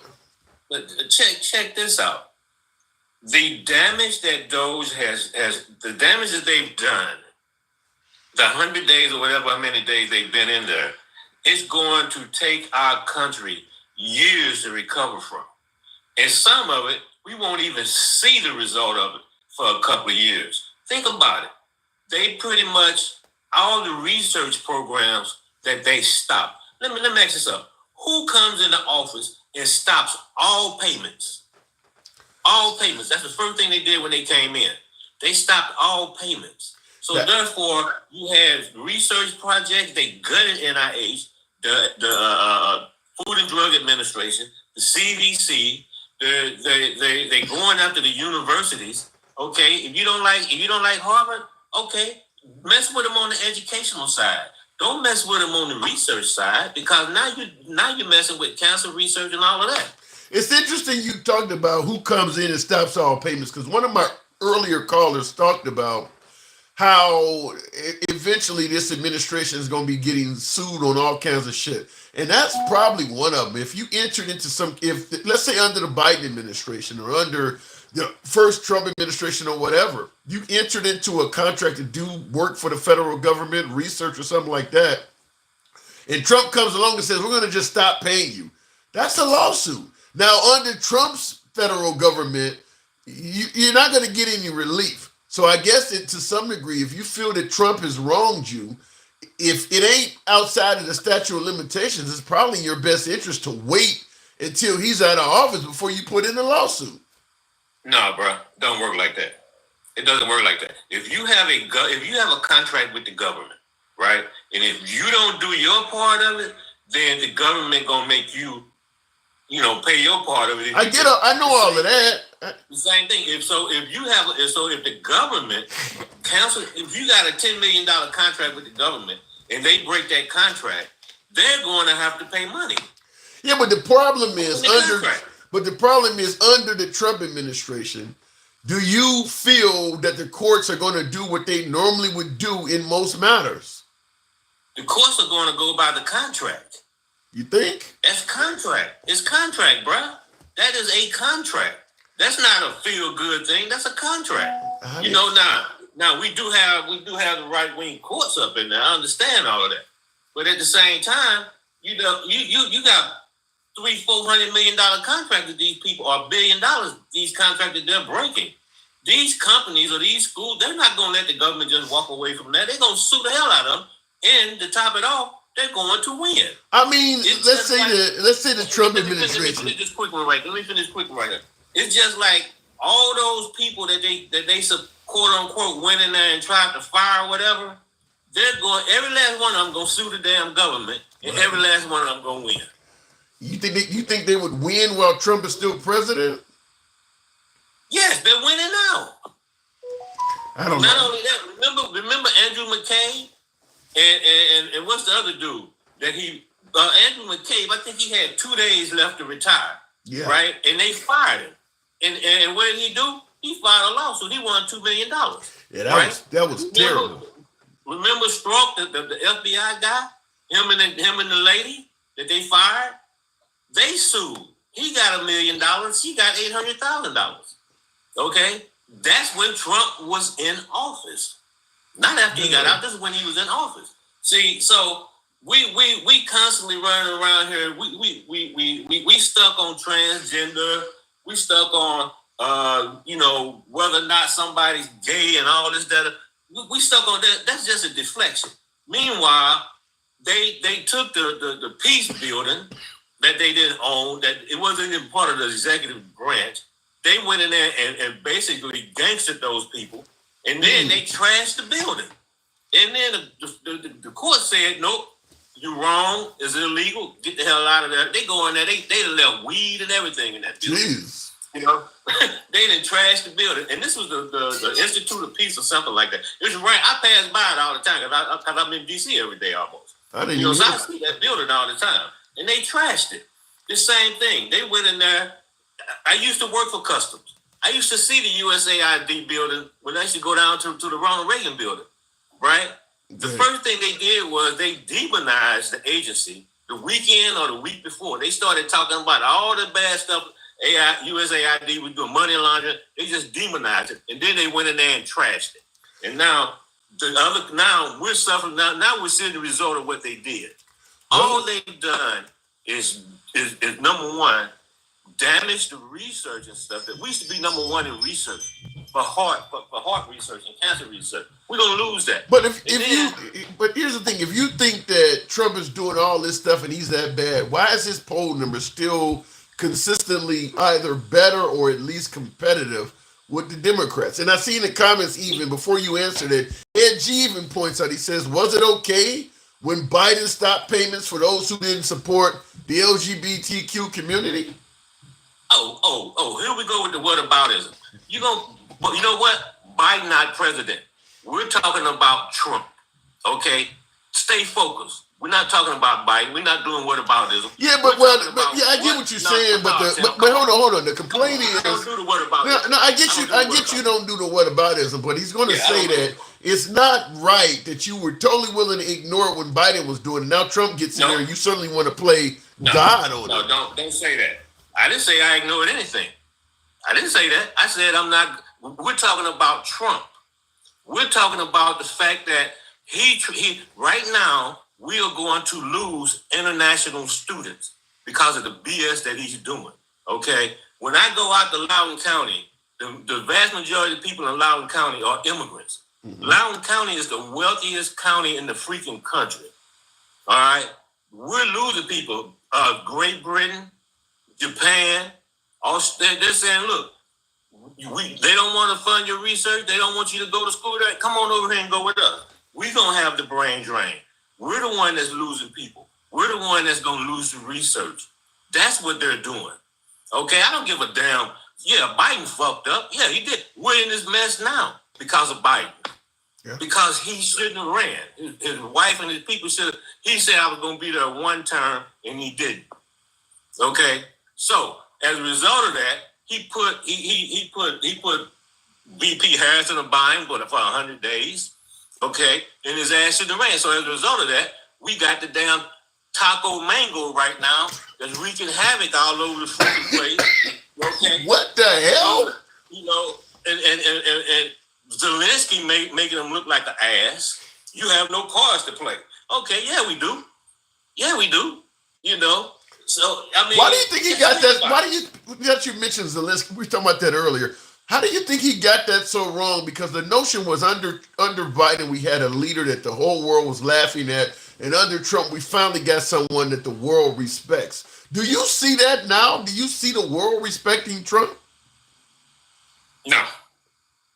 No, the world is laughing at us. The world, we have, you know, he damn near tipped the whole world into a freaking financial disaster when he came out with the first tariffs and stuff, and the bond market damn near tanked on us. That's why he changed it, right? Yeah. Now he flip-flopped back and forth. There's a reason they call him Taco, okay? He's and Putin is playing him like a Stradivarius, all right? So he's not where and the other leaders that come over, right? They play him. The guy from Great Britain came over and played him and corrected him when he lied. Macron came over and corrected him when he lied. They all know how to play him, man. Yeah. And I see in the comments, someone, the right stuff says, bro, we were a joke under Biden. They ain't laughing now. I don't, well, hold on. He's saying that we were a joke under Biden, but they're not laughing now. What are you seeing to indicate they're serious now? Because Trump is the one tweeting out, "Stop Vladimir." And I mean, does it look like he's going to stop? If you want to suggest that we were, if you were to suggest that we were a laughing stock under Biden, what have you seen differently under Trump? The war in both cases, Israelis and the Russians, has escalated. So I don't see where Trump is being serious. It's gotten worse, right? Yeah. And the Ukrainians. Those people are fighting for their country. Yeah. That's what they're underestimating. They're very creative, and they also have the Europeans are kind of stepping up to the plate. Shit that Trump is doing, stopping intel, doing this, doing that. So they're kind of stepping up to the plate. And then the other side is the Ukrainians are saying, well, you know what? They may get it, we may get it, we may not. The reason the Russians started making the advance that they made was when Johnson, those guys, when they withheld the funding for 6 months. Was that last year? that's when the Russians started making the advance. Yeah. See, and the other part is, he screwed the farmers 3 times. First, we gave him $20-something, $30 billion or whatever the first time around. You got damn China down in South America. They're building mega ports down in, I think it's Peru and Brazil. You know why they building mega ports down there? No, why? To ship damn soybeans and all the farm products that used to ship out of the U.S. Well, so some now of they this, got mega ports down there. some of this stuff under the next administration, some of those executive orders, those EOs are probably going to have to get reversed. But But look how many. But look how many of the EOs. Look how many of the EOs been shot down by the court. Yeah. And the rest by Trump, by judges that he appointed and judges that other Republicans. Well, because because some of those were illegal. But I'm talking about even some of the legal ones are probably gonna have to end up being reversed by the next commander in chief because they're causing harm to citizens in other ways that are legal. So he could do it, but it's like, damn, why would, like USAID? I don't think we want to do that long term. We're basically telling the world, fuck you. I don't think we really want to do that. They screwed USAID up. That was soft power. They just blew that. You know, curse a lot on here. They blew it out their freaking ass. That's what they did. And they closed that building, didn't they? They took the name down. They gonna, you know what? It's gonna be so embarrassing when they have to put it back up. Yeah. Because and Marco Rubio, he went from he Dr. Jekyll and Mr. Hyde. Who the hell is this dude? Last question. Zelensky implemented what probably is the most successful drone attack in world history. Do you think he should have gave Trump a heads up? Because it sounds Hell no. Even the Five Eyes, a lot of those guys are rethinking whether or not they're going to share intel with us. The five, you got the UK, France, Germany, whatever. You know, they call it the Five Eyes, so they got some kind of name. Okay. You know, and we all share intel together. Now, those other countries are getting kind of hesitant about, do we want to show this clown? Do we want to share intel with him? Because he went into the Oval Office last time and told the Russians some top secret shit. You know, I mean, he's a knucklehead, man. So when you get all this stuff going on, and the way the world looks at us right now, they took out the bear, the Russian bear. When I was one more thing before I go, when we used to be cruising around in the Med doing figure eights or whatever, we would see the Russian bear fly by over us. That's a big ass plane. Is that like AWACS? No, that's just the big bombers. Okay. They're bombers, but they wouldn't be too close. We could see them, but you know that we got. Do you think it's possible that the Ukrainians did this completely on their own, or are they doing this with shit that maybe Biden gave them and helped them out with that they didn't tell Trump because they knew Trump might cause a problem? They ain't trust his ass. Yeah. He can't keep his mouth shut, man. Yeah, he'll be down at Mar-a-Lago or one of his damn golf clubs, you know, bragging, you know, with those 200 people that they fed Walmart steaks to, you know. I mean, come on, man, this dude. Now we get ready to have a military parade that is going to chew up the damn streets down in D.C. when they bring those tanks and stuff down there. Mm-hmm. Come on, man. I heard we about don't do that. We don't do that. Walmart steaks. I gotta move it on, Travelman. Walmart steaks. Wow. Appreciate you coming through, man. Have a good one, bro. You too. Walmart steaks. You pay how much it costs to have a plate with Trump? Thousands of dollars, and they serve you.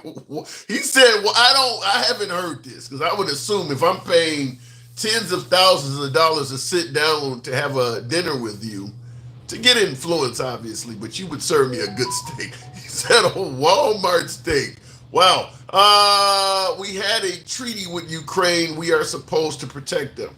Yeah, that is true. That is true. But you work. Well, Trump was blaming the Ukrainians for starting the war. Not only has Trump done little, if anything, to protect the Ukrainians, he blamed them for the reason the war is actually happening. And you heard him having the back and forth with Zelensky. And I want to ask you folks, how many of you agree with what President Trump in his moment of arguing is saying here? You're not winning. You're not winning this. You have a damn good chance of coming out okay because of us. Mr. President, we are staying in our country, staying strong from the very beginning of the war. We've been alone, and we are thankful. I said thanks. You haven't been in this alone. cabinet. You haven't been alone. We gave you, through this stupid president, $350 billion. You voted we gave for you your military equipment, and you men are brave, but they had to use our military. If you didn't have our military equipment, this war would have been over in 2 weeks. In 3 days, I heard it from Putin. In 3 days, this is something maybe less. In 2 weeks, of course, yes. It's going to be a very hard thing to do business. He basically just telling Zelensky to his face, your country ain't shit. If it wasn't for us, you guys would have been ran over in less than 3 days. I mean, look, I don't know enough militarily to say if Trump was right or wrong there, but I will say that was very disrespectful. I mean, he might as well just came out and told Zelensky, fuck you. I mean, he really was insulting the hell out of him. I wanted to respond to a comment that I saw on here. I can't, what does it say? Some follow me, fuck with or something. But anyway, he says, if you are black and can honestly back white Democrat liberals who are the most racist people on the planet, then you're a total moron. And he points to Malcolm X. I don't, you know something, a black person that's backing white liberals because they're the most racist people on the planet. I would just tell you that statement doesn't coincide with the visuals that the average black person backing the Democrat Party sees. Now, you look at the Trump administration. We can look at the 2016, the 2020 Trump administration, or the one he has now. And then you look at the Biden administration. And what is Trump doing? Getting rid of DEI, getting rid of affirmative action, getting rid of Job Corps. These are all programs that would help African Americans. And there's a host of other things like this he's done. And you look at his administration, it's essentially all white. Is there anybody... Does he have any black people on his administration? I guess you could say Tulsi Gabbard is a minority. I mean, like, there's virtually nobody there. And then when you look at the quote-unquote racist Democrat Party under Biden, his vice president is a minority. You can call her black or you can call her Jamaican and Indian, whatever you want to fill in the blank for. You got to point to the fact that he appointed a black Supreme Court justice. He's part of the team that gave America its first black president. He obviously was for the George Floyd bill. He was for, tuition forgiveness, which would help. When you look at these two parties, and you look at the fact that the Democrat Party is against the Confederate flag and statues and buildings that are attributed to slave owners and all of that stuff in the past, and then the right are renaming structures back to the name of these folks. Whereas the Biden administration got rid of, let's say, Fort Bragg, a Confederate perceived hero. The Trump administration renamed it back to that. So I'm just going to simply say this. If you see the liberals as the racist party and the conservatives as the party that is for inclusion and diversity and all that, I would have to ask, what are you looking at? I mean, I'm just simply saying, maybe the conservatives do really favor diversity and maybe the liberals are racist, but that doesn't fit what you're looking at. If you put all of the Biden administration on the porch of the White House, and they do take these, these gatherings, these kind of pictures, and you take a picture of all of the Trump administration and put on the White House steps, and you look at those groups, and you're going to tell me the Trump administration is the group that is for inclusion and diversity, and the Biden administration is not? The fact that virtually every living civil rights leader affiliates with the Democrats and runs from the Republican Party. Meanwhile, the the nationalists, the hate groups affiliate with the Republicans, and they wouldn't fuck with Kamala Harris, President Obama, or Biden. I mean, so there are groups of people in this country that eat, sleep, and breathe racism, such as your Jesse Jacksons, your Al Sharptons, your Ben Crumps, your as I said, your white supremacist groups, whatever's left of the Triple K, and all of these groups are people who eat, sleep, and breathe racism. From the Jesse Jackson to the Triple K, all of these folks do. You can look at who they're following and get kind of a picture too of which side is which and all of that. You can clearly see that. So the idea that the Democrat Party, if you are African American, is where you should be running from, and the Conservative Party is where you should be running to, that doesn't resonate. Now, I will say this. That doesn't mean there are not legitimate reasons to vote for the Republican Party if you're black. Could be maybe you favor the Trump economy. Maybe you're pro-life, pro-2A, pro-small. There's a lot of legitimate reasons for a black person to vote with the right. But if your sole concern is which party is more racist, that ain't one of those reasons. I'm just going to say it just like that. That is not one of those reasons, unless you can't hear, see, or read. You can see it as clear as day which party all of the people of color are associating with and which party is not. So for you to say something like, you would have to not be able to see. Supercell Fusion, Tim, did you hear what happened in Colorado? You should talk about that. And your next live feed, the Trump administration says it's terrorism. That's why they want that woman gone. No, I didn't hear about that. I heard about, well, that was, where was it that the guy created a flamethrower and took out people? Well, tried to take out some folks. He didn't take anybody out, but he burned a lot of people.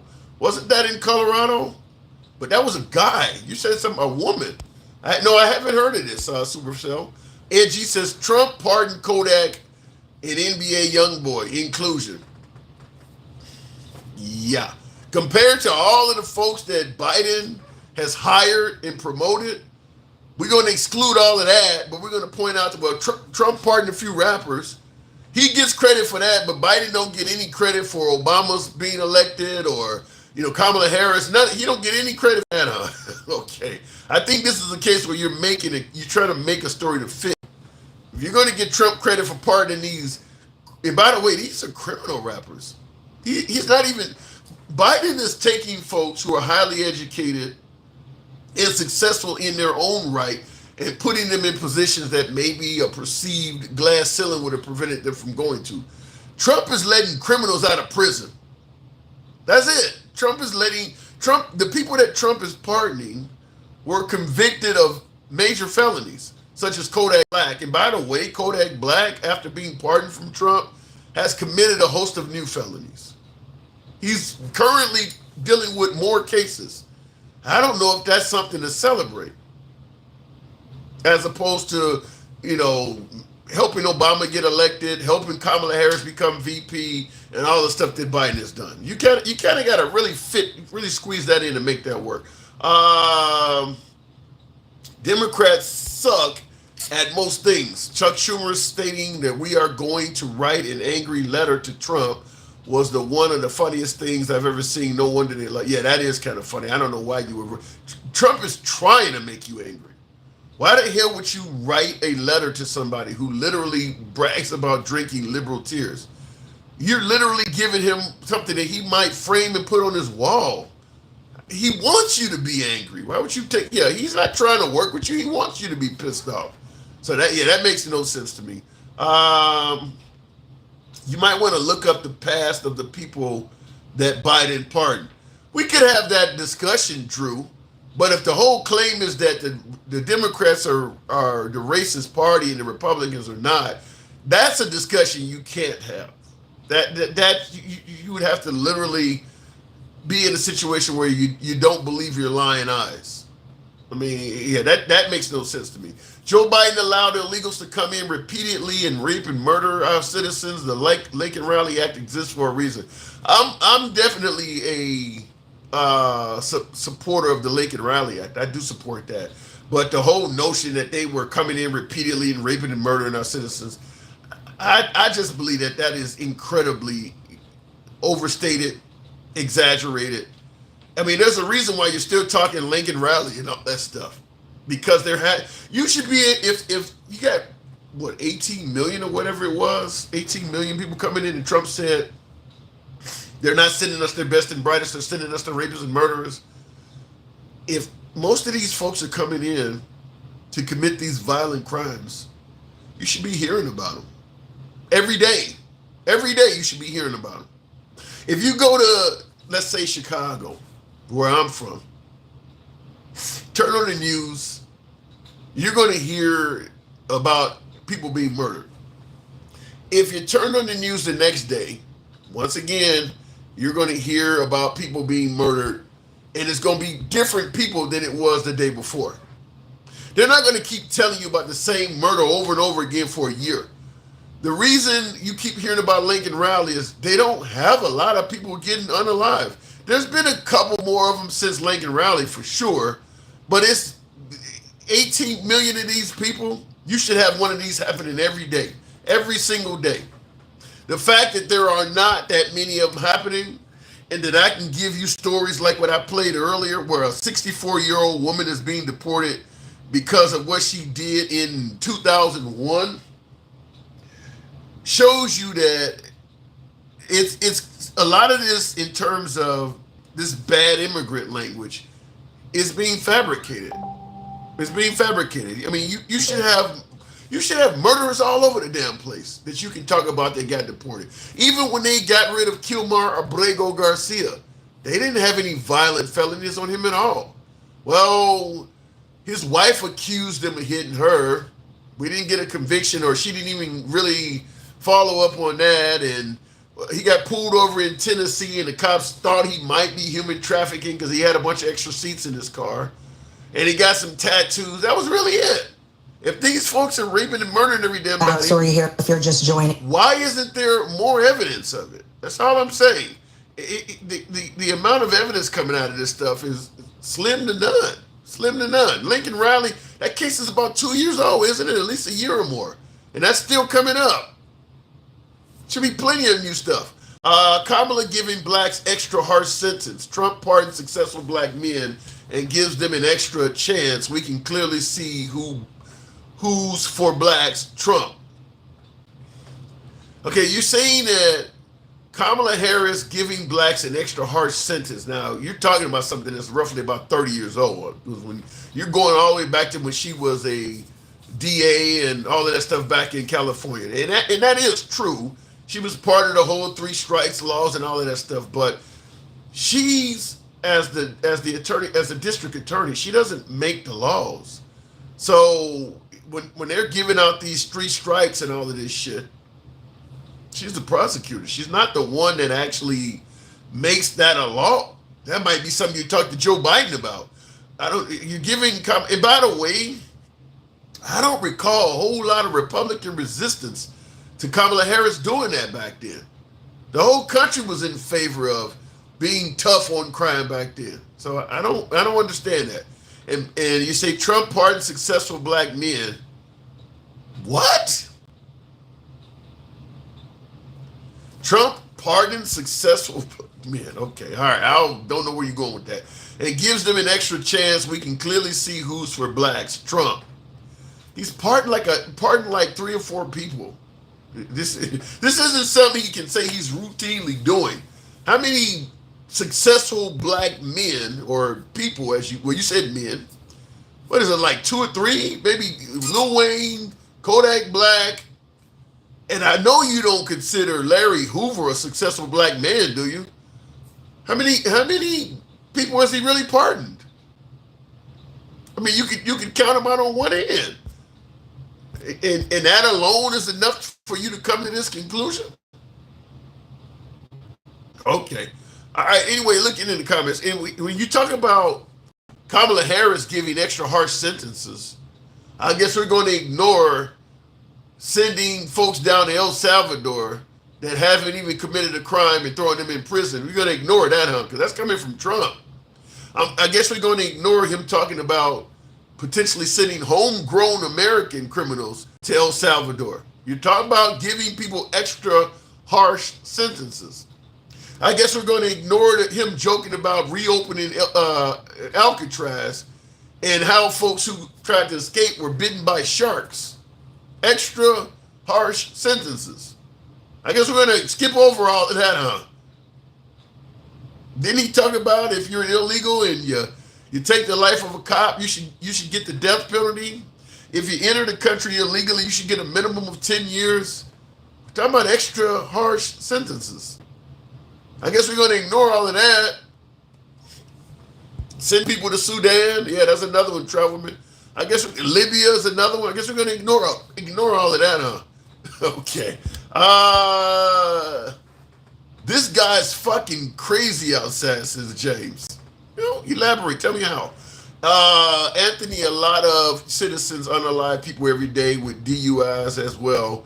Not to mention people who have served time in jail. When they get out, what's your point? Okay, talking to each other.